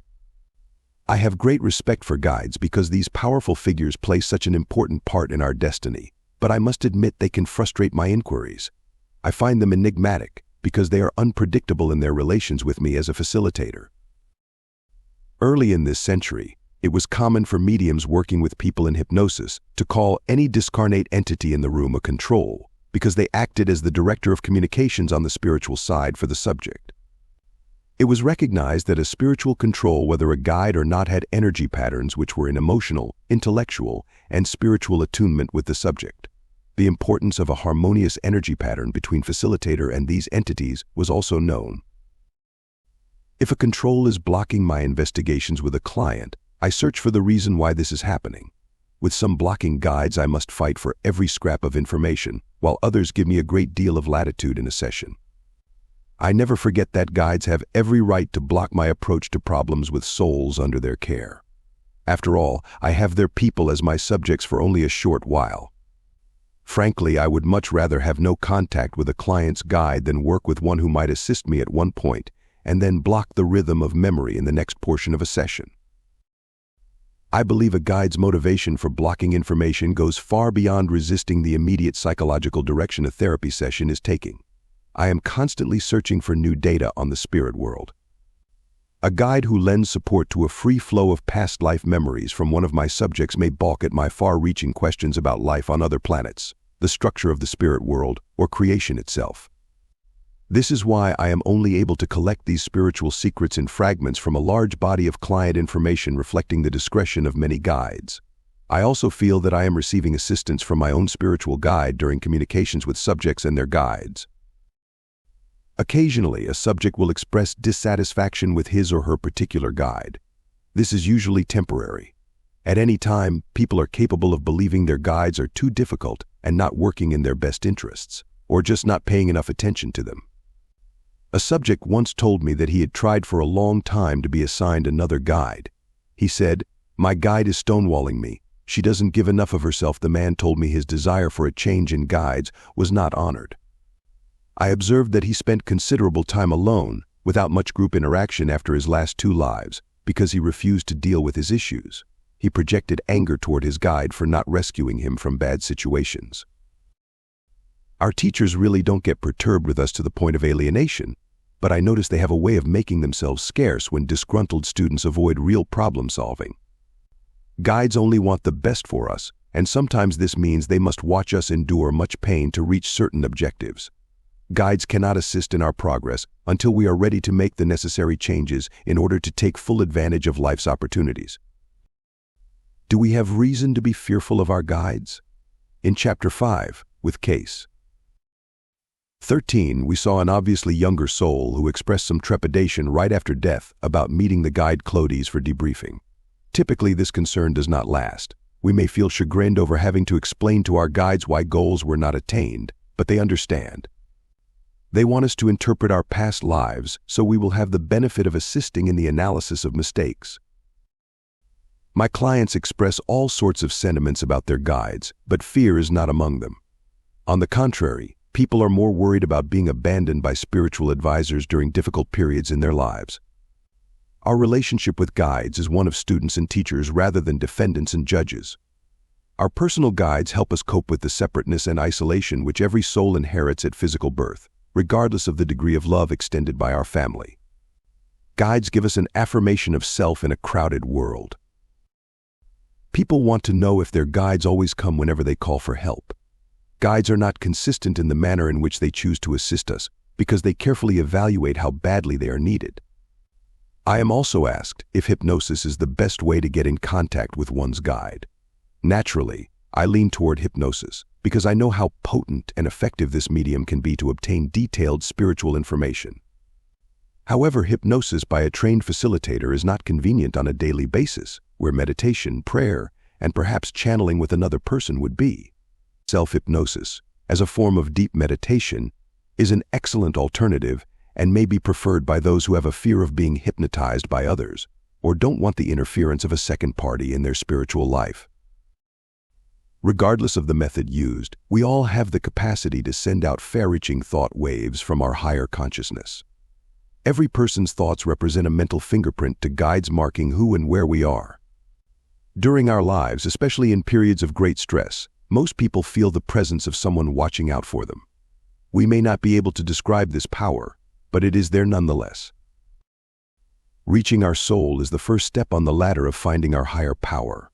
All lines of mental communication we use to reach a Godhead are monitored by our guides on this step. They, too, have their guides further up the ladder. The entire ladder serves as one unbroken conduit to the source of all intelligent energy, with each rung being part of the whole. It is essential for people to have faith that a prayer for help will be answered by their own higher power. This is why guides are vitally important to our spiritual and temporal lives. If we are relaxed and in a state of concentrated focus, an inner voice speaks to us, and even if we didn't initiate the message, we should trust what we hear. National surveys by psychologists indicate 1 person in 10 admits to hearing voices which are frequently positive and instructional in nature. It is a relief for many people to learn their inner voices are not the hallucinations associated with the mentally ill. Rather than something to be worried about, an inner voice is like having your own resident counselor on call. More often than not, these voices are those of our guides. Guides assigned to different souls do work together relaying urgent mental messages for each other. People unable to help themselves in critical situations may find counselors, friends, and even strangers coming to their aid at just the right moment. The inner strength which comes to us in our daily lives does not arrive as much by a visual picture of actually seeing our guides, as from the feelings and emotions which convince us we are not alone. People who listen and encourage their inner voice through quiet contemplation say they feel a personal connection with an energy beyond themselves which offers support and reassurance. If you prefer to call this internal guidance system inspiration or intuition, that is fine, because the system which aids us is an aspect of ourselves as well as higher powers. During troublesome times in our lives, we have the tendency to ask for guidance to immediately set things right. When they are in trance, my clients see that their guides don't help them solve all their problems at once. Rather, they illuminate pathways by the use of clues. This is one reason why I am cautious about client blocking during hypnosis. Insight is best revealed with a controlled pace relative to each person. A concerned teacher may not want all aspects of a problem uncovered at a given point in time for his or her student. we vary in our ability to handle revelations. When asking for help from your higher spiritual power, I think it is best not to demand immediate change. Our success in life is predicated on planning, but we do have alternative paths to choose from to reach certain goals. When seeking guidance, I suggest requesting help with just the next step in your life. When you do this, be prepared for unexpected possibilities. Have the faith and humility to open yourself up to a variety of paths toward solutions. After death, we do not experience sadness as souls with the same emotional definition as grief felt in physical form. Yet, as we have already seen, souls are not detached beings without feelings. I have learned those powers who watch over us also feel what I call a spiritual sorrow when they see us making poor choices in life and going through pain. Certainly our soulmates and peers suffer distress when we are tormented, but so do our guides. Guides may not show sorrow in orientation conferences and during soul group discussions between lives, but they keenly feel their responsibilities toward us as teachers. In Chapter 11, we will get the perspective of a guide at level V. I have never found a person who is a living grade VI, or Master Guide, as a subject. I suspect we don't have a whole lot of these advanced souls on Earth at any one time. Most level VIs are much too involved with planning and directing from the spirit world to incarnate any longer. From the reports of the level Vs I have had, it would seem the level VI has no new lessons to learn, but I have a hunch a still incarnating soul at level V may not know all the esoteric tasks involved with master-level entities. Once in a while during a session with a more advanced soul, I hear references to an even higher level of soul than level VI. These entities, to whom even the masters report, are in the darkest purple range of energy. These superior beings must be getting close to the Creator. I am told these shadowy figures are elusive, but highly venerated beings in the spirit world. The average client doesn't know if spiritual guides should be placed in a less than divine category or considered lesser gods because of their advancement. There is nothing wrong with any spiritual concept as long as it provides comfort, is uplifting, and makes sense to each individual. Although some of my clients have the tendency to consider guides God like they are not God. In my opinion, guides are no more or less divine than we are, which is why they are seen as personal beings. In all my cases, God is never seen. People in hypnosis say they feel the presence of a supreme power directing the spirit world, but they are uncomfortable using the word God to describe a creator. Perhaps the philosopher Spinoza said it best with these words: God is not he who is, but that which is. Every soul has a spiritual higher power linked to its existence. All souls are part of the same divine essence generated from one oversoul. This intelligent energy is universal in scope, and so we all share in divine status. If our soul reflects a small portion of the oversoul we call God, then our guides provide the mirror by which we are able to see ourselves connected to this Creator. Chapter 9. The Beginner Soul. There are two types of beginner souls who are truly young in terms of exposure to an existence out of the spirit world, and souls who have been reincarnating on Earth for a long period of relative time, but still remain immature. I find beginner souls of both types in levels I and II. I believe almost 3/4 of all souls who inhabit human bodies on Earth today are still in the early stages of development. I know this is a grossly discouraging statement because it means most of our human population is operating at the lower end of their training. On the other hand, when I consider a world population beset by so much negative cross-cultural misunderstanding and violence, I am not inclined to change my opinion about the high percentage of lower-level souls on Earth. However, I do think each century brings improvement of awareness in all humans. Over a number of years, I have maintained a statistical count of client soul levels in my case files. Undoubtedly, the figures are weighted to some extent at the lower levels because these subjects were not selected at random. My cases could be overrepresented by souls at the lower levels of development because they are the very people who require assistance in life and might come to me seeking information. For those who are curious, the percentages by soul level of all my cases are as follows: level I, 42% level II, 31% level III, 17% level IV, 9% and level V, 1%. Projecting these figures into a world population of 5 billion souls would be unreliable, using my small sample. Nevertheless, I see the possibility we may have only a few 100,000 people on Earth at level V. My subjects state that souls end their incarnations on Earth when they reach full maturity. What is significant about the high percentage of souls in the early stages of development is our rapidly multiplying population and the urgency babies have for available souls. We are increasing by 260,000 children per day. This human necessity for souls means they must normally be drawn from a spiritual pool of less advanced entities who require more incarnations to progress and are, therefore, more available to return to another life. I am sensitive to the feelings of clients whom I know to be in the early stages of development. I cannot count the number of times a new client has come into my office and said, "I know I am an old soul, but I seem to have problems coping with life." We all want to be advanced souls because most people hate to be considered a beginner in anything. Every case is unique. There are many variables within each soul's character, individual development rate, and the qualities of the guides assigned to them. I see my task as offering interpretations of what subjects report to me about the progression of their souls.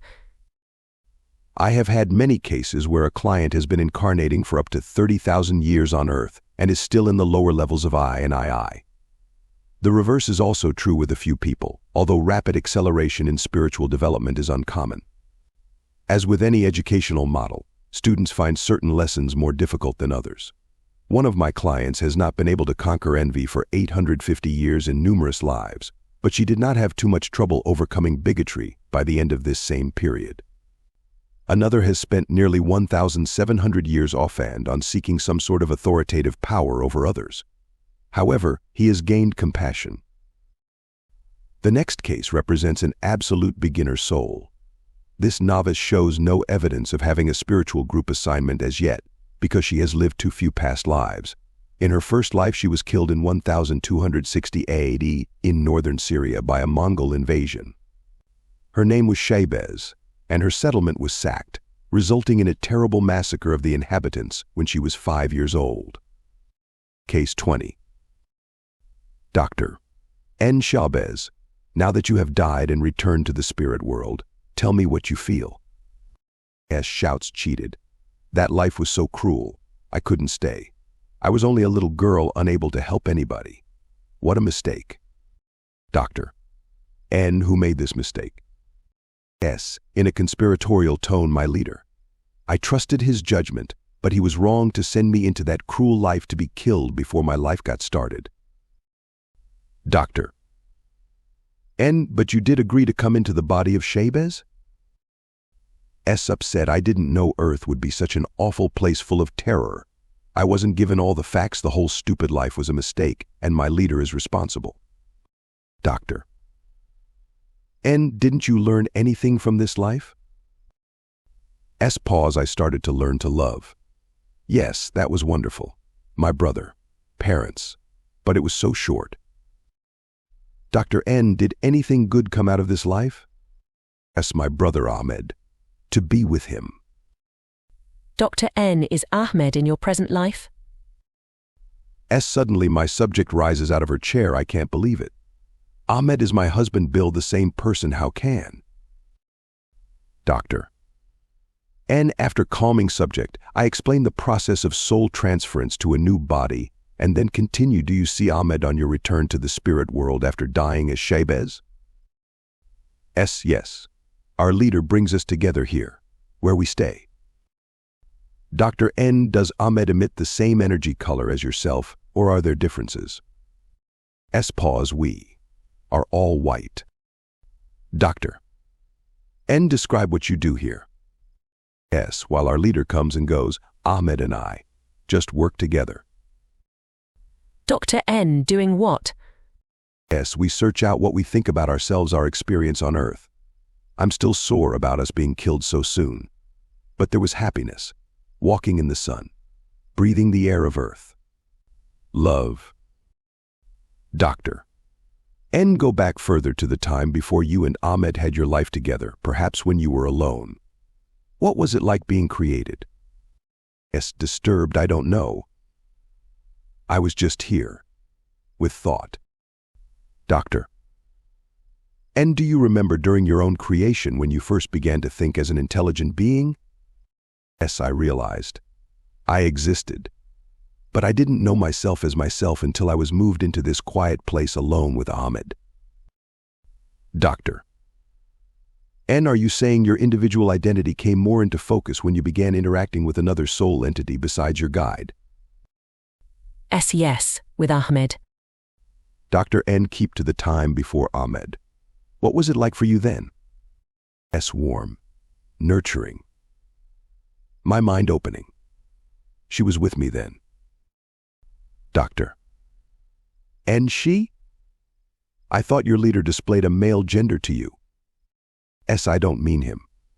Someone was around me with the presence of a mother and father. Mostly mother. Doctor: And what presence? I don't know. A soft light. Changing features. I can't grasp it. Loving messages. Encouragement. Doctor: And this was at the time of your creation as a soul? Yes. It's all hazy. There were others. Helpers. When I was born. Doctor: And what else can you tell me about the place of your creation? Long pause. Others. Love me. In a nursery. Then we left, and I was with Ahmed and our leader. Doctor: And who actually created you and Ahmed? The one. I have learned there seems to be a kind of spirit world maternity ward for newborn souls. One client told me this place is where infantile light is arranged in a honeycomb fashion as unhatched eggs, ready to be used. In Chapter 4, on displaced souls, we saw how damaged souls can be remodeled. My conjecture is these creation centers described by Shabez have the same function. In the next chapter, Case 22 will explain more about spiritual areas of ego creation where raw, undefined energy can be manipulated into a genesis of self. Case 20 has some obvious traits of the immature soul. The subject is a 67-year-old woman who has had a lifetime of getting into disastrous ruts. She does not demonstrate a generosity of spirit toward others, nor does she take much personal responsibility for her actions. This client came to me searching for answers as to why life had cheated me out of happiness. In our session we learned Ahmed was her first husband, Bill. She left him long ago for another man, whom she also divorced, because of her inability to bond with people. She does not feel close to any of her children. The beginner soul may live a number of lives in a state of confusion and ineffectiveness, influenced by an earth curriculum which is different from the coherence and supportive harmony of the spirit world. Less developed souls are inclined to surrender their will to the controlling aspects of human society, with a socio-economic structure which causes a large proportion of people to be subordinate to others. The inexperienced soul tends to be stifled by a lack of independent thinking. They also lean towards being self-centered and don't easily accept others for who they are. It is not my intention to paint a totally bleak portrait of souls who comprise so much of our world population if my estimates of the high numbers of this category of soul are accurate. Lower-level souls are also able to lead lives which have many positive elements. Otherwise, no one would advance. No stigma should be attached to these souls, since every soul was once a beginner. If we become angry, resentful, and confused by our life situations, this does not necessarily mean we possess an underdeveloped spirit. Soul development is a complex matter where we all progress by degrees in a variety of areas in an uneven manner. The important thing is to recognize our faults, avoid self-denial, and have the courage and self-sufficiency to make constant adjustments in our lives. One of the clear indications that souls are coming out of novice status is when they leave their spiritual existence of relative isolation. They are removed from small family cocoons with other novices and placed in a larger group of beginner souls. At this stage, they are less dependent upon close supervision and special nurturing from their guides. For the younger souls, the first realization that they are part of a substantial group of spirits like themselves is a source of delight. Generally, I find this important spiritual event has occurred by the end of a fifth life on earth, regardless of the relative length of time the novice soul was in semi-isolation. Some of the entities of these new spiritual groups are the souls of relatives and friends with whom the young soul was associated in their few past lives on earth. What is especially significant about the formation of a new cluster group is that other peer group members are also newer souls who find themselves together for the first time. In Chapter 7 on placement, we saw how a soul group appeared when Case 16 rejoined them, and the manner in which life experiences were studied through pictorial scenes, as reported by this subject.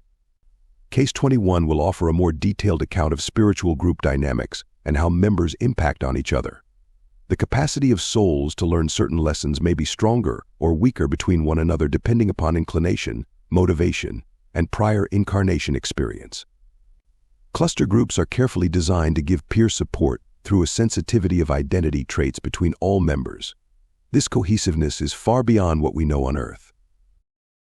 Although the next case is presented from the perspective of one group member, his superconscious mind provides an objectivity into the process of what goes on in groups. My subject will describe a grandiose, male-oriented spiritual group.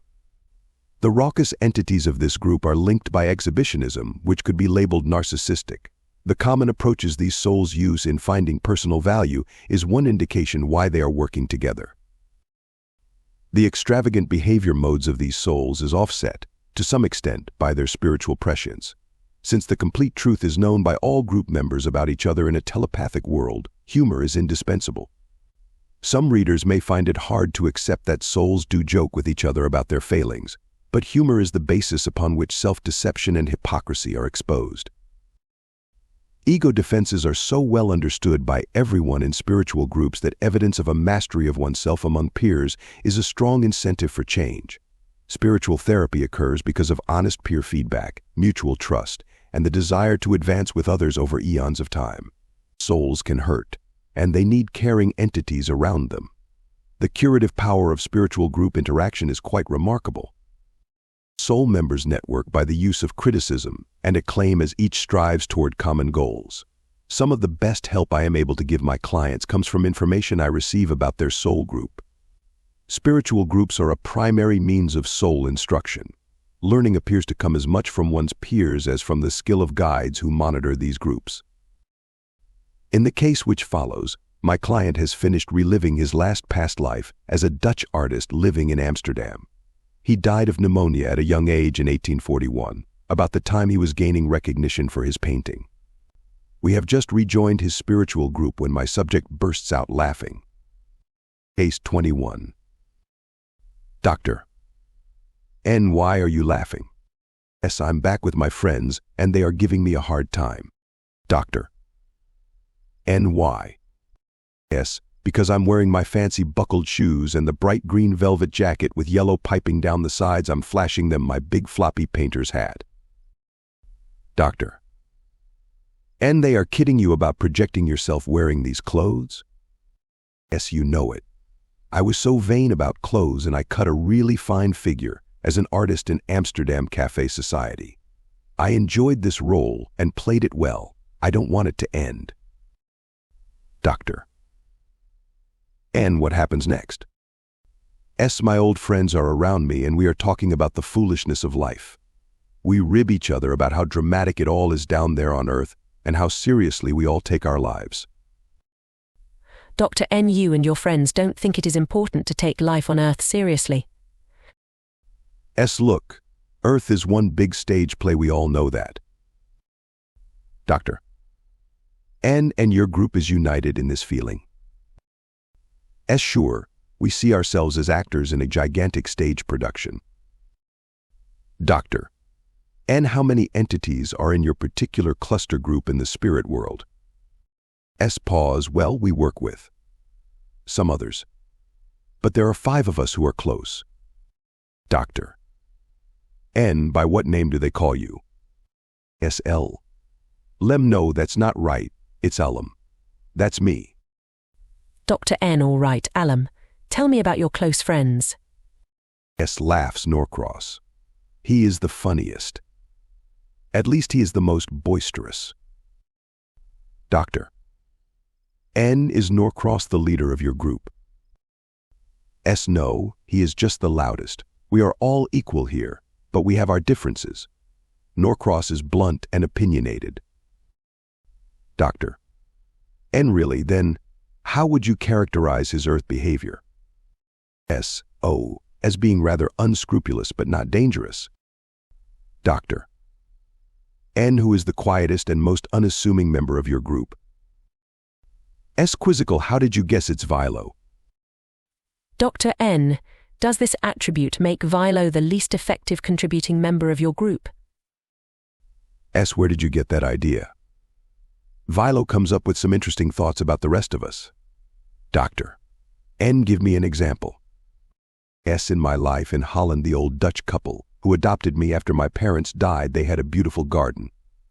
Vilo reminds me of my debt to them, that the garden triggered my painting to see life as an artist, and what I didn't do with my talent. Doctor. N, does Vilo convey any other thoughts to you about this? S, sadly, that I should have done less drinking and strutting around and painted more. That my art was reaching the point of touching people. Subject pulls his shoulders back, but I wasn't going to stay cooped up painting all the time. Doctor. N, do you have respect for Vilo's opinions? S, with a deep sigh, yes, we know he is our conscience. Doctor. And so, what do you say to him? S, I say, innkeeper, mind your own business, you were having fun, too. Doctor. N, Vilo was an innkeeper. S, yes, in Holland. Engaged in a business for profit, I might add. Dr. N, do you feel this was wrong of Vilo? S, contrite, no, not really. We all know he took losses to help those poor people on the road who needed food and shelter. His life was beneficial to others. Doctor. N, I would guess telepathic communication makes it hard to sustain your arguments when the complete truth is known by everyone. S, yes, we all know Vilo is progressing damn. Doctor. N, does it bother you that Vilo may be advancing faster than the rest of you? S, yes. We have had such fun. Subject then recalls an earlier life with Vilo where they traveled together as brothers in India. Doctor. N, what will happen to Vilo? S, he is going to leave us soon. We all know that to have associations with the others who have also gone. Doctor. N, how many souls have left your original group, Alum? S, a long pause, and then ruefully, oh, a couple have moved on. We will eventually catch up to them. But not for a while. They haven't disappeared, we just don't see their energy as much. Doctor. N, name the others of your immediate group for me, besides Vilo and Norcross. S, brightening Dubry and Trinian, now those two know how to have a good time. Dr. N, what is the most obvious identifying characteristic of your group? S, with relish adventure. Excitement. We have some real pioneer types around here. Subject rushes on happily. Dubry just came off a wild life as a sea captain. Norcross was a freewheeling trading merchant. We live life to its fullest because we are talented at taking what life has to offer. Doctor. N, I'm hearing a lot of self-gratification here, Alum. S, defensively, and what's wrong with that? Our group is not made up of shrinking violets, you know. Doctor. N, what's the story on Trinian's last life? S, reacts boisterously, he was a bishop. Can you believe it? What hypocrisy. Doctor. N, in what way? S, what self-deception. Norcross, Dubry, and I tell Trinian his choice to be a churchman had nothing to do with goodness, charity, or spirituality. Doctor. N, and what does Trinian's soul mentally project to you in self-defense? S, he tells us he gave solace to many people. Doctor. N, what do you, Norcross and Dubry, tell him in response? S, that he is going soft. Norcross tells him he wanted money or otherwise he would have been a simple priest. Haythat's telling him, and I'm saying the same thing. You can guess what Dubry thinks about all this. Doctor. N, no. Tell me. S, humph, that Trinian picked a large city with a rich cathedral spilling a ton of money into Trinian's fat pockets. Doctor. N, and what do you tell Trinian yourself? S, oh, I'm attracted to the fancy robes he wore, bright red, the finest of cloth, his bishop's ring, which he loved, and all the gold and silver around. I also mention his desire to bask in adulation from his flock. Trinian can hide nothing from us. He wanted an easy, cushy life where he was well fed. Doctor. And does he try to explain his motivations for choosing this life? Yes, but Norcross reproaches him. He confronts Trinian on seducing a young girl in the vestry. Jovially, yes, it actually happened. So much for providing solace to parishioners. We know Trinian for who he really is, an outright rogue. Doctor.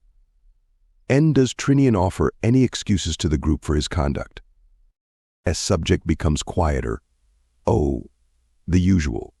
He got carried away with the girl's need for him. She had no family. He was lonely in his choice of a celibate church life. He says he was trying to get away from the customary lives we all choose by going into the church that he fell in love with the girl. Doctor. And how do you, Norcross and Dubry, feel about Trinian now? As severely, we think he is trying to follow Vilo as an advancing soul, but he failed. His pious intentions just didn't work for him. Doctor. And you sound rather cynical about Trinian's attempts to improve himself and make changes. Tell me honestly, how do you feel about Trinian? Oh, we are just teasing him. After all. Doctor. And your amusement sounds as if you are scornful over what may have been Trinian's good intentions.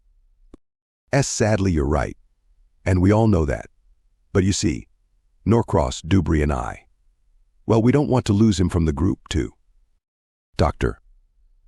And what does Vilo say about Trinian? He defends Trinian's original good intentions and tells him that he fell into a trap of self-gratification during this life in the church. Trinian wants too much admiration and attention. Doctor. And forgive me for passing judgment on your group, but it seems to me this is something you all want, except perhaps Vilo. Hey, Vilo can be pretty smug. Let me tell you, his problem is conceit, and Dubry tells him that in no uncertain terms. Doctor. And does Vilo deny it? No, he doesn't. He says at least he is working on it. Doctor. And who among you is the most sensitive to criticism? Pause. Oh, I guess it would be Norcross, but it's hard for all of us to accept our faults. Doctor. And level with me, Does it bother the members of your soul group when things can't be hidden from the others, when all your shortcomings in a past life are revealed? Pause. We are sensitive about it, but not morbid.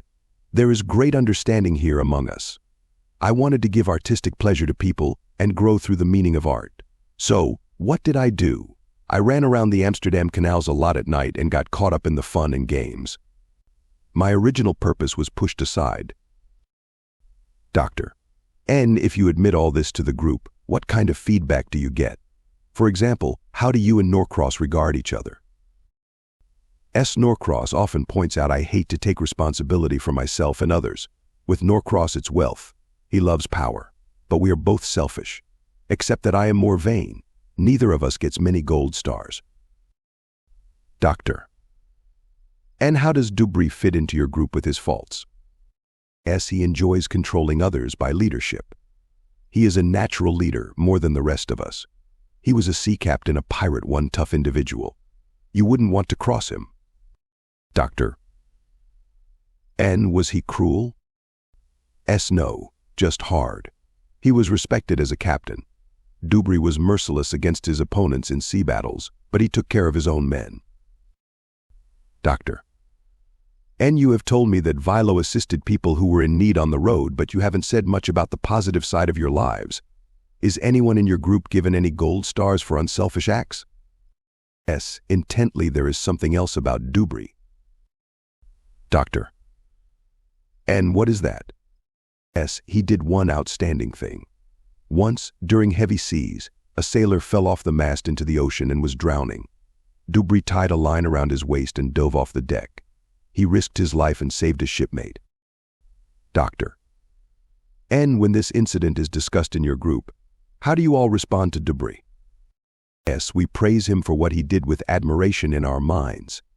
We came to the same conclusion that none of us could match this single act of courage in our last lives. Doctor. And I see. Yet Vilo's life at the inn, feeding and housing people who could not pay him, may represent acts of unselfishness for a longer term and therefore is more praiseworthy? Yes, granted, and we give him that. Laughs, he gets more gold stars than Dubry. Doctor: And do you get any strokes from the group for your last life? Yes, pause. I had to scramble for patrons to survive as a painter, but I was good to people. It wasn't much. I enjoyed giving pleasure. My group recognizes I had a good heart. Every one of my clients has special attachments to their soul group, regardless of character makeup. People tend to think of souls in the free state as being without human deficiencies. Actually, I think there are many similarities between groups of souls close to each other and human family systems. For instance, I see Norcross as the rebellious scapegoat for this group of souls, while he and Alum are the inventory takers for everyone's shortcomings. Alum said Norcross is usually the first to openly scrutinize any rationalizations or self-serving justifications of past life failures offered by the other members. He appears to have the least self-doubt and emotional investment over standards of conduct. This may define his own insecurity, because Norcross is probably fighting the hardest to keep up with the advancing group. I suspect Alum himself could be the group's mascot, often the youngest child in human families, with all his clowning around, preening, and making light of serious issues. Some souls in spiritual groups do seem to me to be more fragile and protected than other group members. Vilo's conduct demonstrates he is the current hero or eldest family member, with his drive for excellence. I have the impression from Alum that Vilo is the least defiant of the group, partly because he has the best record of achievement in recent past lives. Just as in human family systems, the roles of spiritual group members can be switched around, but I was told Vilo's kinetic energy is turning pink, signaling his growth into level II. I attach human labels on ethereal spirits because, after all, souls who come to Earth do show themselves through human characteristics. However, I don't see hatred, suspicion, and disrespect in soul groups. In a climate of compassion, there are no power struggles for control among these peer groups whose members are unable to manipulate each other or keep secrets. Souls distrust themselves, not each other. I do see fortitude, desire, and the will to keep trying in their new physical lives. In an effort to confirm some of my observations about the social dynamics among spiritual group members in this case, I ask Alum a few more questions. Doctor: And Alum, do you believe your criticism of each other is always constructive? Sure, there is no real hostility. We have fun at each other's expense, I admit that, but it's just a form of acknowledgement of who we really are and where we should be going. Doctor: And is any member of your soul group ever made to feel shame or guilt about a past life? Yes, those are human weapons, and too narrow for what we feel. Doctor: And well, let me approach your feelings as a soul in another way. Do you feel safer getting feedback from one of your group members more than another? Yes, no, I don't. We all respect each other immensely. The greatest criticism comes from within ourselves. Doctor: And do you have any regrets for your conduct in any past life? Long pause, yes. I feel sorry if I have hurt someone, and then have everyone here know all about my mistakes. But we learn. Doctor: And what do you do about this knowledge? Talk among ourselves, and try to make amends the next time. Doctor: And from what you told me earlier, I had the idea that you, Norcross, and Dubry might be releasing some pent-up feelings over your own shortcomings by dumping on each other. Thoughtfully we make cynical remarks, but it's not like being human anymore. Without our bodies, we take criticism a little differently. We see each other for who we are without resentment or jealousy. Doctor: And I don't want to put words in your mouth, but I just wondered if all this flamboyance exhibited by your group might indicate underlying feelings of unworthiness? Oh, that's something else again. Yes, we do get discouraged as souls and feel unworthy about our abilities, to meet the confidence placed in us to improve. Doctor: And so, while you have self-doubts about yourselves, it's okay to make cynical remarks about each other's motivations? Yes, of course. But we want to be recognized by one another for being sincere in working on our individual programs. Sometimes self-pride gets in the way and we use each other to move past this. In the next passage of dialogue, I introduce another spiritual phenomenon relating to group healing. I have heard a number of variations about this activity, which are supported by the interpretations of Case 21. Doctor. And now, as long as we are discussing how your group members relate to each other, I want you to describe the spiritual energy by which you all are assisted in this process. Hesitant. I'm not sure I can tell you. Doctor. And think carefully. Isn't there another means by which your group is brought into harmony with each other with intelligent energy? Long pause. You mean from the cones? Doctor. And the word cone is new to me, but I know I'm on the right track. Yes, the cones. Explain what you know about them relative to your group. Slowly. Well, the cones do assist us. Doctor. Please continue, and tell me what the cone does. I think I have heard about this before, but I want your version. It's shaped to go around us, you know. Doctor. Shaped in what way? Try to be more explicit. It is cylindrical, very bright. It is above and all around us. The cone is small at the top and wide at the bottom, so it fits over all of us. Like getting under a great white cap, we can float under the cone in order to use it. Doctor. And are you sure this isn't the shower of healing you experienced right after your return to the spirit world? Oh no, that was more individual purification to repair earth damage. I thought you knew. Doctor. And I do. I want you to explain how the cone is different from the shower of healing.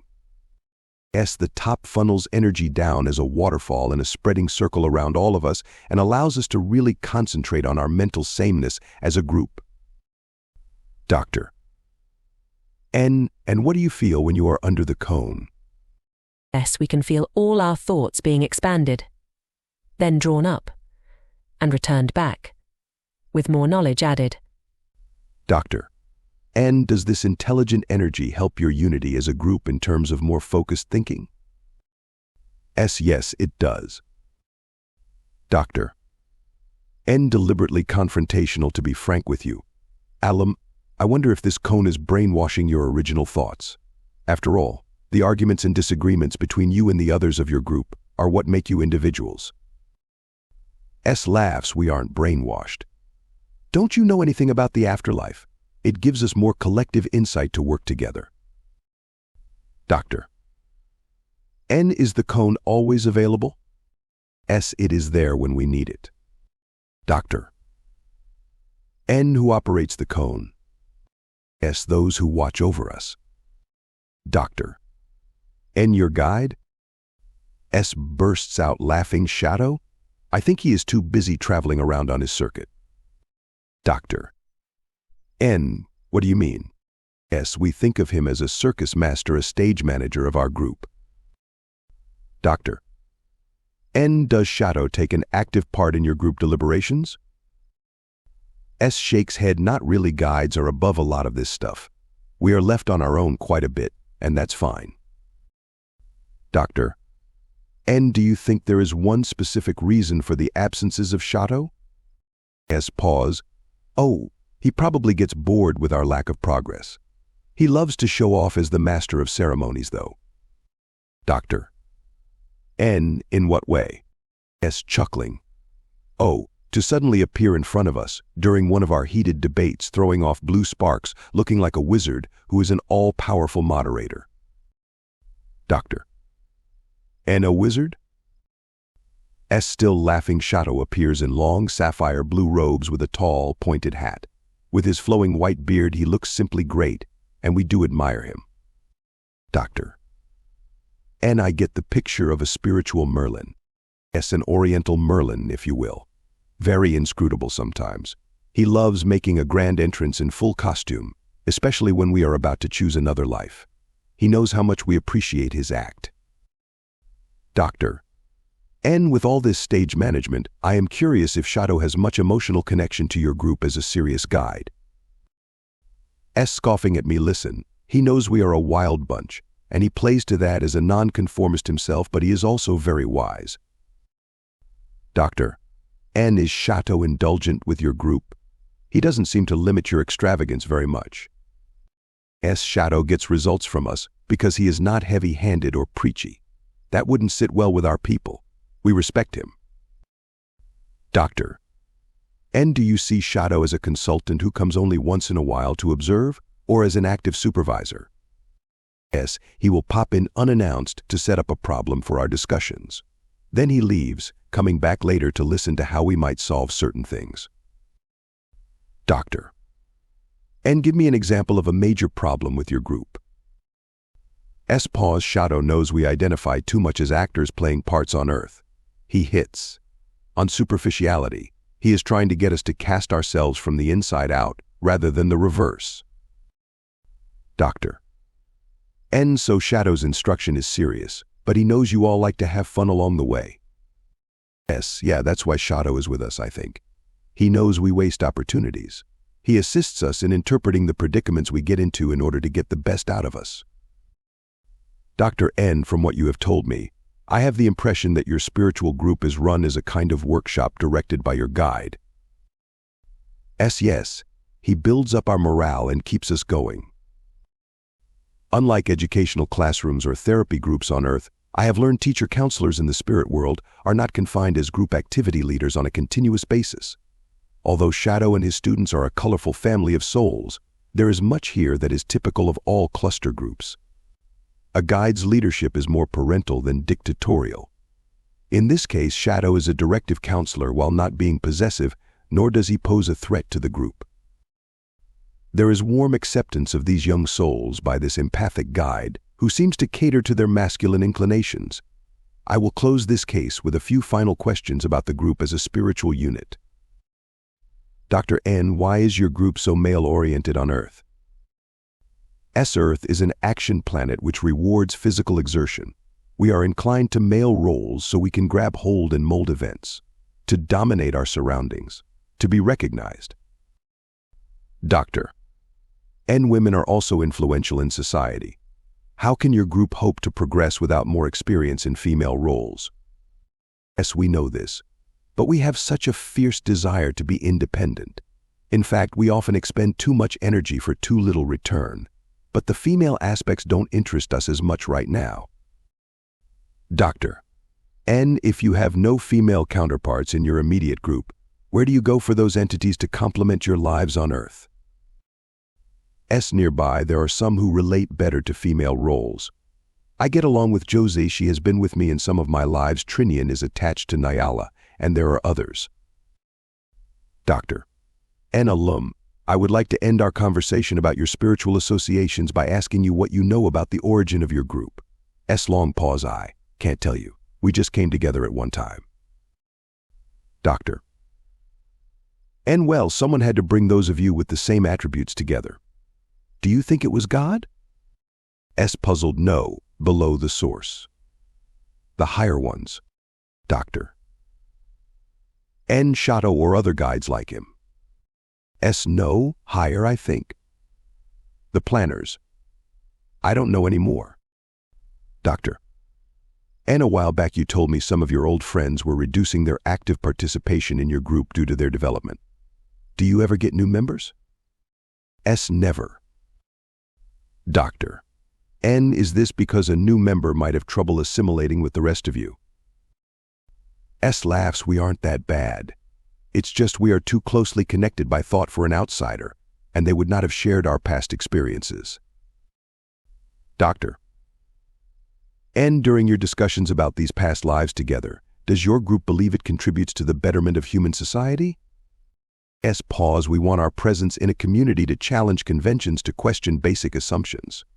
I think we bring nerve into our physical lives and laughter too. Doctor, N, and when your spiritual group has finished discussing what is necessary to further your aims, do you look forward to a new life? S, zestfully. Oh yeah. Every time I leave for a new role on Earth, I say goodbye with, see you all back here at D. After death. This case is an example of like-minded souls with ego-inflating needs who support and validate each other's feelings and attitudes. Herein lies the key to understanding the formation of soul groups. I have learned that many spiritual clusters have subgroups made up of entities whose identities are linked by similar issues blocking their advancement. Even so, these souls do have differences in strengths and weaknesses.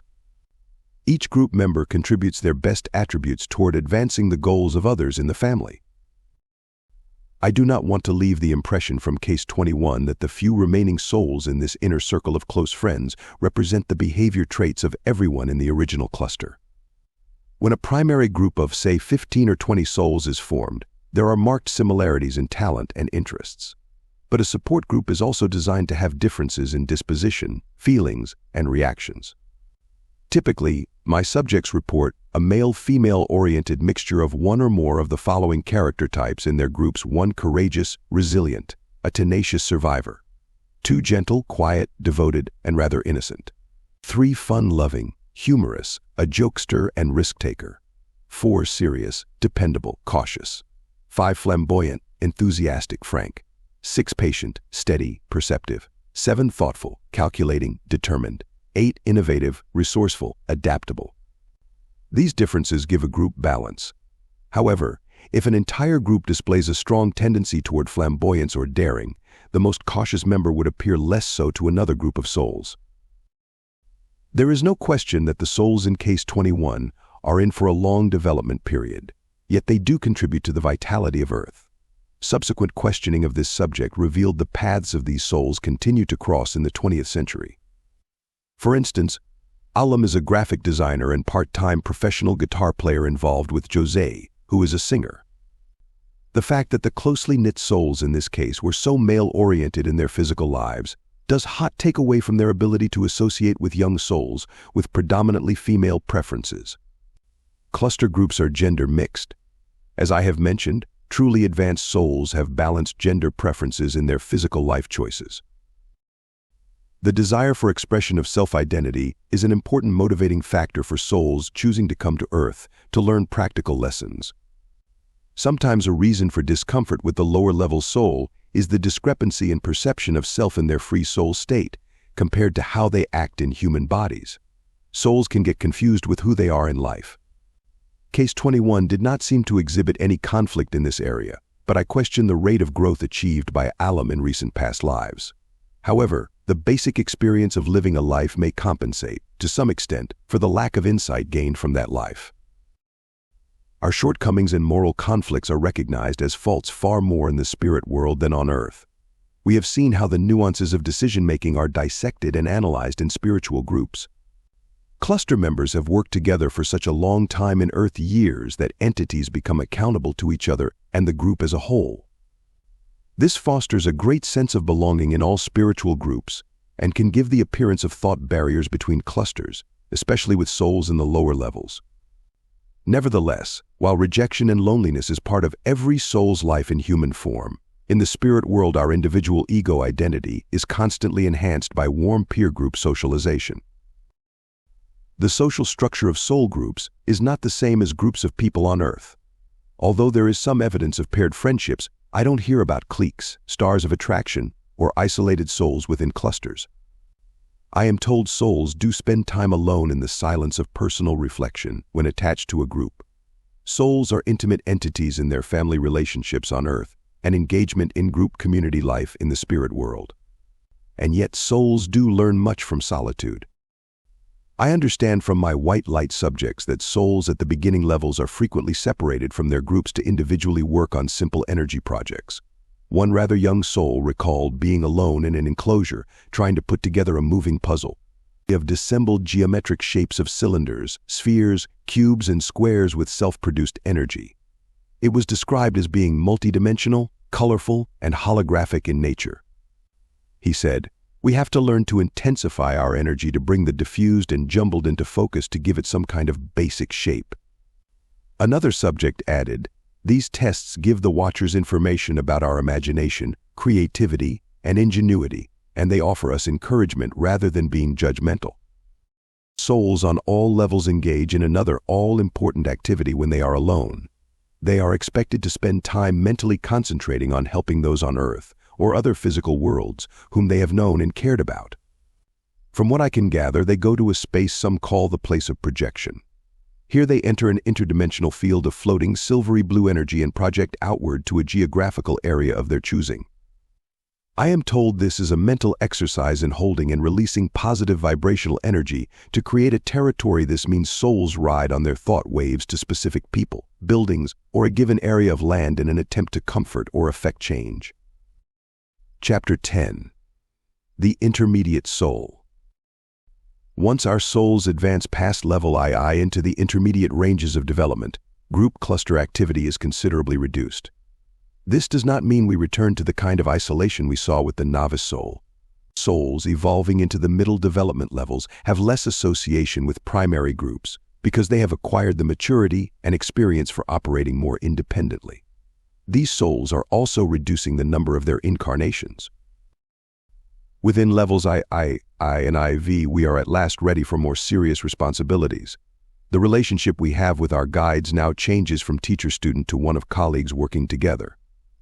Since our old guides have acquired new student groups, it is now our turn to develop teaching skills which will eventually qualify us for the responsibilities of being a guide to someone else. I have said the transitional stages of levels II and IV are particularly difficult for me in pinpointing a soul's development. For instance, some level IV souls begin targeting themselves toward primary cluster teacher training while still in level II, while other subjects who are clearly level IVs find they are unsuited to be effective guides. Despite their high standards of morality and conduct, entities who have reached the intermediate levels of maturity are modest about their achievements. Naturally, each case is different, but I notice more composure with clients in this stage and above. I see trust rather than suspicion toward the motives of others on both a conscious and subconscious level. These people demonstrate a forward-looking attitude of faith and confidence for the future of humanity, which encourages those around them. My questions to the more mature soul are directed to esoteric ideas of purpose and creation. I admit to taking advantage of the higher knowledge possessed by these souls for the sort of spiritual information others lack. There have been clients who have told me they felt I pushed them rather hard in drawing out their spiritual memories, and I know they are right. The more advanced souls of this world possess remarkable comprehension of a universal life plan. I want to learn as much as possible from them. My next case falls into the upper portion of level I development, radiating a yellow energy devoid of any reddish tones. This client was a small, nondescript man nearly 50 years old. His demeanor was quietly courteous towards me when we met, and I thought him a trifle solemn. I felt his unassuming detachment was somewhat studied, almost as a cover for stronger emotions. The most striking feature about him was his dark, morose eyes, which grew more intense as he began to talk about himself in a direct and persuasive manner. He told me he worked for a charitable organization dispensing food to the homeless, and that he had once been a journalist. This client had traveled quite some distance to discuss with me his concern over a decline in enthusiasm for his work. He said he was tired and wanted to spend the rest of his life quietly alone. His first session involved a review of the highlights of many past lives so he could better evaluate a proper course for the remainder of his current life. I began by regressing the subject rapidly through a series of early lives, starting from his first life as a Cro-Magnon man in a Stone Age culture some 30,000 years ago. As we moved forward in time, I noted a consistency of lone wolf behavior patterns as opposed to normal tribal integration. From about 3000 BC to 500 BC, my client lived a number of lives in the Middle East during the rise of the early city-states in Sumerian, Babylonian, and Egyptian cultures. Nevertheless, even in lives as a woman, this subject often avoided family ties, including having no children. As a man, he showed a preference for nomadism.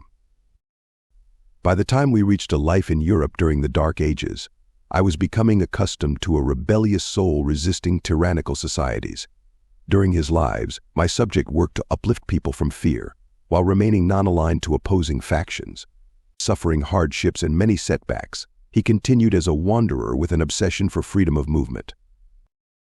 Some lives were not too productive, but during the 12th century I found him in Central America in the body of an Aztec, organizing a band of Indians against the oppressions of a high priest. He was killed in this setting as a virtual outcast, while promoting non-violent relations between tribes who were traditional enemies. In the 14th century, this soul was a European chronicler, traveling the Silk Road to Cathay to gain understanding of the peoples of Asia. Always facile with languages as he is today, my client died in Asia as an old man happily living in a peasant village. In Japan, at the beginning of the 17th century, he was a member of the clan of the Bleeding Crane. These men were respected, independent samurai mercenaries. At the end of this life, my subject was living in seclusion from the ruling Tokugawa shoguns because he had advised their weaker opponents on battle strategy. Frequently the outsider, always an explorer searching for truth across many lands, this soul continued to seek a rational meaning to life while giving aid to those he met along the way. I was surprised when he popped up as the wife of an American farmer on the frontier in the 19th century. The farmer died soon after their marriage. I learned my subject had deliberately incarnated to be a widow with children, tied to a piece of property, as an exercise in the loss of mobility.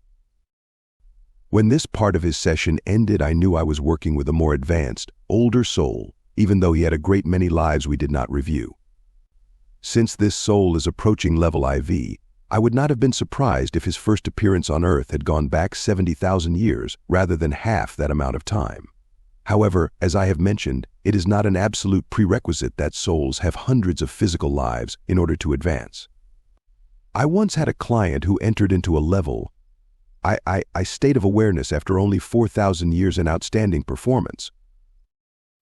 I talked to my client about his current life and his customary methods of learning in previous lives. He explained he had never been married and that social non-alignments worked best for him. I suggested a few alternatives for his consideration. Primarily, I felt his lack of intimacy with people in too many lives was obstructing his progress. When this session ended, he was anxious that we explore his mind further for perceptions about the spirit world in another session. Upon his arrival the next day, I placed him in a superconscious state and we went back to work. Case 22. Doctor.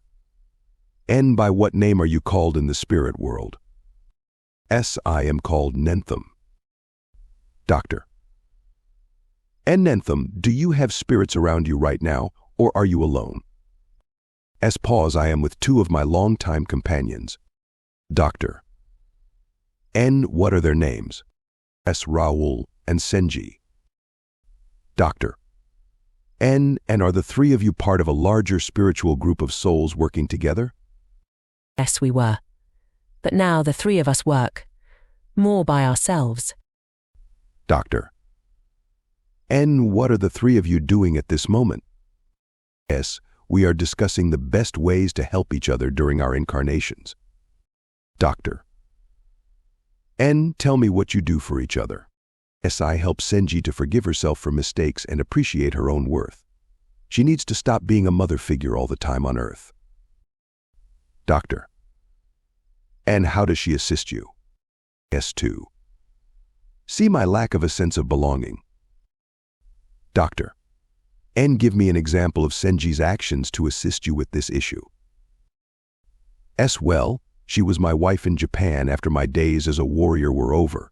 Something is troubling Nentham, and after a pause he adds the following: Raoul likes to pair with Senji and I am usually alone. Doctor. And what about Raoul? How do you two help each other? Yes, I help him with patience, and he helps me with my tendency to avoid community life. Doctor. And are you always two males and a female in your incarnations on Earth? S. No, we can change and do, but this is comfortable for us. Doctor. And why are the three of you working independently from the rest of your spiritual group? S. Pause. Oh, we see them here. Some have not gone forward with us. A few others are further ahead of us in their tasks. Doctor. And do you have a guide or teacher? S. In a soft tone, she is Idis. Doctor. And it sounds to me as if you have a high regard for her. Do you communicate well with Idis? S. Yes, I do, not that we don't have our disagreements. Doctor. N. What is the main area of conflict between the two of you? S. She doesn't reincarnate much, and I tell her she should have more direct exposure to current conditions on Earth. Doctor. N. Are you mentally in tune with Idis to such an extent that you know all about her background training as a guide? S shakes head while pondering. It isn't that we can't ask questions, but we can only question what we know. Itis reveals to me what she thinks is relevant to my own experience. Doctor. N, are guides able to screen their thoughts so you can't read their minds completely? S, yes. The older ones get proficient at that, knowing how to filter things we don't need to know because this knowledge would confuse us. Doctor. N, will you learn to filter images? Yes, I already have. A little. Doctor. N, this must be why I have had many people tell me they have not been given definitive answers by their guides to all their questions. S, yes. And the intent of the question is important. When it was asked and why. Perhaps it was not in their best interests to be given certain information which might disrupt them. Doctor. And aside from her teaching techniques, are you fond of Itis in terms of her identity? S, yes. I just wish she would agree to come with me. Once. Doctor. N, oh, you would like to actually have an Earth incarnation with her. S grins mischievously. I have told her we might relate better here if she would consent to come to Earth sometime and mate with me. Doctor. N, and what does Itis say to that suggestion? S, she laughs and says she will think about it if I can prove to her that it would be productive. At this junction I ask Nentham how long Itis has been associated with him and learn she was assigned these 3 entities when they moved into level I. Nentham, Rawol, and Senji are also under the tutelage of a beloved older master guide who has been with them since the beginning of their existence. It would be inaccurate to assume that more advanced spirits led lonely spiritual lives. This subject told me he was in contact with many souls. Rawol and Senji were simply his closest friends. Levels I and IV are significant stages for souls in their development because now they are given increased responsibilities for younger souls. The status of a guide is not given to us all at once, however. As with many other aspects of soul life, we are carefully tested.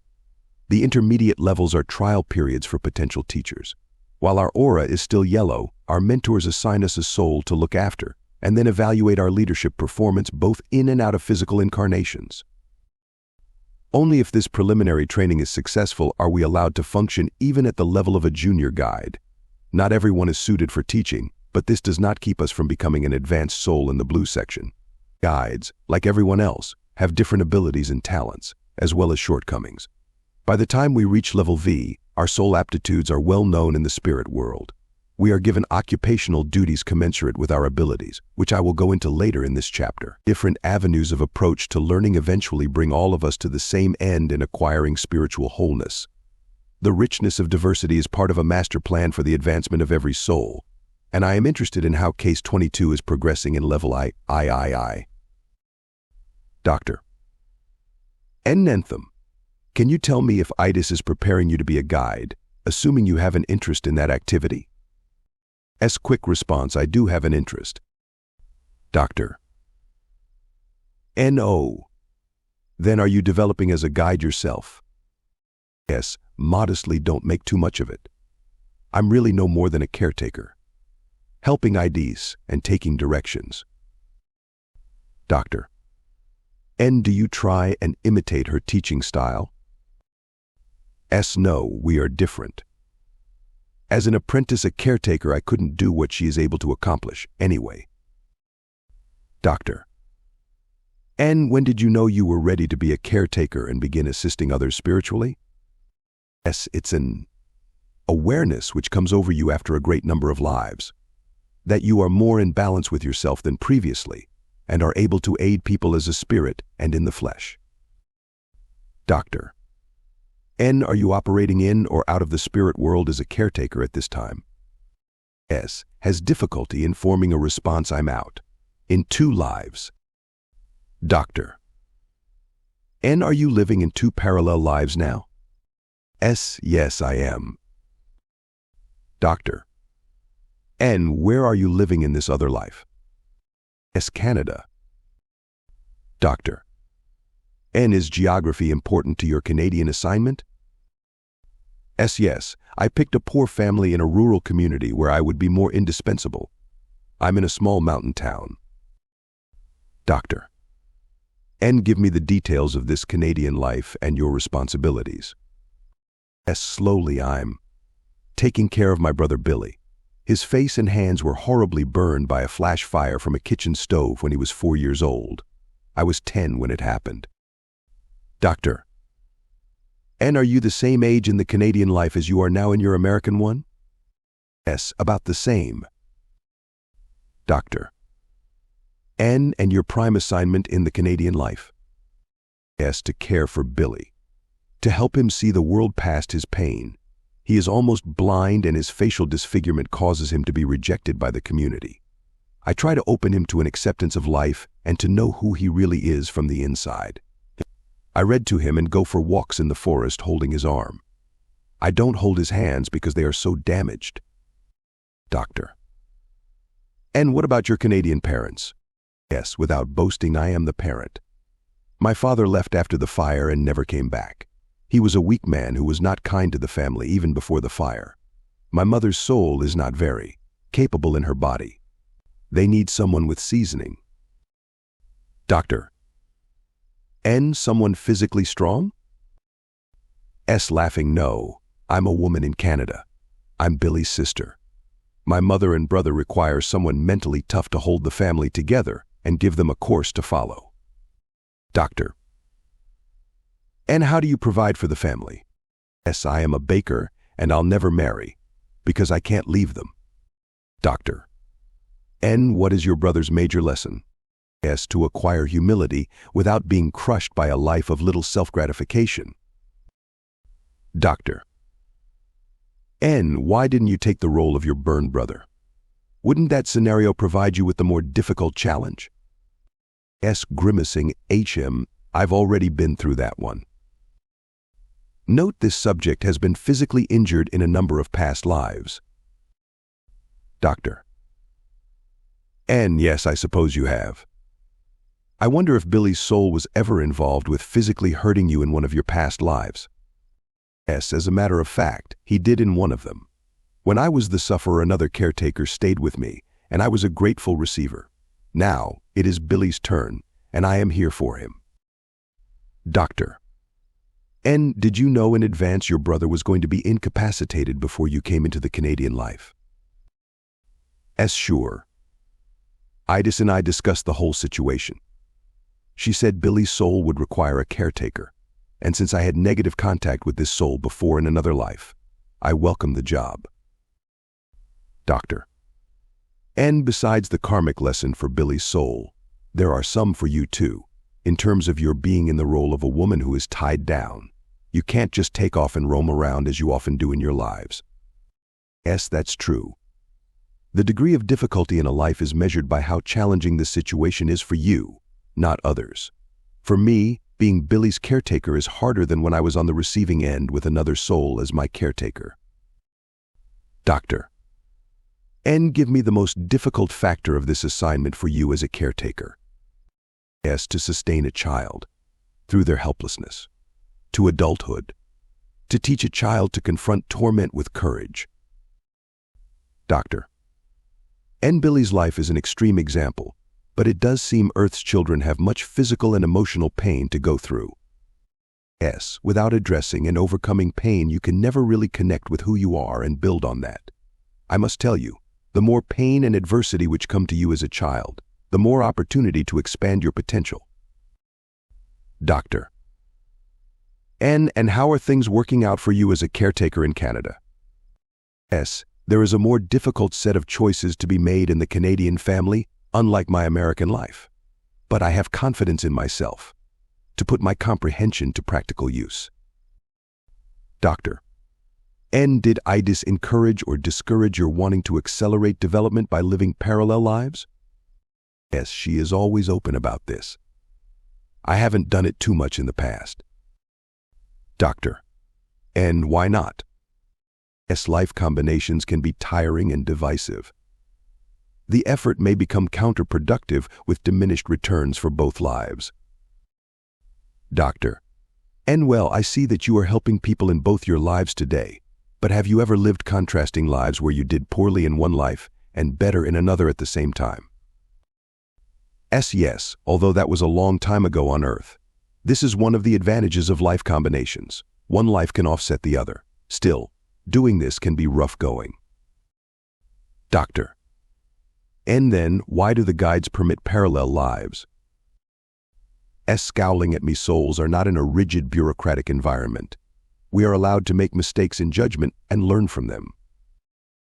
Doctor. And I have the impression you think the average soul is better off living one life at a time. I would say yes, in most instances, but there are other motivations to cause us to speed up incarnations. Doctor. And such as? Amused the rewards for bunching up lives can allow for more reflection out of incarnation. Doctor. And you mean the rest periods between lives might last longer for us after concurrent lives? Smiles, sure. It takes longer to reflect on 2 lives than 1. Doctor. And Nentham, I just have a couple more questions on the mechanics of soul splitting. How do you see the manner in which you divide your soul energy into various parts? We are. As particles of energized units, we originated out of one unit. Doctor. And what was the original unit? The maker. Doctor. And does each part of your soul remain intact, complete within itself? Yes, it does. Doctor. And do all parts of our soul energy go out of the spirit world when we incarnate?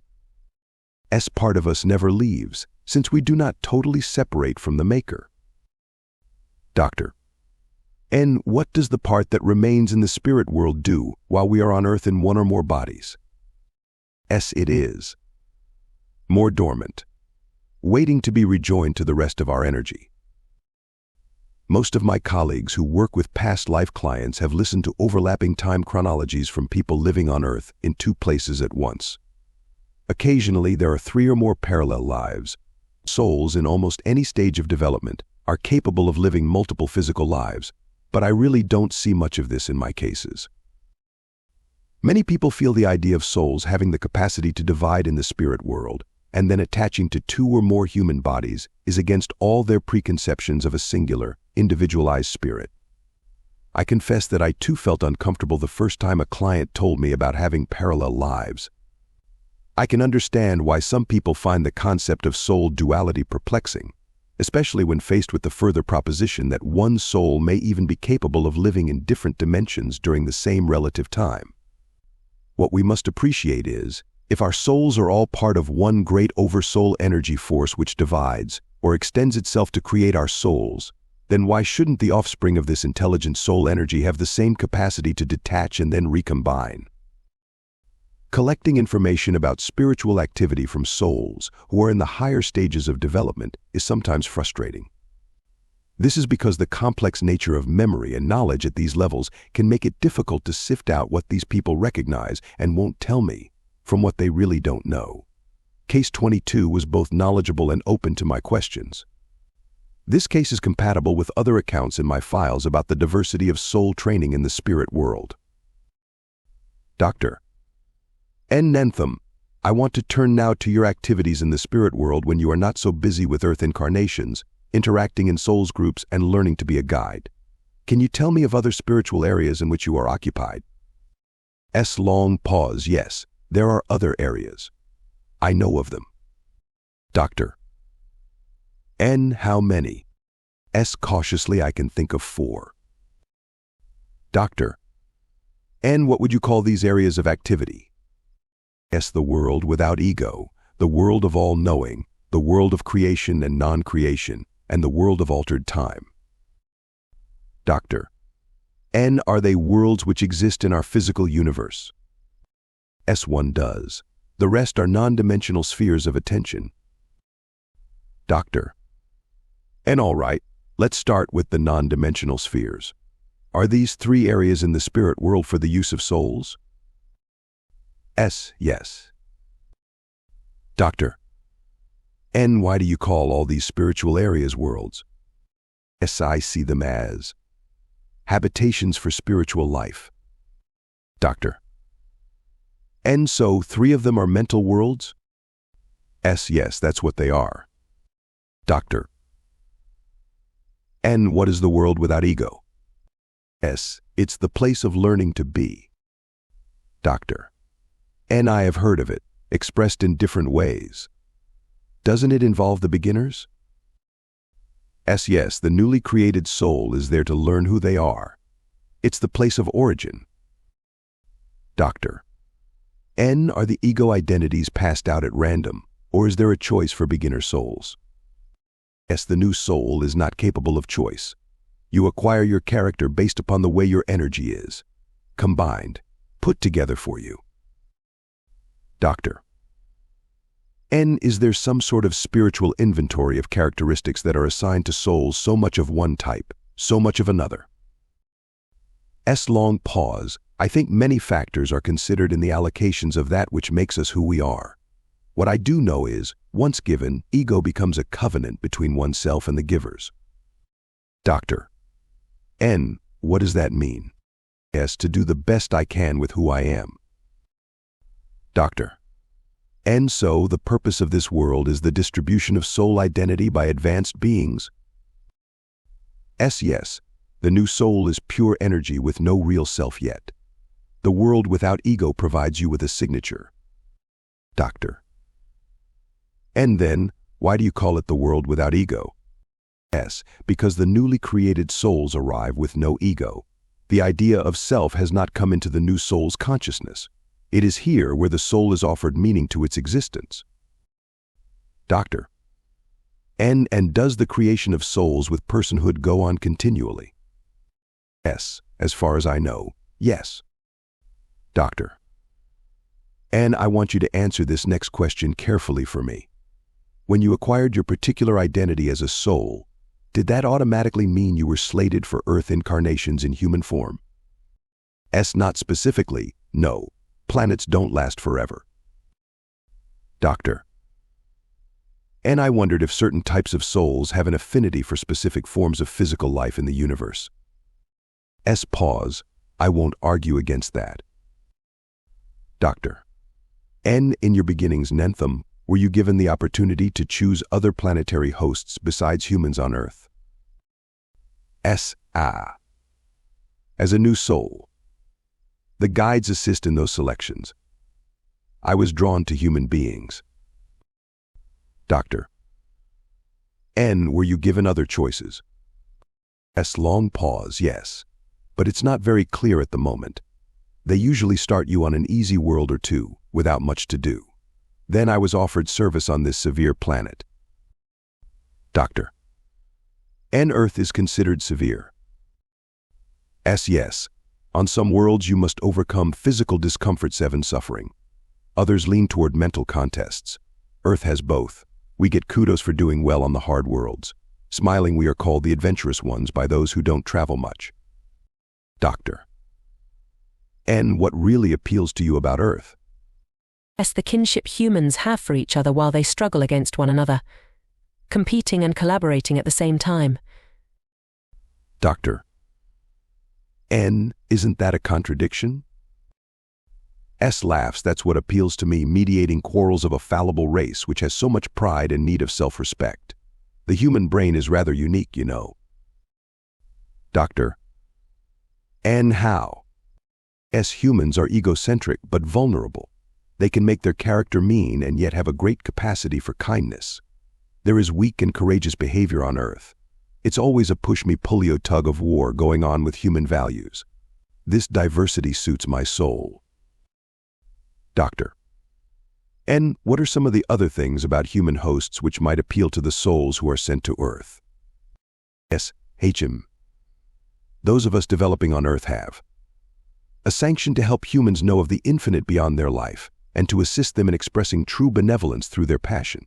Having a passion to fight for life, that's what is so worthwhile about humanity. Doctor. And humans also have a great capacity for malevolence. That's part of the passion. But it's evolving too, and when humans experience trouble, they can be at their best and are quite noble. Doctor. And perhaps it is the soul which fosters the positive characteristics you suggested. We try to enhance what is already there, Doctor. N. Does any soul ever go back to the world without ego after they have once been there and acquired identity? S. Uncomfortable, yes. But I don't want to get into that. Doctor. N. Well, then we won't, but I have been told some souls do return if their conduct during physical assignments is consistently irregular. I have the impression they are considered defective and are returned to the factory for a kind of spiritual prefrontal lobotomy. S. Subject shakes his head with annoyance. I am offended by that description. Where did you get such a notion? Those souls who have developed severe obstacles to improvement are mended by the restoration of positive energy. Doctor. N. Is this procedure just for Earth souls? S. No, young souls from everywhere may require restoration as a last resort. Doctor.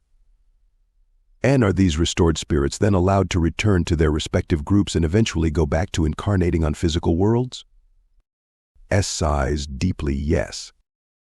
Doctor. N. How would you compare the world without ego to the world of all-knowing? S. They are opposites. This world is not for young souls. Doctor. N. Have you been to the world of all-knowing? S. No, I'm not ready. I am only aware of it as a place we strive for. Doctor. N. What do you know about this spiritual area? S. Long pause. It is a place of contemplation, the ultimate mental world of planning and design. I can tell you little about this sphere except it is the final destination of all thought. The senses of all living things are coordinated here. Doctor. N. Then the world of all-knowing is abstract in the highest form. S. Yes, it's about blending content with form, the rational with ideals. It is a dimension where the realization of all our hopes and dreams is possible. Doctor. N. Well, if you can't go there yet, how come you know about it? S. We get glimpses as an incentive to encourage us to make that final effort to finish our work and join the masters. The foundation of the spirit world is a place of knowing and has been alluded to under different names by clients. I am given only bare references to this universal absolute because even my advanced subjects have no direct experience there. All souls are anxious to reach and be absorbed by this nucleus, especially as they draw closer and are enticed by what little they can see. I'm afraid the world of all-knowing can only be fully understood by a non-reincarnating soul above level V. Doctor. N. If the world without ego and the world of all-knowing are at opposite ends of a soul's experience, then where does the world of altered time fall? S. This sphere is available to all souls because it represents their own physical world. In my case, it is Earth. Doctor. N. Oh, this must be the physical dimension you told me about? S. No, the sphere of Earth is only simulated for my use. Doctor. N. Then all souls in the spirit world wouldn't study the same simulated world. S. No, each of us studies our own geographical planet where we incarnate. They are physically real. Temporarily. Doctor. N. And you don't physically live on this simulated world which appears as Earth, you only use it. S. Yes, that's right, for training purposes. Doctor. N. Why do you call this third sphere the world of altered time? S. Because we can change time sequences to study specific events. Doctor. N. What is the basic purpose of doing this? S. To improve my decisions for life. This study makes me more discriminating and prepares me for the world of all-knowing. Note subjects frequently use the term world to describe non-physical spatial work areas. These regions can be tiny or indescribably large in relation to the soul, and may involve different dimensions. I believe there are separate realities for different learning experiences outside the restrictions of time. The coexistence of past, present, and future time in spiritual settings suggested by this case will be explored further in the next 2 chapters, with cases 23 and 25. Doctor. And we haven't talked about the world of creation and non-creation.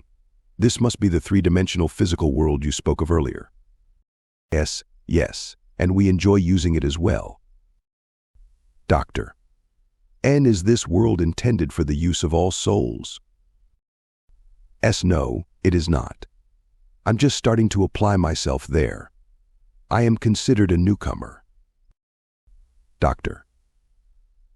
And well, before we get into that, I want to ask if this physical world is the same as Earth. S. No, it is a little different. It's larger and somewhat colder. There is less water, fewer oceans, but similar. Doctor. N. Is this planet further from its sun than Earth is from our sun? S. Yes. Doctor. N. If I could call this physical world Earth I, since it seems to be geographically similar to the Earth we know, would it be near Earth I in the sky? S. No. Doctor. N. Where is Earth I in relation to Earth I? S. Pause, I can't tell you. Doctor. N. Is Earth I in our Milky Way galaxy? S. Long pause, no. I think it's further away. Doctor. N. Could I see the galaxy Earth I is located in with a telescope from? My backyard? S. I would think so. Doctor. N. Would you say the galaxy containing this physical world is shaped like a spiral as our galaxy, or is it elliptical? How would it look in a telescope from a long way off? Chapter 11. The Advanced Soul. People who possess souls which are both old and highly advanced are scarce. Although I haven't had the opportunity to regress many blues in level V, they are always stimulating to work with because of their comprehension and far-reaching spiritual consciousness. The fact is, a person whose maturity is this high doesn't seek out a regression therapist to resolve life plan conflicts. In most cases, level Vs are here as incarnated guides.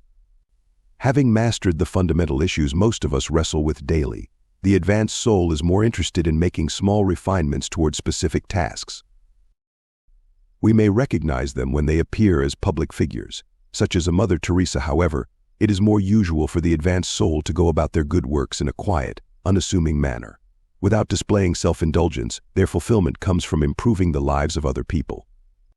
They focus less on institutional matters and more on enhancing individual human values. Nevertheless, level Vs are also practical, and so they are likely to be found working in a cultural mainstream which allows them to influence people and events. I have been asked if most people who are sensitive, aesthetic, and particularly right-brained have advanced souls, since individuals with these characteristics often appear to be at odds with the wrongs of an imperfect world. I see no correlation here. Being emotional, appreciating beauty, or having extrasensory impressions including psychic talent does not necessarily denote an advanced soul. The mark of an advanced spirit is one who has patience with society and shows extraordinary coping skills. Most prominent is their exceptional insight. This is not to say life has no karmic pitfalls for them, otherwise the level V probably wouldn't be here at all. They may be found in all walks of life, but are frequently in the helping professions or combating social injustice in some fashion. The advanced soul radiates composure, kindness, and understanding toward others. Not being motivated by self-interest, they may disregard their own physical needs and live in reduced circumstances. The individual I have chosen to represent the level V soul is a woman in her mid-30s who works for a large medical treatment facility specializing in chemical substance abuse. I was introduced to this woman by a colleague who told me of her skill in guiding recovering drug addicts into an improved state of self-awareness. At our first meeting, I was struck by the woman's expression of serenity while surrounded by chaotic emergencies at her place of employment. She was tall and excessively thin, with flaming red hair which stuck out in all directions. Although warm and friendly, there was about her an air of impenetrability. Her clear, luminous gray eyes were those of one who sees small things unnoticed by ordinary folk. I felt she was looking into rather than at me. My colleague suggested the three of us have lunch because this woman was interested in my studies of the spirit world. She told me that she had never been hypnotically regressed, but there was the sense of a long spiritual genealogy through her own meditations. She thought our meeting was no accident on her own learning path, and we came to an agreement to explore her spiritual knowledge. A few weeks later, she arrived at my office. Clearly, this woman had no compelling desire for a long chronology of past life history. I decided to get a brief sketch of her earliest lives on Earth to use as a springboard into superconscious memories. she rapidly entered into a deep trance and made instant contact with her inner self. Almost at once, I found this woman's span of incarnation staggering, going far back into the distant past of human life on Earth. Touching on her earliest memories, I came to the conclusion her first lives occurred at the beginning of the last warm interglacial period, which lasted from 130,000 to 70,000 years ago, before the last great ice age spread over the planet.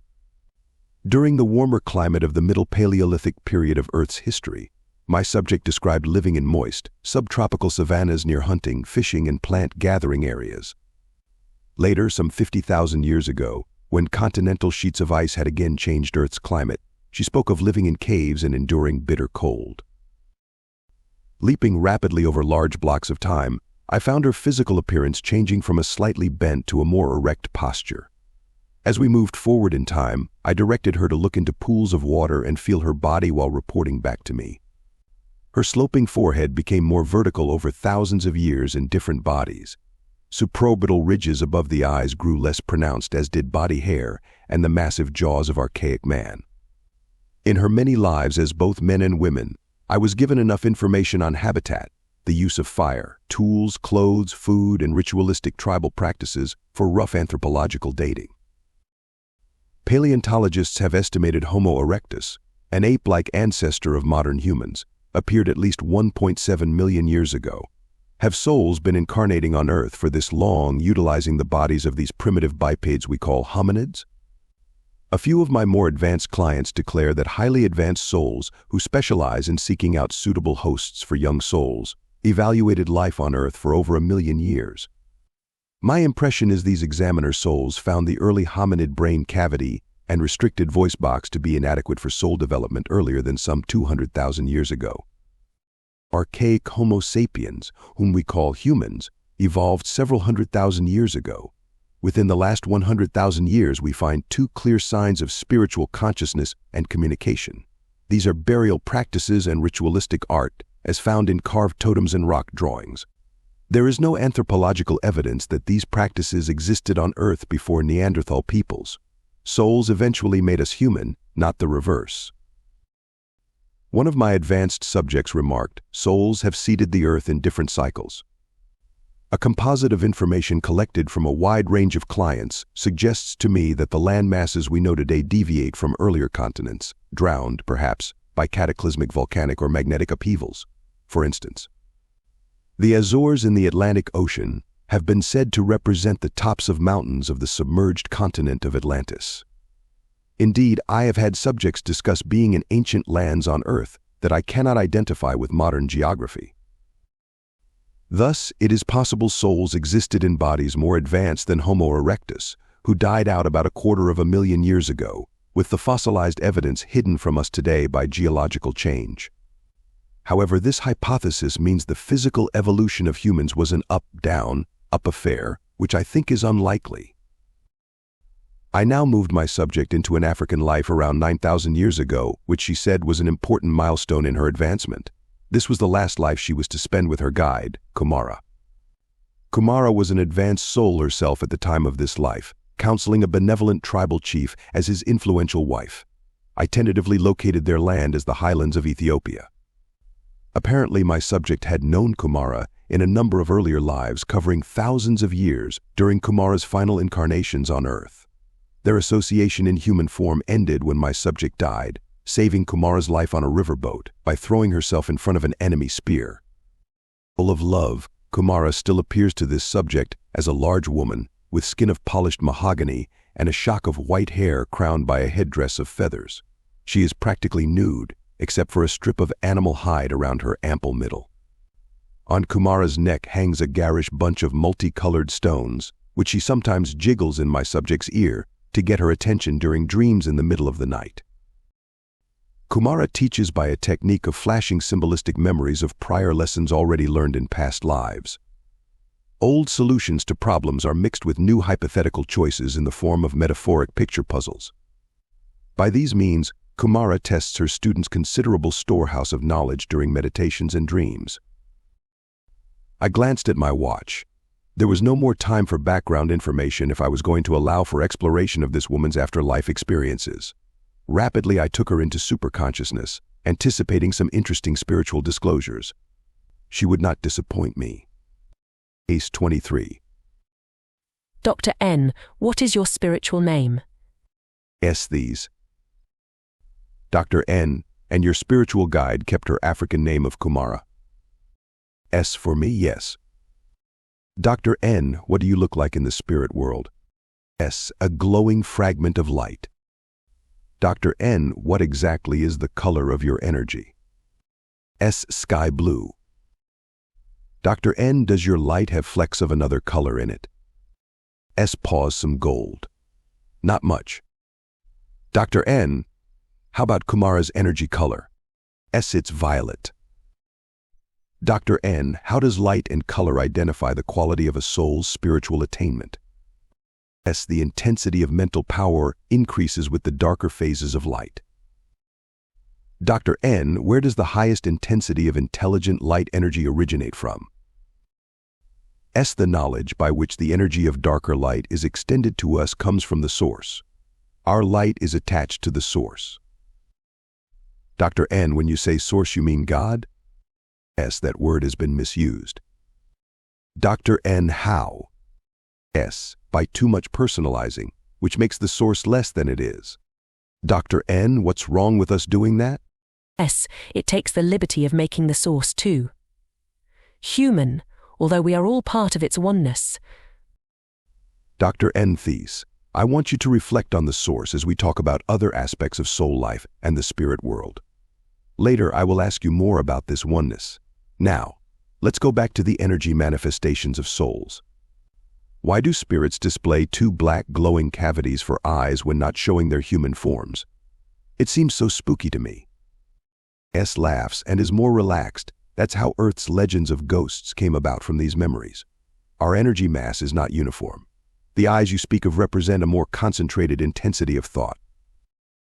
Dr. N, well, if the myths about ghosts are not so fanciful after all, then these black eye sockets must be useful extensions of their energy. S, rather than eyes. They are windows to old bodies, and all the physical extensions of former selves. This blackness is a concentration of our presence. We communicate by absorbing the energy presence of each other.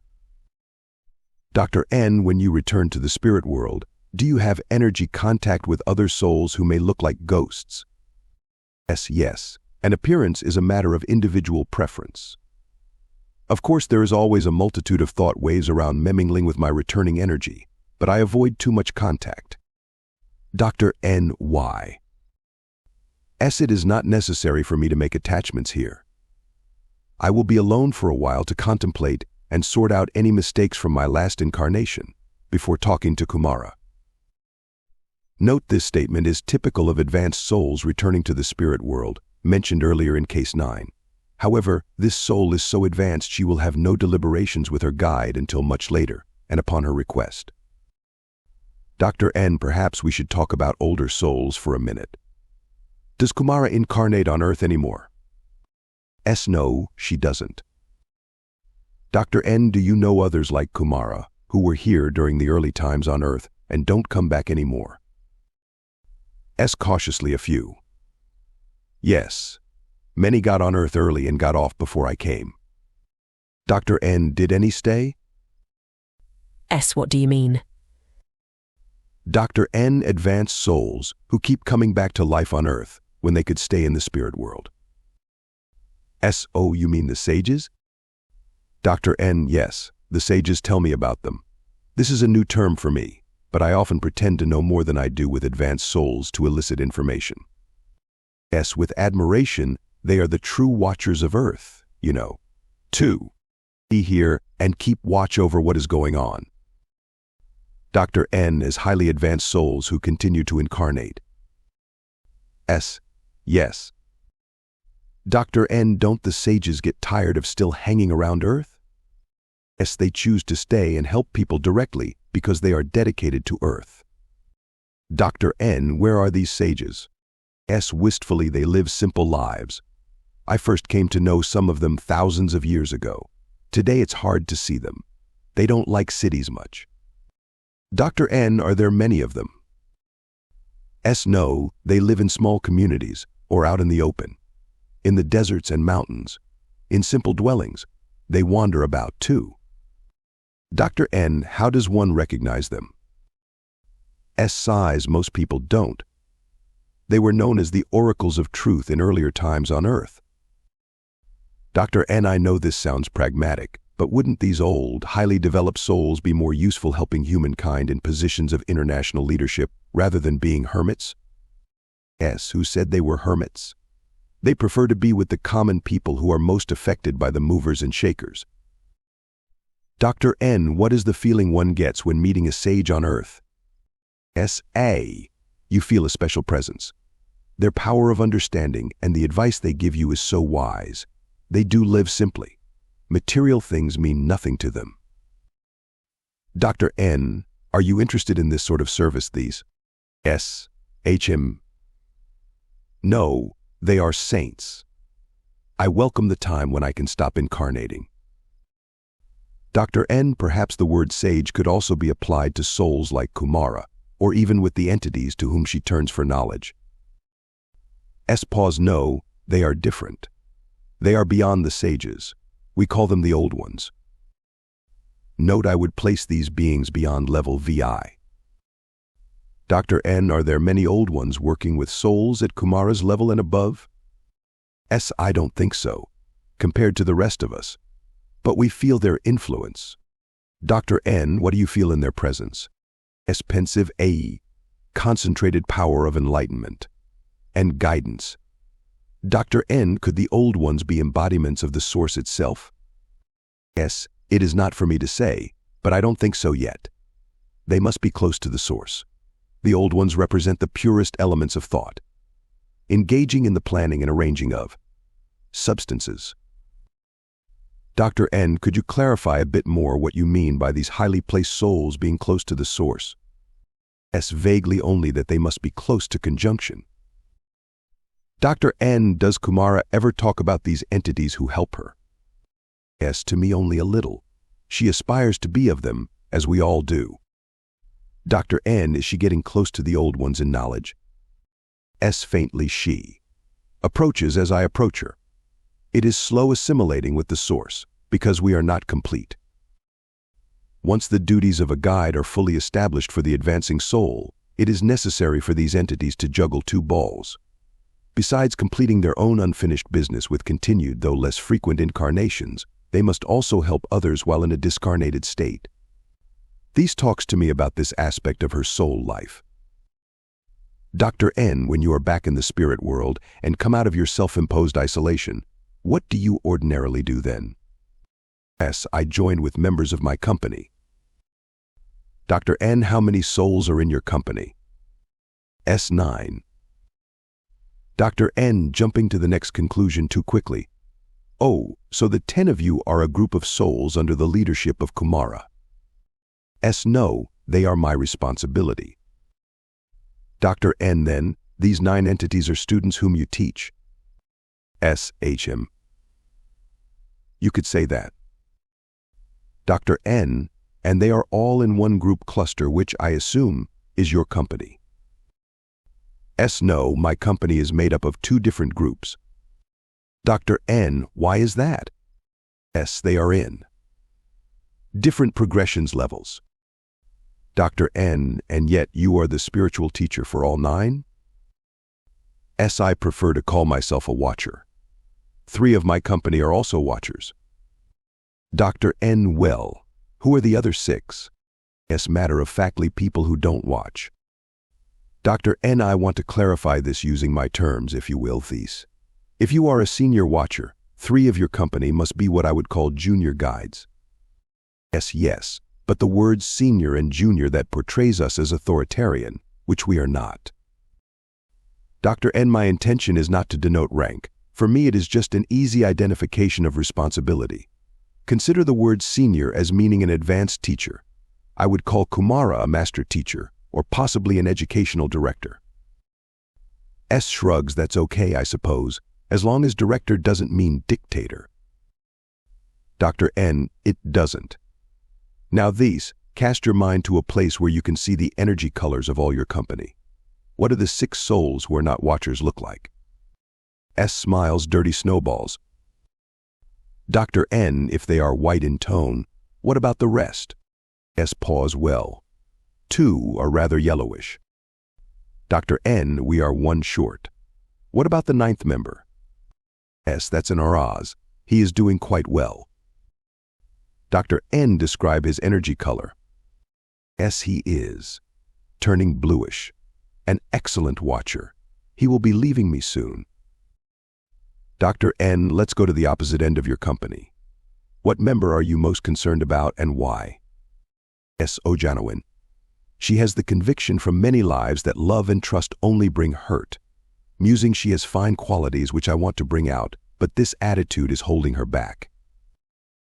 Dr. N. Ojanowin is developing more slowly than the rest. S. Protectively, don't misunderstand. I am proud of her effort. She has great sensitivity and integrity, which I like. She just requires more of my attention. Dr. N, as a watcher teacher, what is the one quality which an Raz has acquired which you want to see in Ojanowin? S. No hesitation, adaptability to change. Dr. N, I am curious if the 9 members of your company advance in a rather uniform way together under your teaching. S. That's totally unrealistic. Dr. N, why? S. Because there are differences in character and integrity.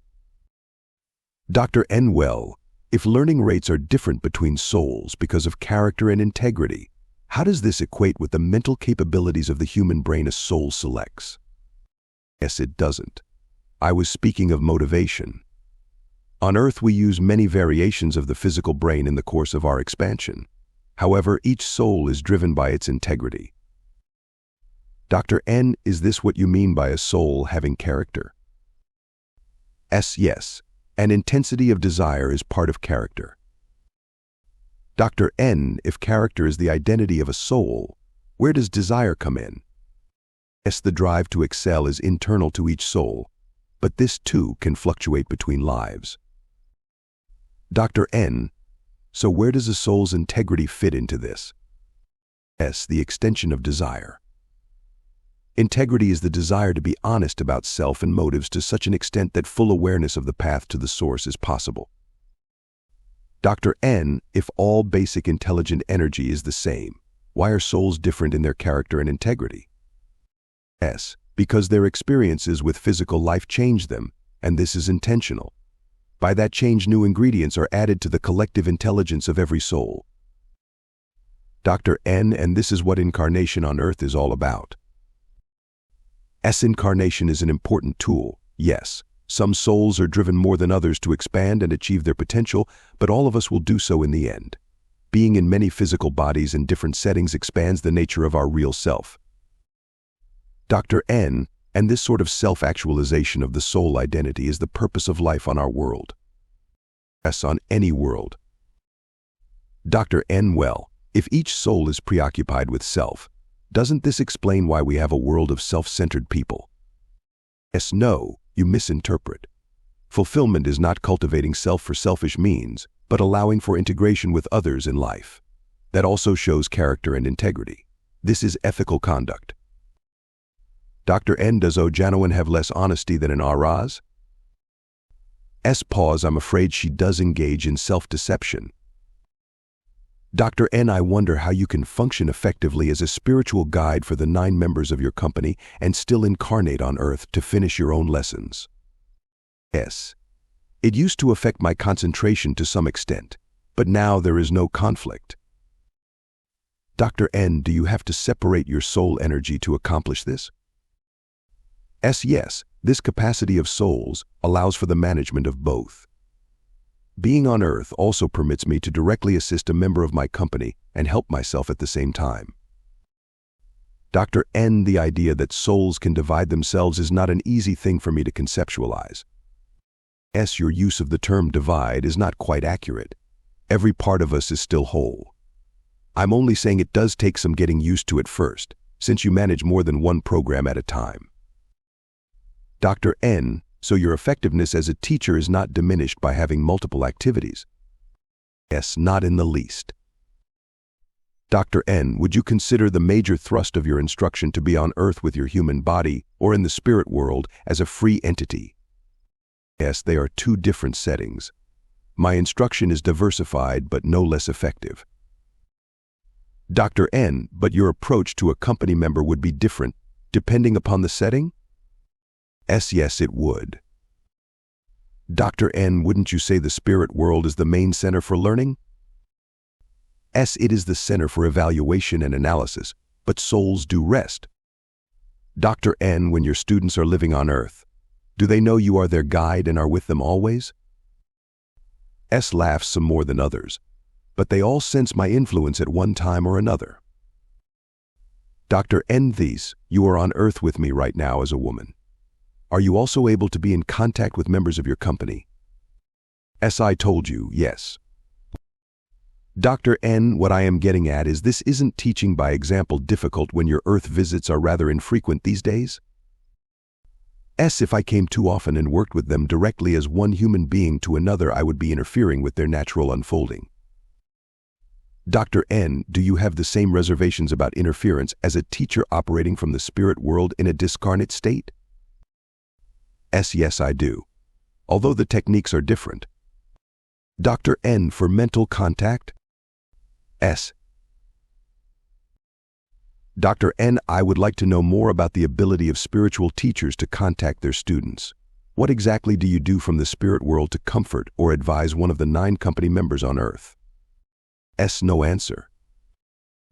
Dr. N, coaxing her, do you know what I am asking? How do you implant ideas? S, finally, I'm unable to tell you. Note, I suspect blocking here, but I can't complain. So far, These has been liberal with information, and so has her guide. I decide to stop the session for a minute to appeal directly to Kumara. It is a speech I have given before. Dr. N. Kumara, permit me to reason with you through these. My work here is intended for good. By questioning your disciple, I wish to add to my knowledge of healing and bring people closer to the higher creative power available within themselves. My larger mission is to combat the fear of death by offering people understanding about the nature of their souls and their spiritual home. Will you aid me in this endeavor? S. These answers me in an odd tone of voice. We know who you are. Dr. N. Then, would you both assist me? S. We will talk to you. At our discretion. Note, this tells me if I exceed the undefined boundaries of these 2 guides with an intrusive question, it won't be answered. Dr. N. All right, these, on the count of 3, you will feel more comfortable talking to me about how souls function as guides. Begin by telling me in what way a company member on Earth can signal to get your attention. 1, 2, 3. I snap my fingers for added effect. S. After a long pause first, they have to calm their minds and focus attention away from their immediate surroundings. Dr. N. How would they do this? S. By silence, reaching inward, to fasten on their inner voice. Dr. N. Is this how one calls for spiritual help? S. Yes, at least to me. They must expand upon their inner consciousness to engage me on a central thought. Dr. N. On you, or the specific problem which is bothering them. S. They must reach out beyond what is troubling them in order to be receptive to me. That's difficult when they don't remain calm. Dr. N. Do all 9 company members have about the same abilities to reach you for help? S. No, they don't. Dr. N. Perhaps Ojanoin has the most problems. S. She is one of those that does.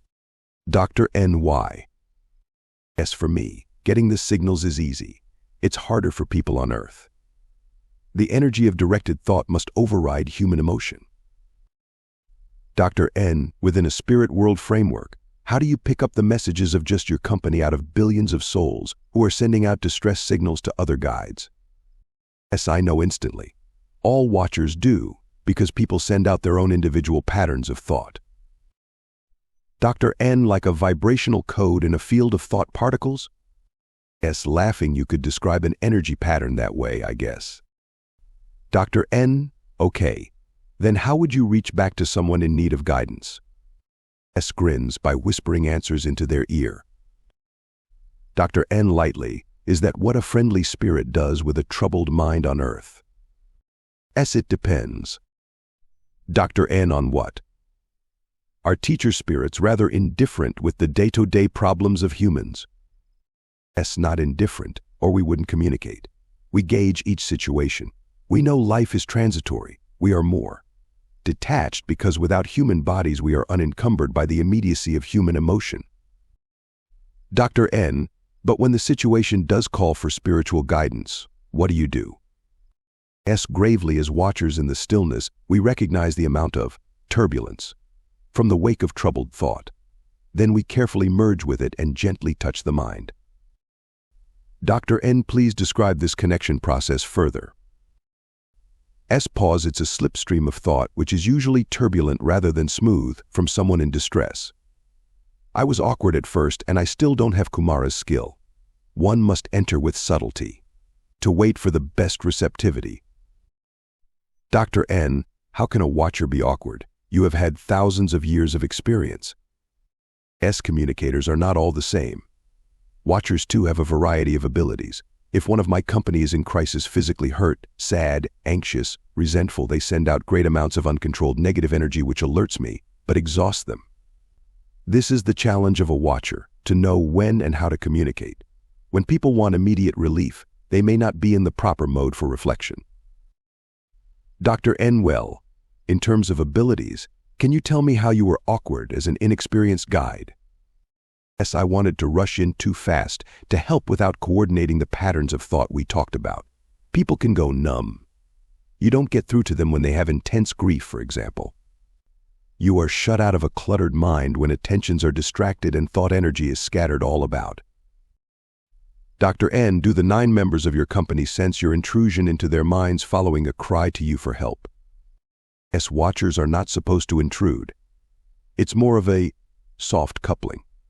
I implant ideas which they assume is inspiration to try and give them peace. Dr. N. What single thing do you have the most problem with during communications with people on Earth? S. Fear. Dr. N. Would you enlarge on that? S. I have to be careful not to spoil my people by making life too easy for them. To let them work out most of their difficulties without jumping right in. They only suffer more if a watcher moves in too quickly before this is done. Kumara is an expert at this. Dr. N. Is she ultimately responsible for you and your company? S. Well, yes, we are all under her influence.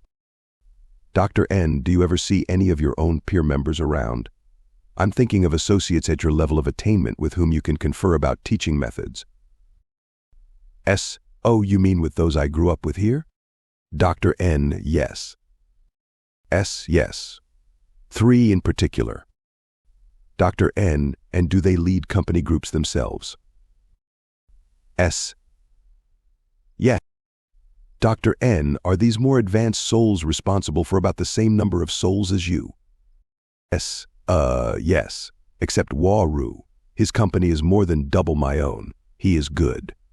Another company is being added to his workload.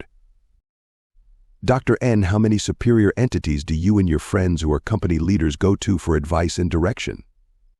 S1.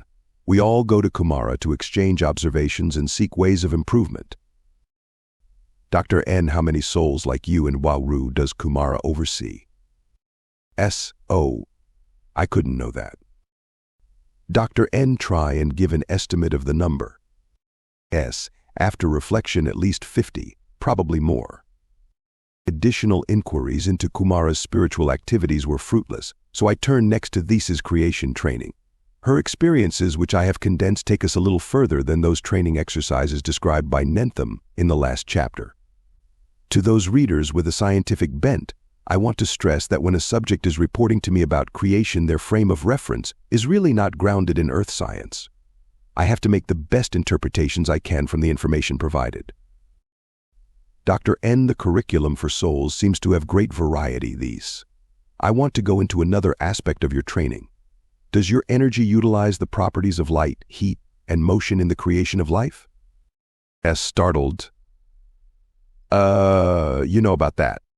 Dr. N. What more can you tell me? S. Only that I am familiar with this.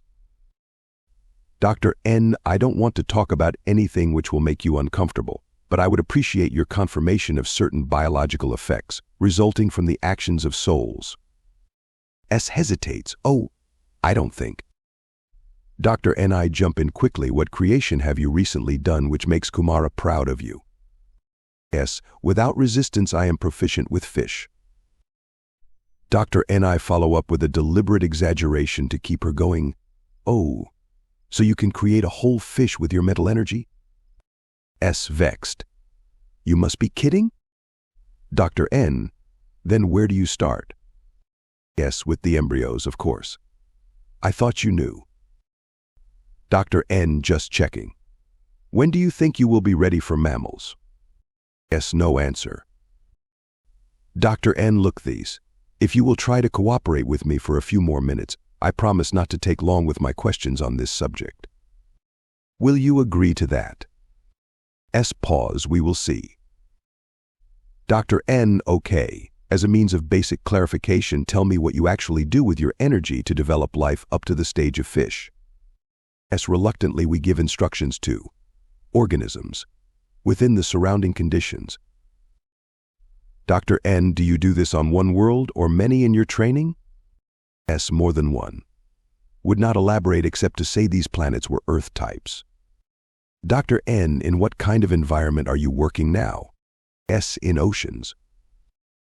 Dr. N, with basic sea life such as algae and plankton. S, when I started. Dr. N, you mean before you worked up to the embryos of fish? S, yes. Dr. N, then when souls start to create forms of life, they begin with microorganisms. S, small cells, yes, and this is very difficult to learn. Dr. N, why? S, the cells of life. Our energy cannot become proficient unless we can direct it to alter molecules. Dr. N, then you are actually producing new chemical compounds by mixing the basic molecular elements of life by your energy flow? S, nods. Dr. N, can you be more explicit? S, no, I can't. Dr. N, let me try and sum this up, and please tell me if I am on the wrong track. A soul who becomes proficient with actually creating life must be able to split cells and give DNA instructions, and you do this by sending particles of energy into protoplasm. S, we must learn to do this, yes, coordinating it with a sun's energy. Dr. N, why? S, because each sun has different energy effects on the worlds around them.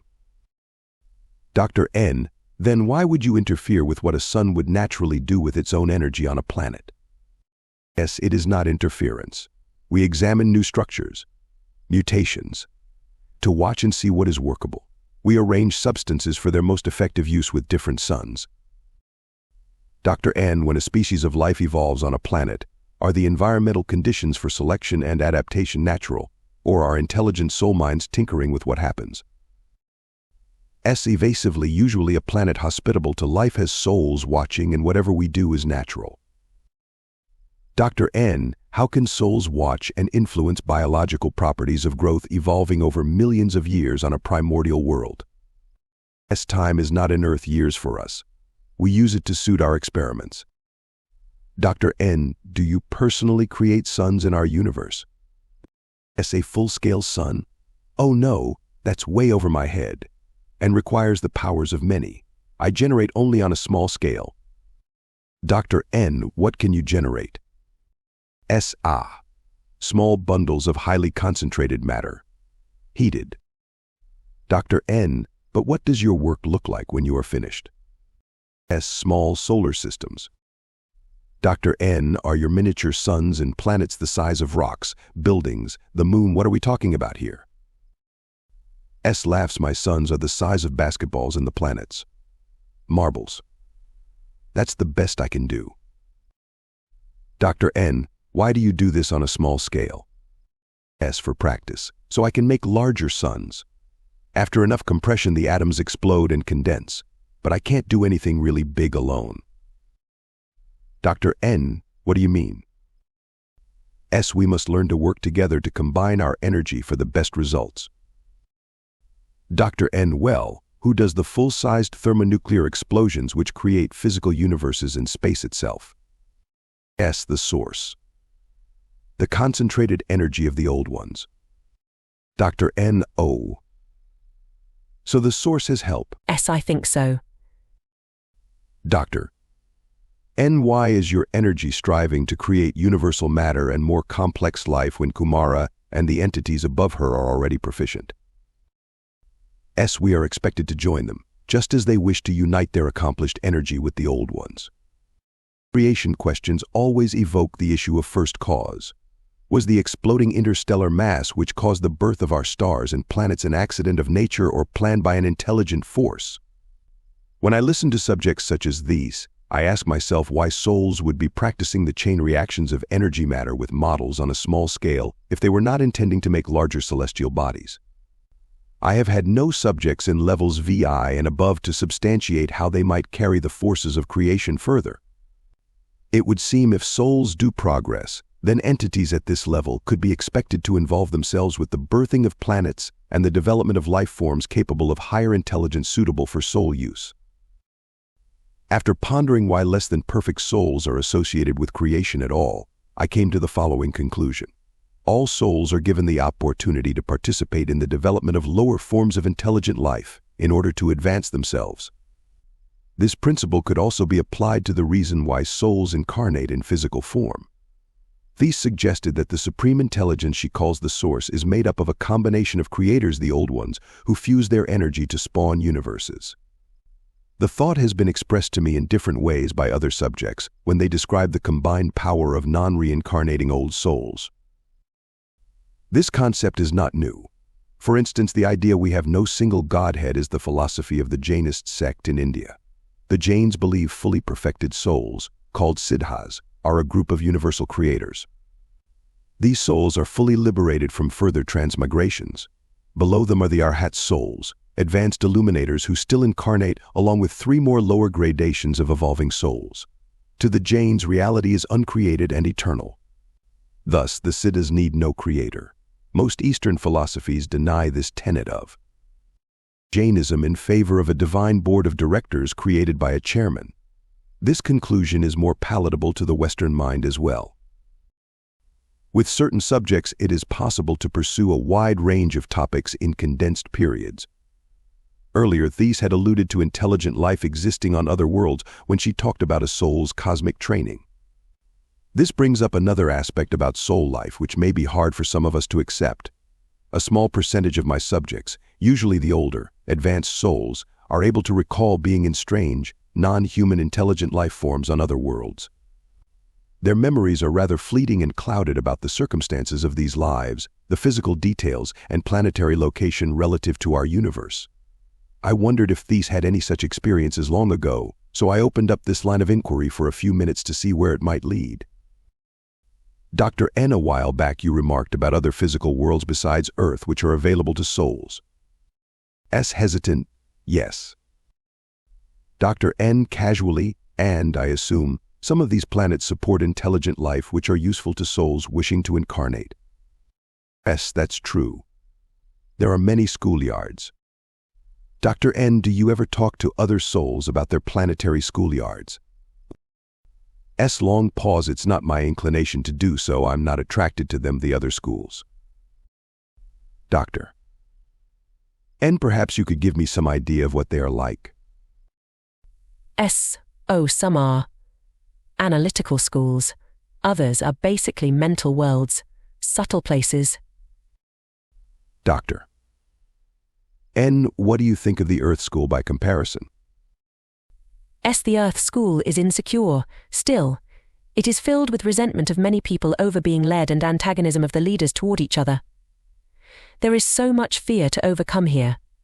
It is a world in conflict because there is too much diversity among too many people. Other worlds have low populations with more harmony. Earth's population has outpaced its mental development. Doctor. N. Would you rather be training on another planet then? S. No, for all Earth's quarreling and cruelty, there is passion and bravery here. I like working in crisis situations. To bring order out of disorder, we all know Earth is a difficult school. Doctor. And so, the human body is not an easy host for souls. Yes, there are easier life forms, who are less in conflict with themselves. Dr. N. Well, how would you know this unless your soul had been in another life form? After I had provided this suitable opening, These began talking about being a small flying creature in an alien environment on a dying world where it was hard to breathe. From her descriptions, the sun of this planet was apparently going into a nova stage. Her words were halting and came in short, rapid breaths. These said she lived on this world in a humid jungle with a night sky so densely packed with stars there were no dark lanes in between. This gave me the impression she was located near the center of a galaxy, perhaps our own. She also said her brief time on this world was spent as a very young soul and Kumara was her mentor. After the world could no longer support life, they had come to Earth to continue working together. I was told there was a kinship in the mental evolution of life on Earth and what she had experienced before. This flying race of people began afraid, isolated, and dangerous to each other. Also, like Earth, family alliances were important, representing expressions of loyalty and devotion. While I was concluding this line of questioning, there was a further development. Dr. N, do you think there are other souls on Earth who also had physical lives on this now dead world? S pause, then unable to restrain herself, actually, I have met one. Dr. N, under what circumstances? S laughs, I met a man at a party a while ago. He recognized me, not physically, but with the mind. It was an odd meeting. I was caught off balance when he came up to me and took my hand. I thought he was pushy when he said he knew me. Dr. N, then what happened? S softly, I was in a daze, which is unusual for me. I knew there was something between us. I thought it was sexual. Now, I can see it all clearly. It was. Ikak. This name is spoken with a clacking noise from the back of her throat. He told me we were once together from a place far away, and there were a couple of others here. Doctor. N, did he say anything more about them? S faintly, no. I wonder. I ought to know them. Dr. N, did Ikak say anything else about your former physical relationship on this world? S, no. He saw I was confused. I didn't know what he was talking about then anyway. Dr. N, how could he consciously know about this planet when you didn't?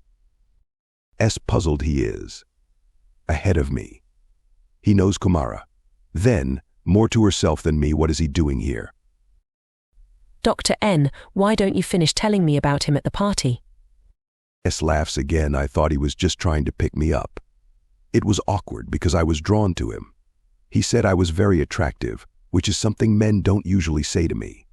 There were flashes in my mind that we had been together before, as fragments in a dream sequence. Doctor. And how did your conversation end with this man? S, he saw my discomfort. I guess he thought it best to have no further contact, because I haven't seen him since. I've thought about him though, and maybe we will see each other again. I believe souls do come across time and space for each other. Recently I had two subjects who were best friends and came to me at the same time for regression. Not only had they been soulmates in many former lives on Earth, but were also mated as fish-like intelligent beings in a beautiful water world. Both recalled the enjoyment of playing underwater with their strong appendages and coming up to the surface, to peak. Neither subject could recall much about this planet or what happened to their race of sea creatures. Perhaps they were part of a failed Earth experiment long before a land mammal developed into the most promising species on Earth for souls. I suspect it was not Earth, because I have had others who tell of living in an aquatic environment they know was unearthly. One of these subjects said my water world was very warm and clear because we had 3 suns overhead. The total lack of darkness underwater was comforting and made building our dwellings much easier. I have often wondered if the dreams we have at night about flying, breathing underwater, and performing other non-human physical feats relate to our earlier physical experiences in other environments. In the early days of my studies of souls, I half expected that those subjects who could recall other worlds would say they had lived in our galaxy within the neighborhood of the sun. This assumption was naive. Earth is in a sparse section of the Milky Way with only 8 stars that are 10 light years from the sun. We know our own galaxy has more than 200 billion stars within a universe currently speculated at 100 billion galaxies.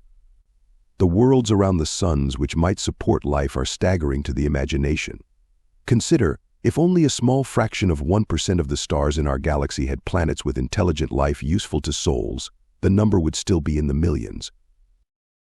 From what I can gather from subjects willing and able to discuss former assignments, souls are sent to any world with suitable intelligent life forms. Out of all the stars which are known to us, only 4% are like our sun. Apparently this means nothing to souls. Their planetary incarnations are not linked to Earth-type worlds or with intelligent bipeds who walk on land. Souls who have been to other worlds tell me they have a fondness for certain ones and return to them like Earth periodically for a succession of lives. I have not had many subjects who are able to recall specific details about living on other worlds.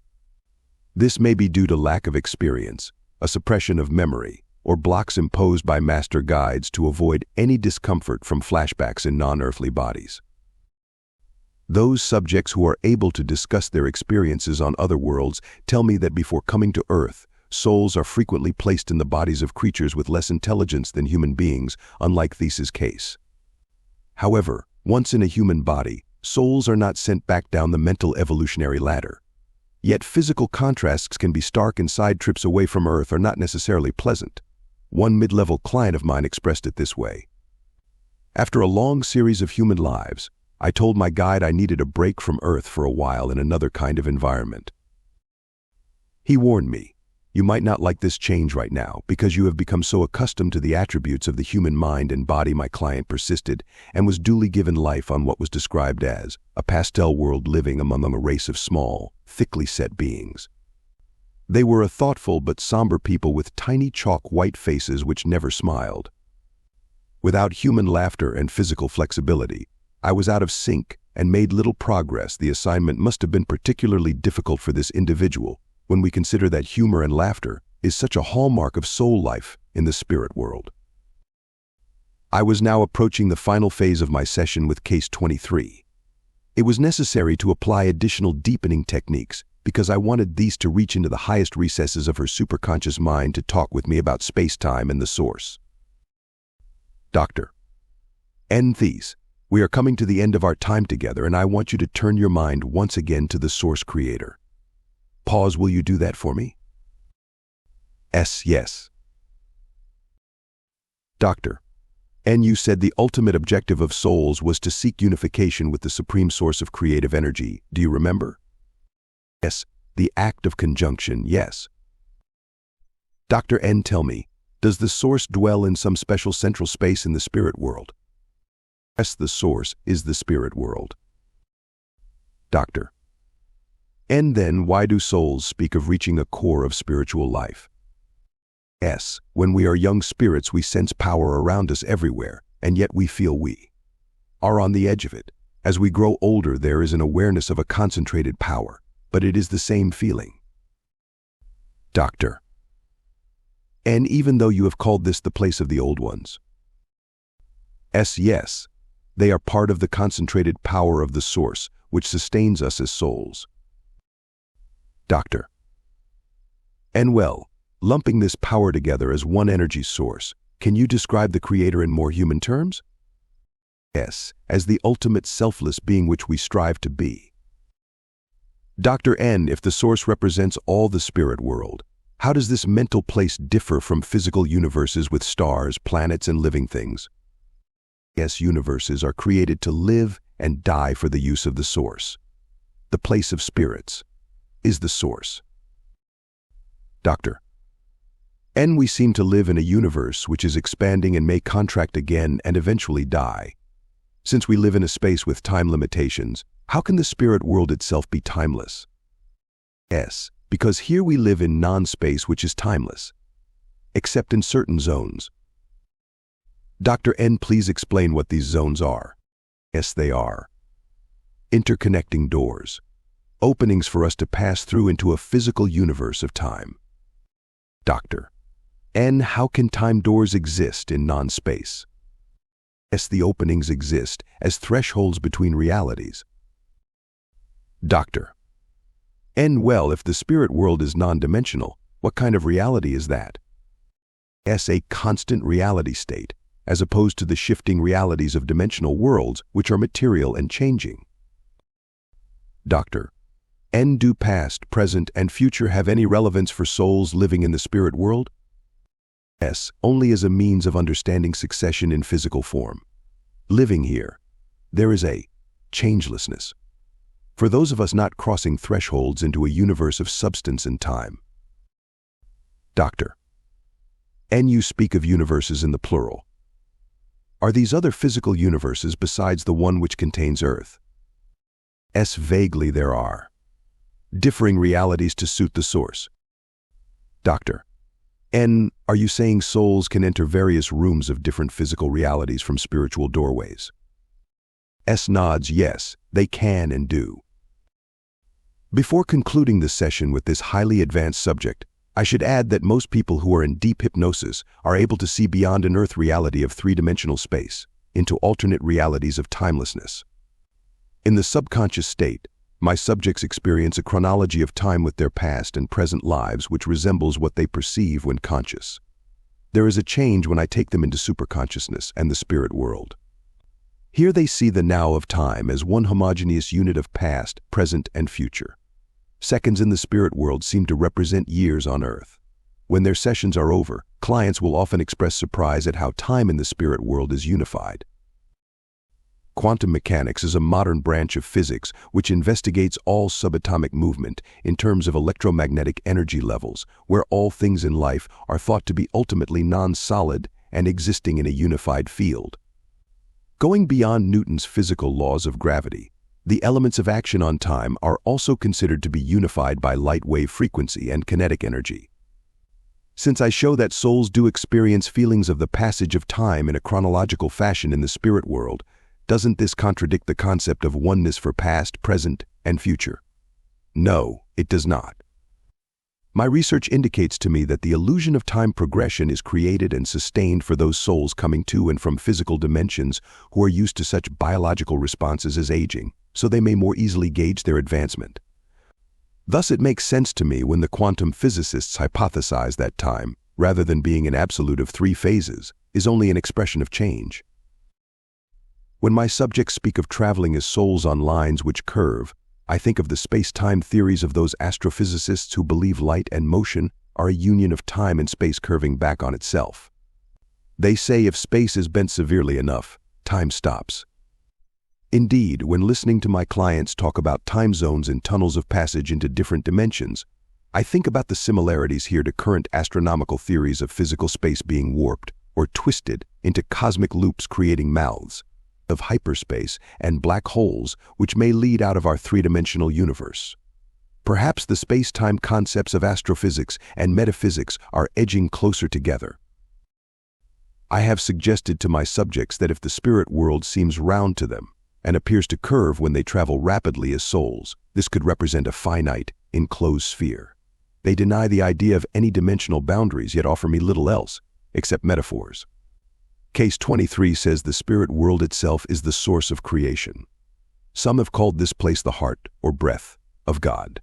Case 22 defined the space of souls as fabric, and I have had other subjects give the spirit world a quality of the folds of a seamless dress swishing back and forth. They sometimes feel the effects of a gently rippling motion from light energy which has been described as waves or rings rolling outward from a disturbed pool of water. Normally, the geography of soul spaces has a smooth and open consistency to people in superconsciousness, without displaying the properties of gravity, temperature, pressure, matter, or a time clock associated with a chaotic physical universe. However, when I attempt to characterize the entire spirit world as a void, people in trance resist this notion. Although my cases are unable to fully explain the place where their souls live, they are all outspoken about its ultimate reality for them. A subject in trance doesn't see the spirit world as being either near or far away from our physical universe. Nevertheless, in a curious way, they do portray spiritual substance as being light or heavy, thick or thin, and large or small, when comparing their experiences as souls to life on Earth. While the absolute reality of the spirit world appears to remain constant in the minds of people in hypnosis, their references to other physical dimensions do not. I have the sense that universes other than our own are created for the purpose of providing environments suitable for the growth of souls with beings we can't even imagine. One advanced subject told me he had lived on a number of worlds in his long existence, never dividing his soul more than twice at one time. Some adult lives lasted only months in Earth time for him, due to local planetary conditions and short lifespans of the dominant life form. While speaking of a paradise planet with few people and a quieter, simpler version of Earth, he added this world was not far from Earth. Oh, I interrupted, then it must only be a few light years from Earth. He patiently explained that the planet was not in our universe, but closer to Earth than many planets in our own galaxy. It is important for the reader to understand that when people do recall living on other worlds, they seem not to be limited by the dimensional constraints of our universe. When souls travel to planets intergalactically or interdimensionally, they measure the trip by the time it takes them to reach their destinations through the tunnel effect from the spirit world. The size of the spatial region involved and the relative position of worlds to each other are also considerations. After listening to references about multiple dimensional realities from some of my subjects, I am left with the impression they believe there is a confluence of all these dimensional streams into one great river of the spirit world. If I could stand back and take apart all these alternate realities seated in the minds of my cases, it would be like peeling an artichoke of all its layers down to one heart at the core. I had been questioning these for quite a while, and I could see she was growing tired. Few subjects can sustain this level of spiritual receptivity for very long. I decided to end the session with a few questions about the genesis of all creation. Dr. Enthys, I want to close by asking you more about the source. You have been a soul for a long time, so how do you see yourself relating to the oneness of creation you told me about earlier? S. Long pause by sensations of movement. In the beginning, there is an outward migration of our soul energy from the source. Afterward, our lives are spent moving inward, toward cohesion and the uniting. Doctor. N. You make this process seem as though a living organism was expanding and contracting. S.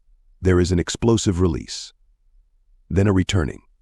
Yes, the source pulsates. Doctor. N. And you are moving toward the center of this energy source? S. There really is no center.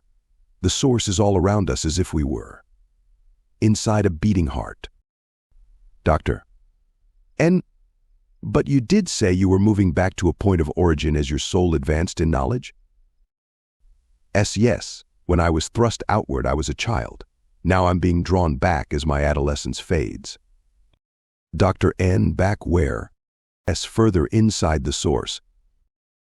Dr. N. Perhaps you could describe this energy source through the use of colors to explain soul movement and the scope of creation.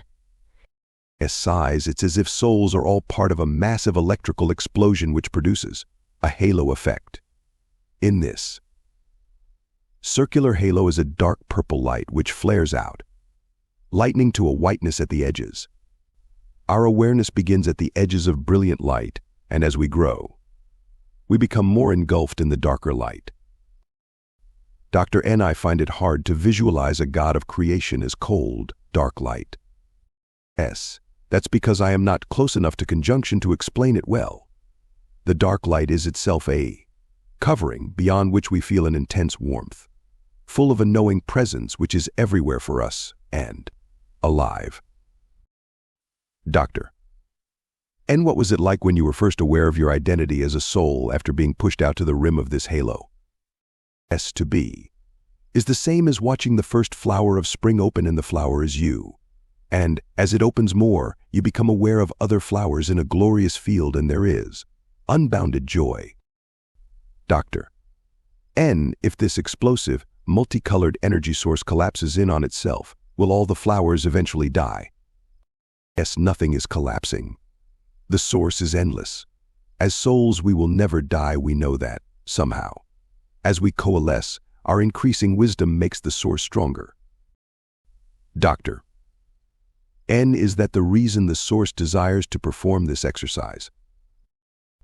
S. Yes, to give life to us so we can arrive at a state of perfection. Dr. N. Why does a source, who is ostensibly perfect already, need to create further intelligence which is less than perfect. Yes, to help the Creator create. In this way, by self-transformation and rising to higher plateaus of fulfillment, we add to the building blocks of life. Dr. N were souls forced to break away from the source and come to places like Earth because of some sort of original sin or fall from grace in the spirit world? Yes, that's nonsense. We came to be magnified in the beautiful variety of creation. Dr. N. These, I want you to listen to me carefully. If the source needs to be made stronger or more wise by using a division of its divine energy to create lesser intelligence which it hopes will magnify, doesn't this suggest it lacks full perfection itself? Pause the source creates for fulfillment of itself. Dr. N. That's my point. How can that which is absolute become more absolute unless something is lacking? Hesitates that which we see to be. Our source is all we can know, and we think what the Creator desires is to express itself through us by birthing. Dr. N. And do you think the source is actually made stronger by our existence as souls? Long pause. I see the Creator's perfection, maintained and enriched, by sharing the possibility of perfection with us, and this is the ultimate extension of itself. Dr. N. So the source starts out by deliberately creating imperfect souls and imperfect life forms for these souls and watches what happens in order to extend itself. Yes, and we have to have faith in this decision and trust the process of returning to the origin of life. One has to be starving to appreciate food, to be cold to understand the blessings of warmth, and to be children to see the value of the parent. The transformation gives us purpose. Dr. N. Do you want to be a parent of souls? Yes, participation in the conception of ourselves is a dream of mine. Dr. N. If our spirits did not experience physical life, would we ever know of these things you are telling me about? Yes, we would know of them, but not about them. It would be as if your spiritual energy were told to play piano scales with only one note. Dr. N. And do you believe if the source didn't create souls to nurture and grow, its sublime energy would shrink from a lack of expression? Sighs, perhaps that is its purpose. With this last prophetic statement by Thais, I ended the session. As I brought this subject out of her deep trance, it was as though she were returning to me from across time and space. As she sat quietly focusing her eyes around my office, I expressed my appreciation for the opportunity of working with her on such an advanced level. Smiling, the lady said if she had any idea of the grilling in store for her, she might well have refused to work with me. As we said goodbye, I thought about her last statements concerning the source of life. In ancient Persia, the Sufis had a saying that if the Creator represents absolute good, and therefore absolute beauty, it is the nature of beauty to desire manifestation. Chapter 13. Choosing a new body. In the place of life selection, our souls preview the lifespan of more than one human being within the same time cycle. When we leave this area, most souls are inclined toward one leading candidate presented to us for soul occupation. However, our spiritual advisors give us ample opportunity to reflect upon all we have seen in the future before making a final decision. This chapter is devoted to the many elements which go into that decision. Our deliberations over body alternatives actually begin before we go to the place of life selection. Souls do this in order to adequately prepare themselves for viewing certain people in different cultural settings on Earth. I sense those souls who set up the screening room know in advance what to show us because of these thoughts in our minds. Great care must be taken in choosing just the right body to serve us in the life to come. As I have said, guides and peer group members are part of this evaluation process prior to and after we visit the place of life selection. When listening to my subjects describe all the preparations which go into picking a new physical body, I am constantly reminded of the fluidity of spiritual time. Our teachers use relative future time in the place of life selection to allow souls to measure human usefulness for working on unfinished lesson plans. Blueprints for the next life vary in the degree of difficulty the soul mind sets for itself. If we have just come off an easy life, making little interpersonal progress, our soul might want to choose a person in the next time cycle who will face heartache and perhaps tragedy. It is not out of the ordinary for me to see someone who has skated through an unchallenging life overloading themselves with turmoil in the next one to catch up with their learning goals. The soul mind is far from infallible as it works in conjunction with a biological brain. Regardless of our soul level, being human means we will all make mistakes and have the necessity of engaging in mid-course corrections during our lives. This will be true with any body we select. Before taking up the more complex mental factors in a soul's decision to join with the brain of a human baby, I will begin with the physical aspects of body choice. Despite the fact that our souls know in advance what they are going to look like, a national survey in the United States indicated 90% of both males and females were dissatisfied with the physical characteristics of their bodies. This is the power of conscious amnesia. Much unhappiness is created by society stereotyping an ideal appearance. Yet this too is part of a soul's lesson plan. How many times have we all looked in a mirror and said, "Is this the real me? Why do I appear this way? Am I in a body where I belong?" These questions are especially poignant when the type of body we have prevents us from doing those things we think we ought to be able to do in life. I have had a number of clients who came to me convinced their bodies prevented them from achieving satisfying lives. Many handicapped people think if it were not for a genetic mistake, or being the victim of an accidental injury which damaged their body, their lives would be more fulfilled. As heartless as this may sound, my cases show few real accidents involving body damage which don't fall under the free will of souls. As souls, we choose our bodies for a reason. Living in a damaged body does not necessarily have to involve a karmic debt we are paying off because of past life responsibility for an injury to someone else. As my next case will demonstrate, when a soul is inside a damaged body, this choice can involve a learning path to another type of lesson. It is difficult to tell a newly injured person trying to cope with physical disablement that he or she has an opportunity to advance at a faster rate than those of us with healthy bodies and minds. This knowledge must come through self-discovery. The case histories of my clients convince me that the effort necessary to overcome a body impediment does accelerate advancement. Those of us whom society deems less than perfect suffer discrimination, which makes the burden even heavier. Overcoming the obstacles of physical ailments and hurt makes us stronger for the ordeal. Our bodies are an important part of the trial we set for ourselves in life. The freedom of choice we have with these bodies is based far more on psychological elements than from the estimated 100,000 genes inherited by each human being. However, I want to show in the opening case of this chapter why souls want certain bodies based largely on physical reasons without heavy psychological implications. The case exhibits the planning involved in the decision of a soul to be in contrasting physical bodies in different lives.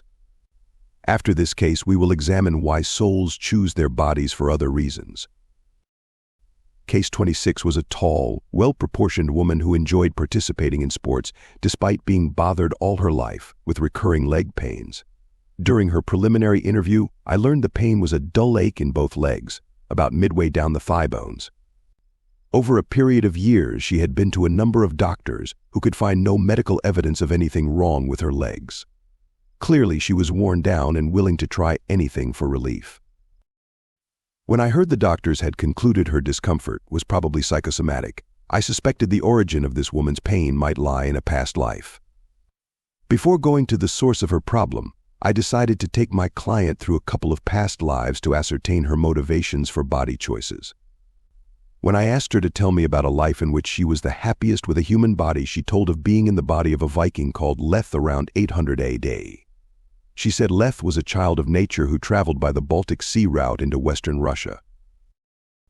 Leth was described as wearing a long, fur-lined cloak and soft, form-fitting animal skin pants with roped-up boots and a cap wrapped with metal. He carried an axe and a heavy, broad-bladed sword, which he wielded easily in battle.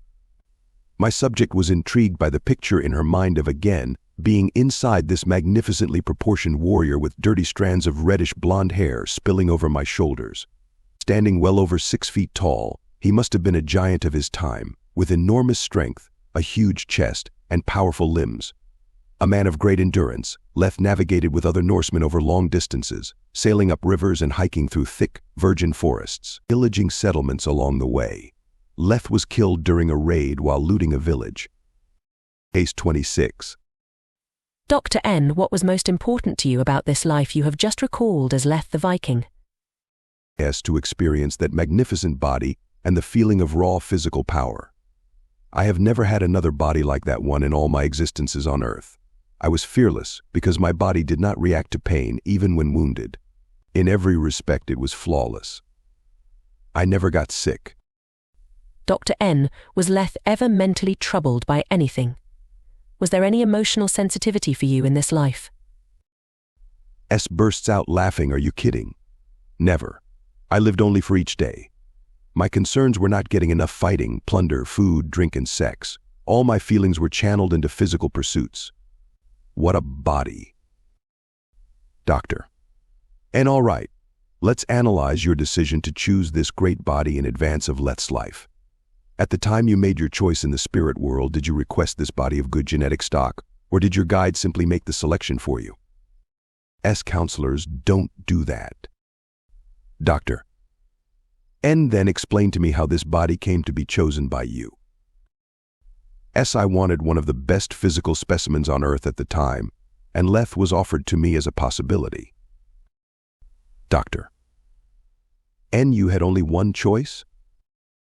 S, no, I had two choices of people living in this time. Dr. N, what if you didn't like any of the body choices presented to you for occupation in that time segment?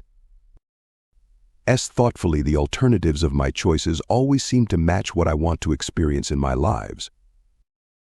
Dr. N, do you have the sense the counselors know in advance which body selections are exactly right for you, or are they so harried it's just an indiscriminate grab bag of body choices? S, nothing here is careless. The counselors arrange everything. Doctor. And I have wondered if the counselors might get mixed up once in a while. With all the new babies born, could they ever assign two souls to one baby, or leave a baby without a soul for a while? S, laughing, we aren't in an assembly line. I told you they know what they are doing. They don't make mistakes like that. Doctor. And I believe you. Now, as to your choices, I am curious if two bodies were sufficient for your examination in the place of life selection. S, we don't need a lot of choices for lives once the counselors get their heads together about our desires. I already had some idea of the right body size and shape and the sex I wanted before being exposed to my two choices. Doctor. And what was the body choice you rejected in favor of Leth? S, pause, that of a soldier from Rome. Also with the strong body I wanted in that lifetime. Dr. N, what was wrong with being an Italian soldier? S, I didn't want. Control over me by the state subject shakes head from side to side. Too restrictive. Dr. N, as I remember, by the 9th century much of Europe had fallen under the authority of Charlemagne's Holy Roman Empire. S, that was the trouble with the soldier's life. As a Viking, I answered to nobody. I was free. I could move around with my band of invaders in the wilderness without any governmental control. Doctor. And then freedom was also an issue in your choice? Yes, absolutely. The freedom of movement. The fury of battle. The use of my strength in uninhibited action. Life at sea and in the forests was robust and constant. I know the life was cruel too, but it was a brutal time. I was no better or worse than the rest. Dr. N, but what about other considerations, such as personality? S, nothing bothered me as long as I was able to physically express myself to the fullest. Doctor. N, did you have a mate, children? S, shrugs, too restrictive. I was on the move. I possessed many women, some willing, others not, and this pleasure added to my expression of physical power. I didn't want to be tied down in any way. Doctor. And so, the body of Leth was your preference as a pure physical extension of sensual feeling? S, yes.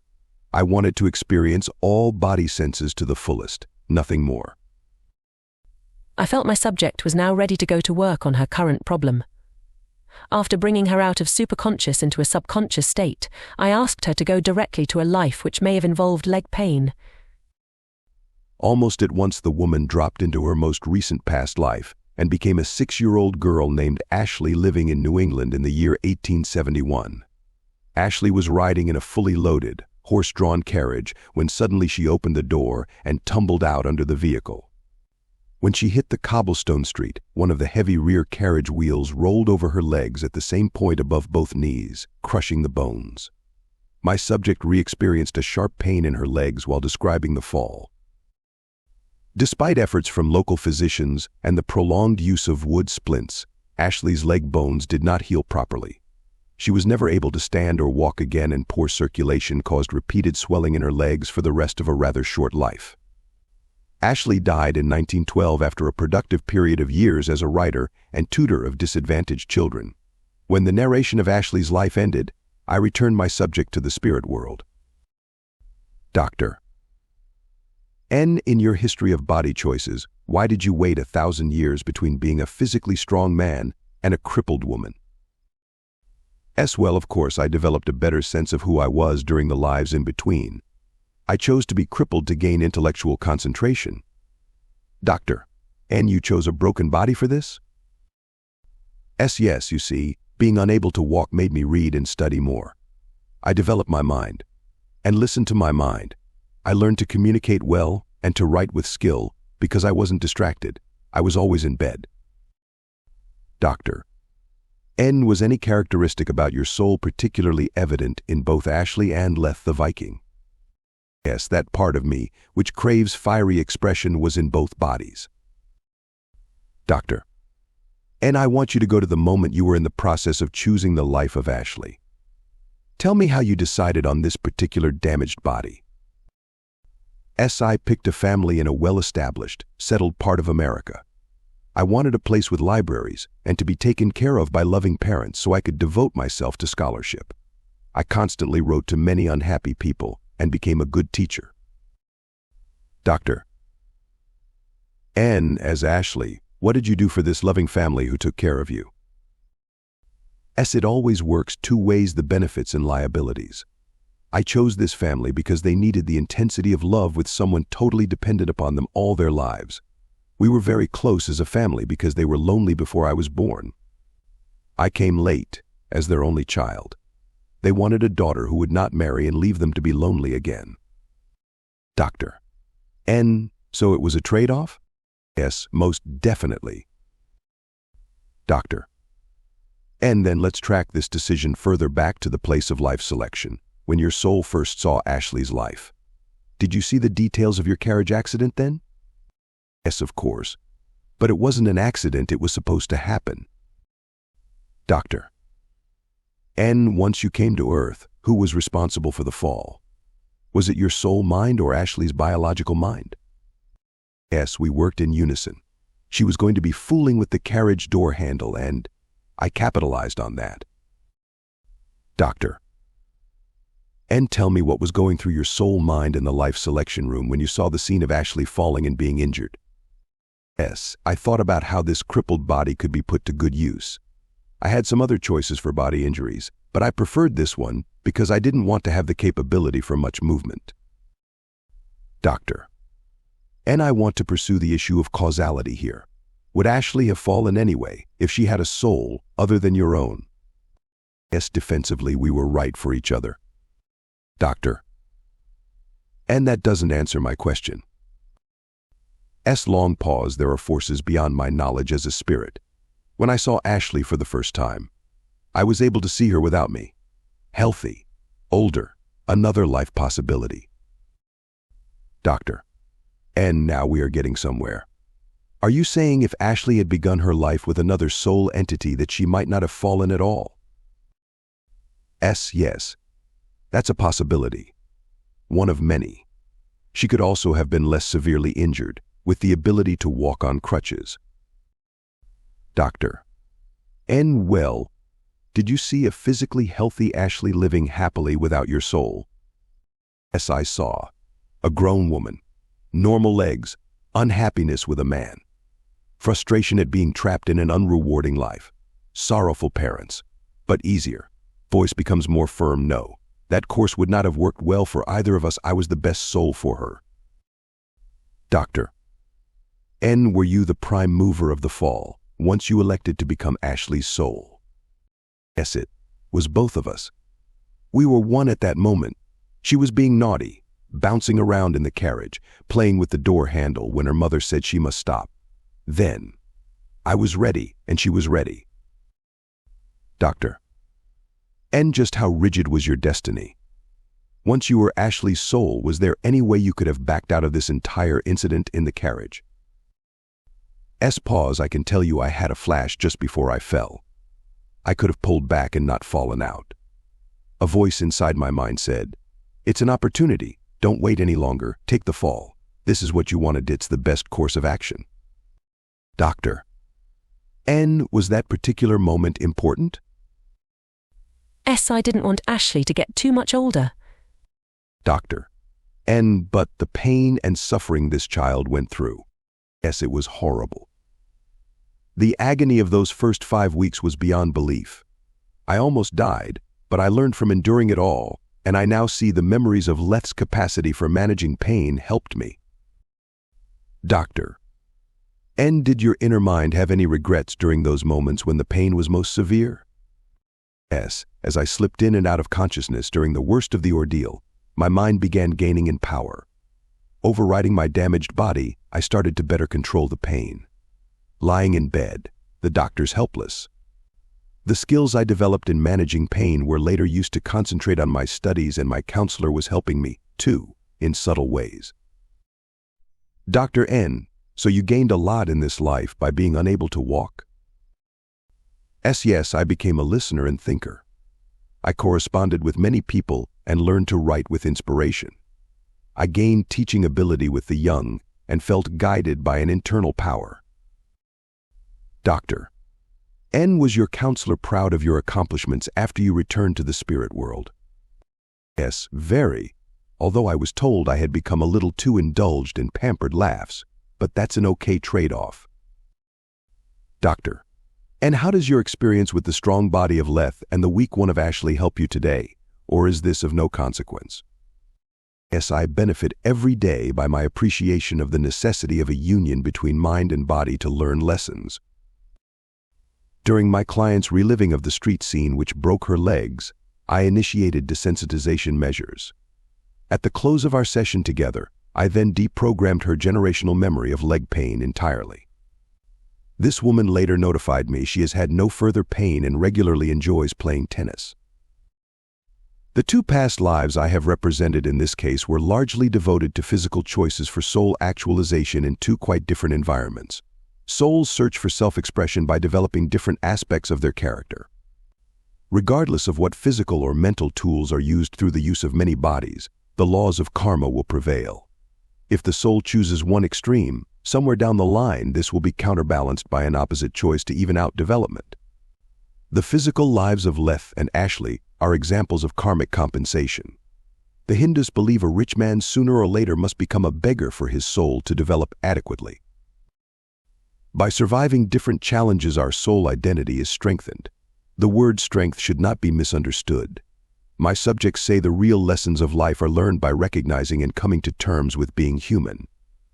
Even as victims, we are beneficiaries because it is how we stand up to failure and duress which really marks our progress in life. Sometimes one of the most important lessons is to learn to just let go of the past. While souls carefully consider the physical attributes of an earth body in a variety of cultural settings, they give much more attention to the psychological aspects of human life. This decision is the most vital part of the entire selection process for the soul. Before entering the place of life selection, it is to a soul's advantage to ponder the factors of heredity and environment which affect how a biological life form will function. I have heard that a soul's spiritual energy has a fluctuating influence on whether the temperament of its human host will be extroverted or introverted, rationalistic or idealistic, emotionally or analytically dominated. Because of such variables, souls need to reflect in advance on the types of bodies which will serve them best in the life to come. From what I can gather, a soul's thoughts about certain human behavior preferences for themselves in the next life are known by guides and those masters charged with operating the life selection stations. It appears to me some souls take this responsibility more seriously than others. Yet, a soul in the pre-life selection phase can reflect only so much on how they would fit into a specific body. When souls are called to the place of life selection, the guesswork is over. Now they must match their spiritual identity against a mortal being. Why one soul joined for psychological reasons with two human beings thousands of years apart is the basis of my next case. Case 27 is a Texas businessman who owns a large, successful clothing firm. During a vacation in California, Steve came to see me on the advice of a friend. As I took his history, I noticed he was tense and hypervigilant. While his fingers toyed with a key chain, Steve's eyes darted anxiously around my office. I asked if he was nervous or afraid of hypnosis as a procedure, and he replied, "No, I'm more afraid of what you will uncover." This client told me his employees were demanding and disloyal, and the multitude of personnel complaints had become intolerable. His solution had been to increase discipline and fire people. I learned that he had 2 failed marriages and was a binge alcoholic. He said he had recently tried a recovery program but quit because they were getting too critical of me. As we talked further, Steve explained that his mother disappeared after leaving him on the steps of a church in Texas within a week of his birth. After a few lonely and unhappy years in an orphanage, an older couple adopted him. He added that these people were stern disciplinarians who seemed to disapprove of him all the time. Leaving home in his teens, Steve had many scrapes with the law and once attempted suicide. I found this client's personality to be overly assertive and untrusting of authority. His anger was rooted in feelings of isolation and abandonment issues. Steve said he felt like he was losing control over his life and was willing to try anything to find the real me. I agreed to short-term exploration of his unconscious mind if he would consider seeing a therapist later in his own town for sustained counseling. As this case unfolds, we will see how Steve's soul maintains its identity while responding to physical life in a human body.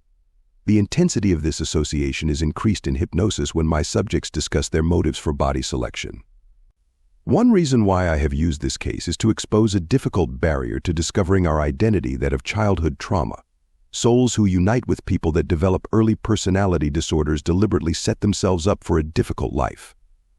Before taking my client into the spirit world to learn why his soul chose this life, it was necessary to relive his early childhood memories. In the short excerpt which begins this case, this subject will see his real mother again. It is one of the most poignant scenes I have ever facilitated. Case 27. Doctor: And you are now a baby in the first week of life, and your mother is seeing you for the last time. It doesn't matter that you are a baby, because your inner adult mind knows everything that is going on. Describe to me exactly what transpires. Subject starts to shake. I'm in a basket. There is a faded blue blanket around me. I'm being set down on some steps. It's cold. Dr. N, where are these steps? S. In front of a church. In Texas. Doctor. N, who is setting you down on the church steps. S, the shaking increases. My mother is bending down over me, saying goodbye, begins to cry. Doctor. N, what can you tell me about your mother's reason for leaving you? S, she is young, not married to my father. He is already married. She is crying. I can feel her tears falling on my face. Doctor. N, look up at her. What else do you see? S chokes, flowing black hair. Beautiful. I reach up and touch her mouth. She kisses me. Soft, gentle. She is having a terribly hard time leaving me here. Dr. N, does she say anything to you before leaving? S subject can now hardly talk. I must leave you for your own good. I have no money to take care of you. My parents won't help us. I love you. I will always love you and hold you in my heart forever. Doctor. N, what happens then? S, she takes hold of a heavy door knocker. It has an animal on it, and bangs on the door. We hear footsteps coming. Now she is gone. Doctor. N, what do your inner thoughts tell you about all you have seen? S, almost overcome by emotion. Oh, she wanted me after all. Didn't want to leave me. She loved me. Doctor. And I place my hand on the subject's forehead and begin a series of post-hypnotic suggestions which end with the following instructions. Steve, you will be able to recall this subconscious memory in your conscious mind. You will retain this picture of your mother for the rest of your life. You now know how she truly felt about you and that her energy is still with you. Is this clear? Yes, it is. Doctor. And now, move forward in time and tell me how you feel about your foster parents. Never satisfied with me. Made me feel guilty about everything. Controlling and judging me. Subject's face is dripping wet with tears and perspiration. Don't know who I am supposed to be. I'm not real. Dr. N. I raise my voice. Tell me what is unreal about you. Pretending. Stops. Doctor. N. Keep going. I'm not really in control. Constant anger. Mistreating people too. Get even. Hopelessness. Note: after additional conditioning, I will now take my subject back and forth between his subconscious and superconscious mind. Doctor. And all right, Steve. Now let's go back to the time before your birth into this life. Tell me if you have ever lived in another life with the soul of your birth mother. Long pause. Yes. I have. Doctor. And was there ever a particular life you lived with this soul on earth which involved any sort of physical or emotional pain between the two of you? After a moment, subject's hands gripped the arms of his chair. Oh, damn, that's it. Of course it's her. Doctor. And try to relax and not go too fast for me. I want you to enter the life you see in your mind at the most crucial point in your relationship with this soul on the count of 3. 1, 2, 3. A deep sigh. Oh my. It's the same person, a different body. But she was my mother then too. Doctor. And stay focused on the earth scene. Is it day or night? Pause. Broad daylight, hot sun and sand. Doctor. And describe what is happening under the hot sun and the sand. Haltingly, I am standing in front of my temple, before a large crowd of people. My guards are in back of me. Doctor. N. What is your name? Harum. Doctor. N. What are you wearing, Harum? Harum. A long white robe and sandals. I have a staff in my hand with gold snakes on it as a symbol of my authority. Doctor. And what is your authority, Harum? Proudly, I am a high priest. Note: further inquiries revealed this man was a tribal leader who was located on the Arabian Peninsula, close to the Red Sea around 2000 BC. In pre-classical times, this area was known as the Kingdom of Sheba or Saba. I also learned the temple was a large oval structure of mud bricks and stone dedicated to a moon god. Doctor. And what are you doing in front of your temple? I am on the steps judging a woman. She is my mother. She is kneeling down in front of me. There is a look of pity and fear in her eyes as she looks up at me. Doctor. And how can her eyes show both pity and fear at once? There is pity in her eyes because of the power which has consumed me in taking so much control over the daily lives of my people. And there is fear, too, for what I am about to do. This disturbs me, but I must not show it. Doctor. And why is your mother kneeling on the temple steps before you? She has broken into the storage house and stolen food to give to the people. Many are hungry at this time of year, but I alone can order distribution. The food must be measured out carefully. Doctor. And did she act against some rule of food rationing? Was this a question of survival? Abruptly, there is more to this. By disobeying me, she is undermining my authority. I use the distribution of food as a means of control over my people. I want them all to be loyal to me. Doctor. And what are you going to do with your mother? With conviction, my mother has violated the law. I can save her, but she must be punished as an example. I decide she will die. Doctor. And how do you feel about killing your own mother, Harum? It must be done. She has been a constant thorn in my side, causing unrest among my people because of her position. I cannot govern freely with her here any longer. Even now, she is defiant. I order her death by banging my staff on the stone steps. Doctor. And later on, are you sad about ordering your mother's execution? S. voice becomes strained. I must not think about such things if I am to maintain power. At this point, Steve's mind had relived two emotionally wrenching events involving voluntary actions of separation between mother and son. Although he had made the karmic connection, it was important that his abandonment as a baby not be isolated as pure historic retribution. For healing to begin, we had to go further. The next stage in our session together was designed to recover Steve's soul identity. To do this, I took him into the spirit world. In each of my cases, I try to bring the subject back to the most appropriate spiritual area to get the best results. In case 13, I used the place of orientation. With case 27, we will go back to relive the spiritual time just after his return from the place of life selection. In this setting, I want Steve to see the reasons for his current body choice and the role of other soul participants in his life. Doctor. N. By what name are you known in the spirit world? S. Sumas. Doctor. And all right, Sumas, since we are now in the spirit world again, I want us to go to the period just following your initial viewing of the man who is Steve. What are your thoughts? S. Such a resentful man. He is so angry about his mother dumping him on a doorstep, and those hard-nosed people who will take over as his parents. I don't know if I even want to take this body. Doctor. And I understand. But why don't we put that decision aside for a few minutes while other things develop? Tell me what you actually do once you leave the place of life selection. Yes, sometimes I might want to be by myself for a while. Usually I am anxious to have the opinions of my friends about the lives I look at, especially one this rough. Doctor. And surely you had more than one body option?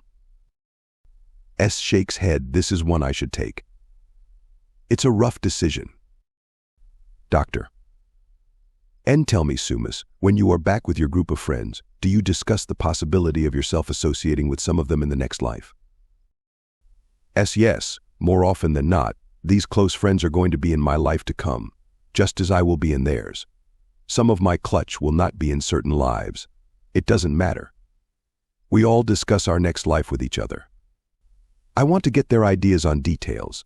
You see, we all know each other so well, our strengths and weaknesses, former successes and failures, what to watch out for. That kind of thing. Doctor. And did you discuss with them any details about the kind of person you should be in your next life before actually going to the place of life selection? Yes, oh yeah, in a roundabout way. Nothing concrete. Now that I have seen Steve, and who the others might be in relation to him in this life, there are reservations. So I talked to Jor. Doctor. And is Jor your guide? S. Yes.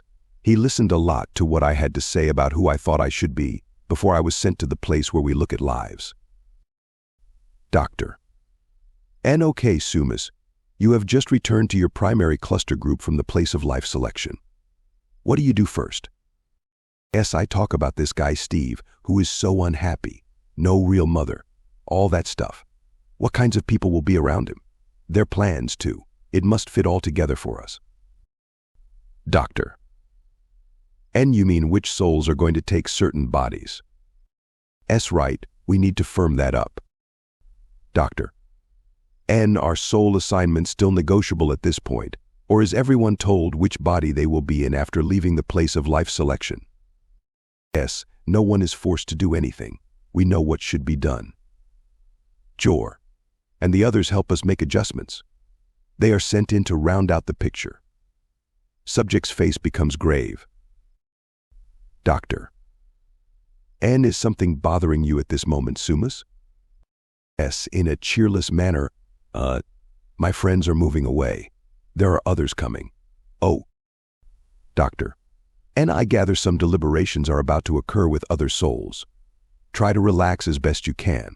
On my command, you will clearly relate to me everything that is happening. Do you understand? S. Nervously, yes. Doctor. And begin. How many entities do you see? Yes, there are. 4 of them. Coming over to me. Jor is one of them. Doctor. And who is first? S subject grabs my hand. It's E1. She wants to be. My mother again. Doctor. N, is this the soul of the woman who is Harum's and Steve's mother? S, yes, she is. Oh, I don't want to. Doctor. N, what's going on? S, E1 is telling me it's time for us to settle things, to be in a disordered life as mother and son again. Doctor. N, but Sumis, didn't you know this at the place of life selection when you viewed Steve's mother taking her baby to the church? S, I saw the people. The possibility. It was still an abstract consideration. It wasn't actually me yet. I guess I need more convincing because Ewan is here for a reason. Doctor. And I take it none of these newly arrived entities is from your own clutch. S sighs, no, they are not. Doctor. And why did you and Eowyn wait 4,000 Earth years before discussing a balancing out of your treatment of her in Arabia? S Earth years mean nothing. It could have been yesterday. I just wasn't ready to offset the harm I did her as Harum. She says the circumstances are right for this exercise now. Doctor. N, if your soul joins with the body of Steve in Texas, will Ewan consider this karmic payment for your debt? S, pause my life, as Steve is not supposed to be punishment. Doctor. And I'm glad you see that. So what is the lesson to be learned? S2. Feel what desertion is like in a family relationship. Deliberate severing. Doctor. And the severing of the mother and son bond by deliberate action? S, yes. To appreciate what it is like to be cast off. Doctor. And allow Ewan to move away and have the other entities join us, Sumis. S, distressed Ewan is floating back too. Jor. Coming forward are, oh shit, it's Talu and Kalish. Subject squirms in his chair and tries to ward off the 2 spirits in his mind by pushing the palms of his hands outward. Doctor. And who are they? S, in a rush of words, Talu and Kalish have volunteered to be Steve Smy's foster parents. They work together a lot. Doctor. And what's the problem then? S, I just don't want them again so soon. Doctor. And slow down for me, Sumis. You have worked with these souls before. S, still muttering to himself, yes, yes, but they are so hard for me to be with, especially Kalish. It's too soon. They were my in-laws in the German life. Note we digress for a few minutes while Sumis briefly explains a past life in Europe as a high-ranking army officer who neglected his family and was the object of scorn from his wife's influential parents. Doctor. And are you saying that Talu and Kalish lack the capability for the assignment of being your foster parents in Texas? S shakes head with resignation. No, they know what they are doing. It's just that with Kalish, it's always a rough ride. She chooses to be people who are critical, demanding, cold. Doctor. And does she always present that sort of behavior in human bodies? S, well, that's her style with me. Kalish is not a soul who engages easily with others. She is independent and very determined. Doctor. And how about Talu as your adoptive father? S, stern. Allows Kalish to lead. Can be too detached. Emotionally private. I'm going to really rebel against them this time. Doctor. And okay, but will they teach you something? S, yes, I know they will. But I am still arguing about it. Jor and Ewan come over. Doctor. And what do you say next at this conference? S, I want Ewan to be my foster mother. They all laugh at me. Jor won't buy my explanations. He knows I am close to Ewan. Doctor. And do they make fun of you, Sumis? S, oh no, it's not that way at all. Talu and Kalish question my reluctance to tackle my faults with them. Doctor. Well, I was getting the impression you thought these souls were ganging up on you to force a decision to join with the Texas baby. S, that's not how it goes here. We are discussing my misgivings about the life itself. Doctor. But I thought you didn't like Talu and Kalish? Yes, they know about me. I need strict people or I ride over them. Everyone here sees I have a tendency to indulge myself. They convince me an easy life without them will be like treading water. Both of them are very disciplined. Doctor. Well, it sounds like you have about made up your mind to go with them into the Texas life. S, musing, yes. They are going to make a lot of demands on me as a child. Kalish sarcastic. Talu a perfectionist. Losing E1. It's going to be a rough ride. Doctor. What will playing the roles of your parents do for Talu and Kalish? S, Kalish and Talu are in different configurations than me. I'm not supposed to get all muddled up in their business. It has something to do with their being rigid people and overcoming pride. Doctor. When you are on Earth, does your soul mind always know the reason why certain people who influence you positively or negatively are significant in your life? S, yes, but that doesn't mean the person I am in that life understands what my spirit knows.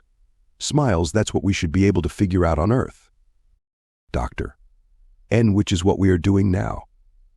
S, yeah, and I am cheating a little with you helping, but it's okay, I can use it. It does seem an enigma that the knowledge of who we really are as souls is so difficult for many of us to reach through our conscious minds. By now I'm sure the reader has discerned that even in a superconscious state, we do retain the ability to observe ourselves with a portion of the critical center of our conscious mentality. Assisting clients in reaching their inner selves by linking all facets of the mind is the most important part of my work in hypnotherapy. I want Steve to gain insight into the motives for his behavior by understanding his soul. The dialogue which follows provides us with further disclosures as to why Sumas integrated into Steve's body. The spiritual conference with Jor, Eon, Talu, and Kalish is over, and I have taken Sumas to a quiet setting in the spirit world for this discussion. Doctor. Tell me, Sumas, how much of who you really are as a soul identity is reflected in the human beings you have occupied? S, quite a lot, but no two bodies are alike. Laughs, good body, and soul mergers don't always happen, you know. I remember some of my former bodies more fondly than others. Doctor. Would you say your soul dominates or is subordinated by the human brain? S, that's difficult to answer, because there are subtle differences with the brain of each body which affects how we exhibit ourselves from that body. A human would be pretty vacant without us. We treat Earth bodies with respect, though. Doctor. What do you think human beings would be like without souls? S. Oh, dominated by senses and emotions. Doctor. And you believe each human brain causes you to react differently? S. Well, that which I am is able to utilize some bodies better than others. I don't always feel fully attached to a human being. Some physical emotions are overpowering and I am not so effective. Doctor. Such is the high level of rage displayed by Steve's temperament, perhaps affected by the central nervous system of this body? S. Yes, we inherit these things. Doctor. But you knew what Steve would be like before you chose his body. S. In disgust, that's right, and it's typical of how I can make a bad situation worse. I am able to interpret only when the storms of the human mind are quiet, and yet I want to be stormy people. Doctor. What do you mean by interpret? S. Interpret ideas. Make sense out of Steve's reactions to turmoil. Doctor. To be frank, Sumas, you sound like a stranger inside Steve's body. Yes, I'm sorry to give you that impression. We don't control the human mind. We try by our presence to elevate it to see meaning in the world and to be receptive to morality, to give understanding. Doctor. That's all very well, but you use human bodies for your own development too, don't you? S. Sure, it's a blending. We give and take with our energy. Doctor. N-O. You tailor your energy to fit a host body? S. It would be better to say I use different facets of expression, depending on the emotional drives of each body. Doctor. N. Let's get specific, Sumis. What is going on between you and Steve's brain at this time on Earth? S.I. Have felt submerged. Sometimes my energy is tired and unresponsive to so much negativity. Doctor. N. Looking back to your choices of Harum, Steve, and those other human bodies in between, do they all have traits in common which attracted you? S. Long pause. I am a contact entity. I seek humans who involve themselves aggressively with others. Doctor. N. When I hear the word aggression, this means hostility to me as opposed to being assertive. Is this what you intended to say? S. Pause. Well, I'm attracted to those who influence other people. Ah, vigorously at full tilt. Doctor. N. Are you a soul who enjoys controlling other people? S. I wouldn't say control, exactly. I avoid choosing to be people who have no intense involvement with those around them. Doctor. N. Sumis, aren't you being controlling when you try to direct other souls in their lives? S. No response. Doctor. N. What would Jor say about your human relationships? S. Hayden. That I like power as a means of influencing the acts of humans who are decision makers. That I crave social and political groups where I lead. Doctor. And so, you would not enjoy being in a human body which was quiet and unassuming? Yes, definitely not. Doctor. And I push harder, Sumis. Isn't it true you took pleasure in the way you were a part of Harum's misuse of power in Arabia, and that you gained satisfaction as Steve from mistreating your employees in Texas? S. Loudly, no. That isn't true. Things get out of hand easily when you try to lead humans. It's the conditions on Earth which screw everything up. It isn't all my fault. Doctor. N. Is it possible that both Harum and Steve became more extreme in their conduct because your soul was with them? S. Heavily, I haven't done well. I know that. Doctor. N. Look, Sumis, I hope you know I don't think you are a bad soul. But maybe you are easily seduced by the trappings of human authority, and you have now become someone who feels in conflict with society. S. Disturbed, you are beginning to sound like Jor. Doctor. And I don't presume to be doing that, Sumis. Perhaps Jor is helping us both to understand what is going on inside you. S. Probably. Steve and I have reached a productive stage of contact with his soul. I address this subject as if he were two people, while tightening the bowstring between his conscious and unconscious self. After applying additional conditioning to pull these two forces closer together, I close our session with a final series of questions. It is important his mind not be allowed to drift or his memories to become dissociated. To foster responsiveness, my questions are confrontive and spoken rapidly to increase the tempo of my subject's answers. Doctor. N. Sumis, begin by telling me why you originally accepted Steve's body. S2. Rise above my attraction for leading others, always wanting to be in charge. Doctor. N. Is your soul identity in conflict with the direction Steve's life has taken? S. I don't like that part of him which is fighting to be on top and, at the same time, having thoughts of escape by self-destruction.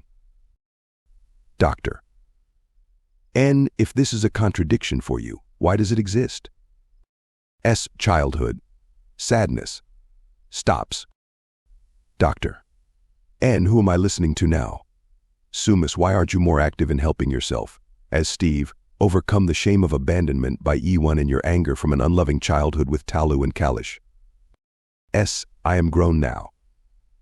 And managing others. Won't let people hurt me anymore. Doctor. N. Sumis, if you and Steve are now speaking to me as one intelligence, I want to know why your lifestyle is so self-destructive. S. Long pause because my weakness is using power for self-preservation on Earth. Doctor. N. Do you feel if you were less controlling of people as an adult, life would revert to the way you were treated as a child? S. Angrily. Yes. Doctor. And when you don't get self-gratification from the body of your choice, what do you do as a soul? S.I. Tune out. Doctor. N.I.C. And how is this accomplished, Sumas? S. By not being too active. Doctor.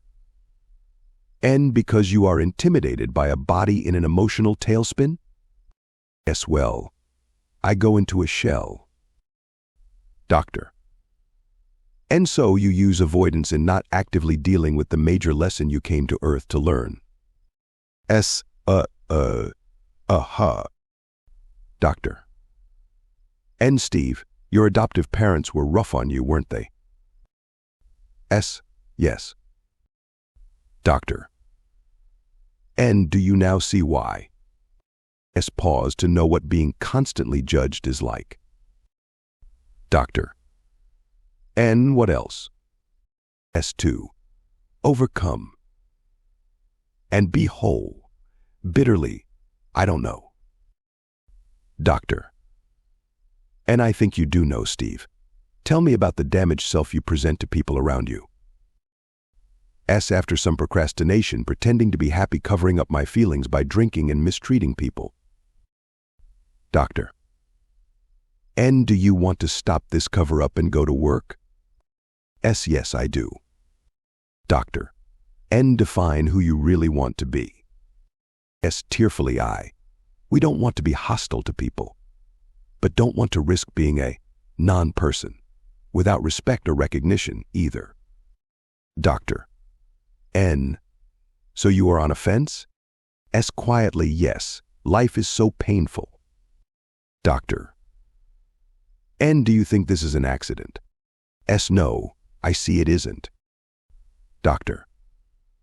And Steve and Sumas, repeat after me. I'm going to give back the pain of Yuan, Talu, and Kulish, which they gave to me for my own good, and get on with my life by becoming the identity I really want to be. Subject repeats these words 3 times for me. Doctor. And Steve, what are you going to do about revealing yourself in the future and taking responsibility for improvement? S. After a couple of false starts, learn to be more honest. Doctor. N. And to trust that you are not a victim of society? S. Yes. This case ended with my reinforcing Steve's understanding of who he really is and his mission in life. I wanted to help liberate him as a person of value, with a contribution to make in society. We talked about his love and fear choices, as well as the necessity to get in touch with himself. Frequently, I felt we had laid the groundwork for his dealing with resentment and a lack of intimacy. I reminded Steve of the need for follow-up counseling. About a year later, he wrote to tell me his recovery was going well, and that he had found the lost child within himself. Steve realized his past mistakes were not failures, but the means to improvement. Case 27 demonstrates how the hard tasks we set for ourselves often begin in childhood. This is why considerable weight is given to family selection by the soul. The idea that each of us voluntarily agreed to be the children of a given set of parents before we came into this life is a difficult concept for some people to accept.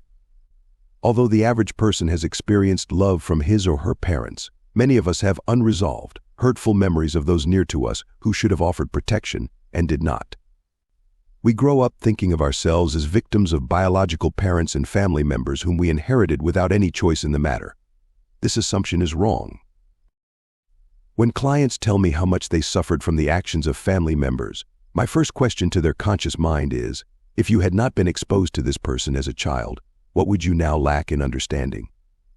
It may take a while, but the answer is in our minds. There are spiritual reasons for our being raised as children around certain kinds of people, just as other people are designated to be near us as adults. To know ourselves spiritually means understanding why we joined in life with the souls of parents, siblings, spouses, and close friends. There is usually some karmic purpose for receiving pain or pleasure from someone close to us. Remember, along with learning our own lessons, we come to Earth to play a part in the drama of others' lessons as well. There are people who, because they live in a terrible environment, suspect the spirit world of not being a center of divine compassion. However, it is the ultimate in compassion when beings who are spiritually linked to each other come forward by prior agreement into human lives involving love-hate relationships. Overcoming adversity in these relationships may mean we won't have to repeat certain abrasive alliances in future lives. In surviving such trials on Earth places us into a heightened state of perception with each new life and enhances our identity as souls. People in trance may have trouble making a clear distinction between their soul identity and human ego. If the human personality has little structure beyond the five senses and basic drives for survival without ensoulment, then the soul is our total personality. This means, for example, that one could not have a human ego which is jealous, and also possess a soul which is not jealous. Yet my cases indicate there are subtle variations between their soul identity and all that is manifested by the human personalities of many host bodies. Case 27 showed similarities and differences in the personalities of Haroon and Steve. Our constant soul self seems to be a governing agent of human temperament, but we may express ourselves differently with each body. The souls of my subjects apparently select bodies which try to match their character flaws with human temperament for specific growth patterns. In one life, an overly cautious, low-energy soul might be disposed to blending with a quiet, rather subdued human host. This same soul, encouraged to take greater risks in another life, could choose to work more in opposition to its natural character by melding with a temperamentally high-strung, aggressive body type on Earth. Souls both give and receive mental gifts in life through a symbiosis of human brain cells and intelligent energy. Deep feelings generated by an eternal consciousness are conjoined with human emotion in the expression of one personality, which is as it should be. We don't need to change who we are in relation to life's experiences, only our negative reactions to these events. Asian Buddhists say enlightenment is seeing the absolute soul ego reflected in the relative human ego and acting through it during life. In the chapters on beginning, intermediate, and advanced soul levels, I gave case samples of soul maturity. I think souls do demonstrate their own patterns of ego in the bodies they inhabit, and they exert a powerful influence over body performance. However, making hasty judgments on a soul's maturity based solely on behavioral traits has its pitfalls. The design plan of souls could include holding parts of their energy in reserve in some lives. Sometimes a negative trait is selected by an otherwise developed soul for special attention in a certain body. We have seen how a soul selects the person with whom it wishes to associate in a given life. This does not mean that it has absolute control over that body. In extreme cases, a fractured personality struggling with internalized conflicts may result in a dissociative reaction to reality. I feel that this is a sign the soul is not always able to regulate and unify the human mind. I have mentioned how souls may become so buried by human emotion in bodies which are unstable, that by the time of death they are contaminated spirits.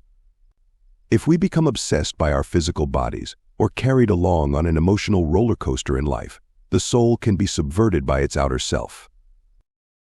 Many great thinkers in history believed the soul can never be fully homogeneous with the human body, and that humans have two intellects. I consider human ideas and imagination as emanating from the soul, which provides a catalyst for the human brain. How much reasoning power we would have without souls is impossible to know, but I feel that the attachment of souls to humans supplies us with insight and abstract thought. I view the soul as offering humans a qualitative reality, subject to conditions of heredity and environment.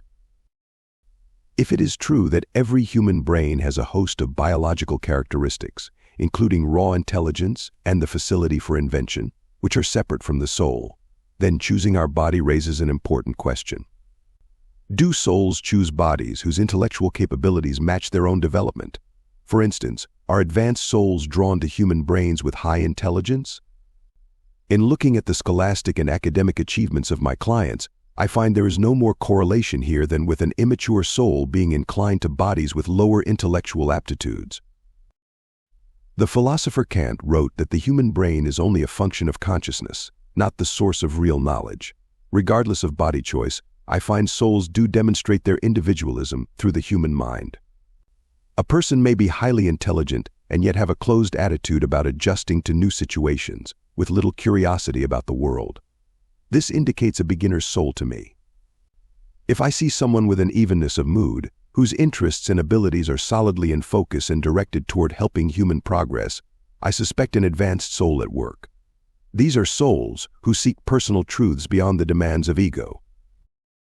It does seem a heavy burden that in every new life a soul must search all over again to find its true self in a different body.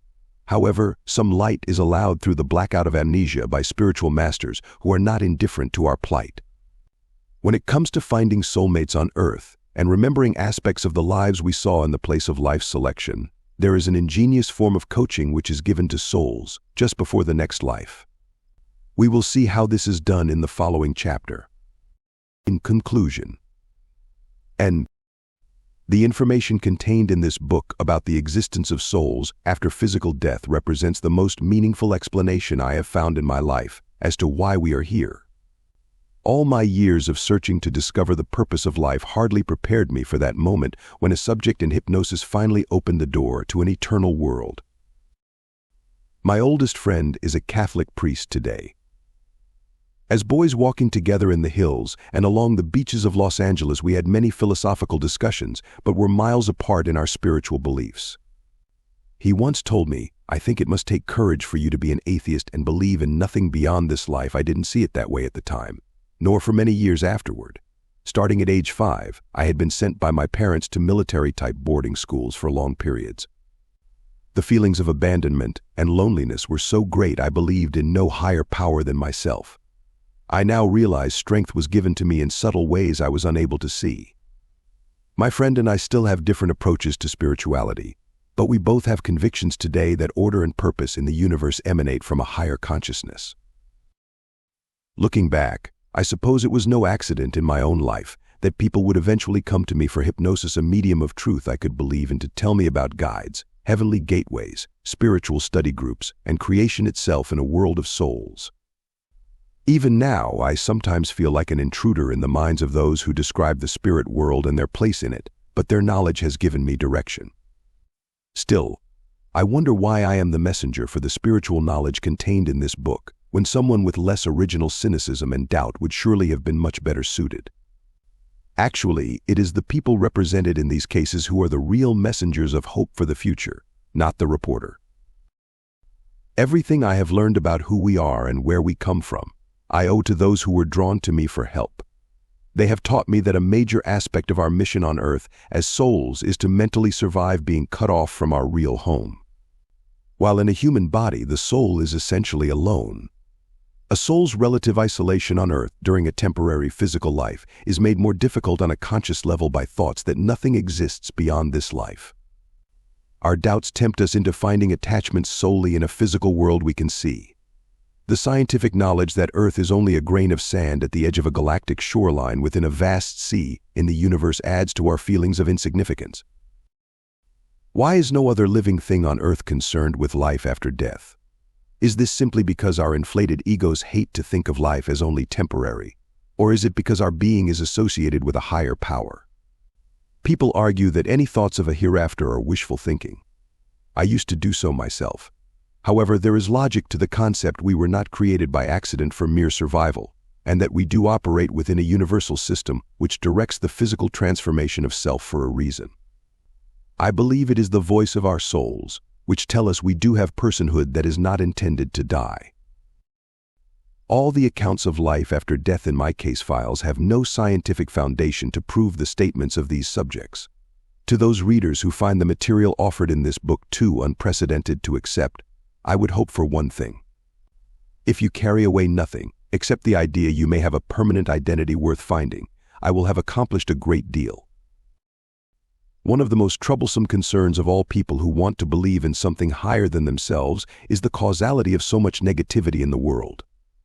Evil is given as the primary example. When I ask my subjects how a loving God could permit suffering, surprisingly there are few variations in their responses. My cases report our souls are born of a creator which places a totally peaceful state deliberately out of reach, so we will strive harder. We learn from wrongdoing. The absence of good traits exposes the ultimate flaws in our nature. That which is not good is testing us, otherwise we would have no motivation to better the world through ourselves, and no way to measure advancement. When I ask my subjects about the alternating merciful and wrathful qualities we perceive to be the self-expression of a teacher oversoul, Some of them say the Creator only shows certain attributes to us for specific ends. For instance, if we equate evil with justice and mercy with goodness, and if God allowed us only to know mercy, there would be no state of justice. This book presents a theme of order and wisdom rising from many spiritual energy levels. In a remarkable underlying message, particularly from advanced subjects, the possibility is held out that the God over soul of our universe is on a less than perfect level. Thus, complete infallibility is deferred to an even higher divine source. From my work, I have come to believe that we live in an imperfect world by design. Earth is one of countless worlds with intelligent beings, each with its own set of imperfections to bring into harmony. Extending this thought further, we might exist as one single-dimensional universe out of many, each having its own creator governing at a different level of proficiency and levels similar to the progression of souls seen in this book. Under this pantheon, the divine being of our particular house would be allowed to govern in his, her, or its own way. If the souls who go to planets in our universe are the offspring of a parent over soul who is made wiser by our struggle, then could we have a more divine grandparent who is the absolute God?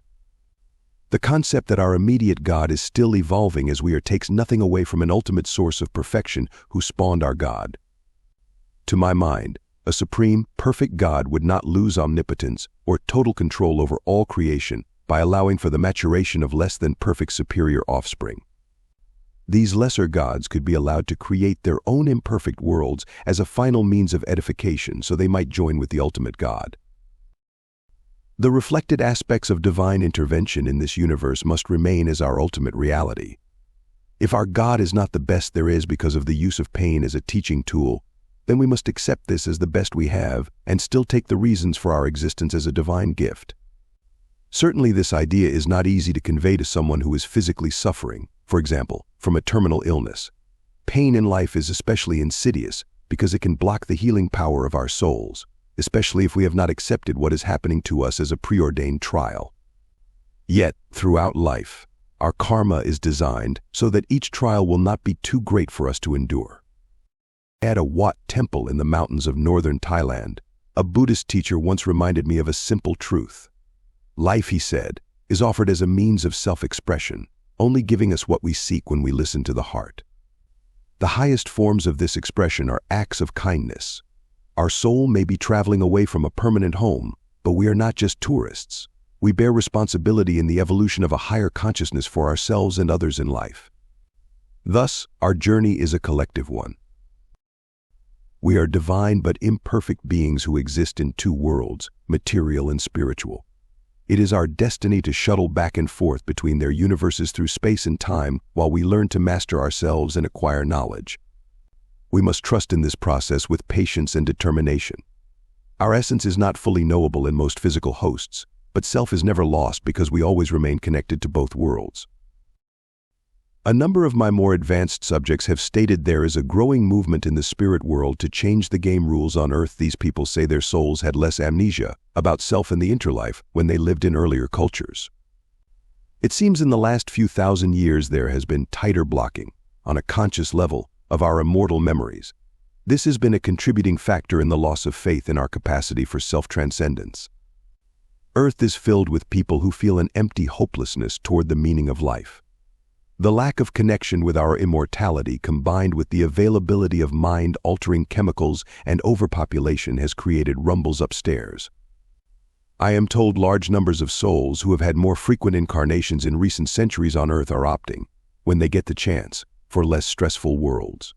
There are enlightened places where amnesia is greatly reduced without causing homesickness for the spirit world. As we approach the next millennium, the masters who direct Earth's destiny appear to be making changes to permit more information and understanding of who we are and why we are here to come into our lives.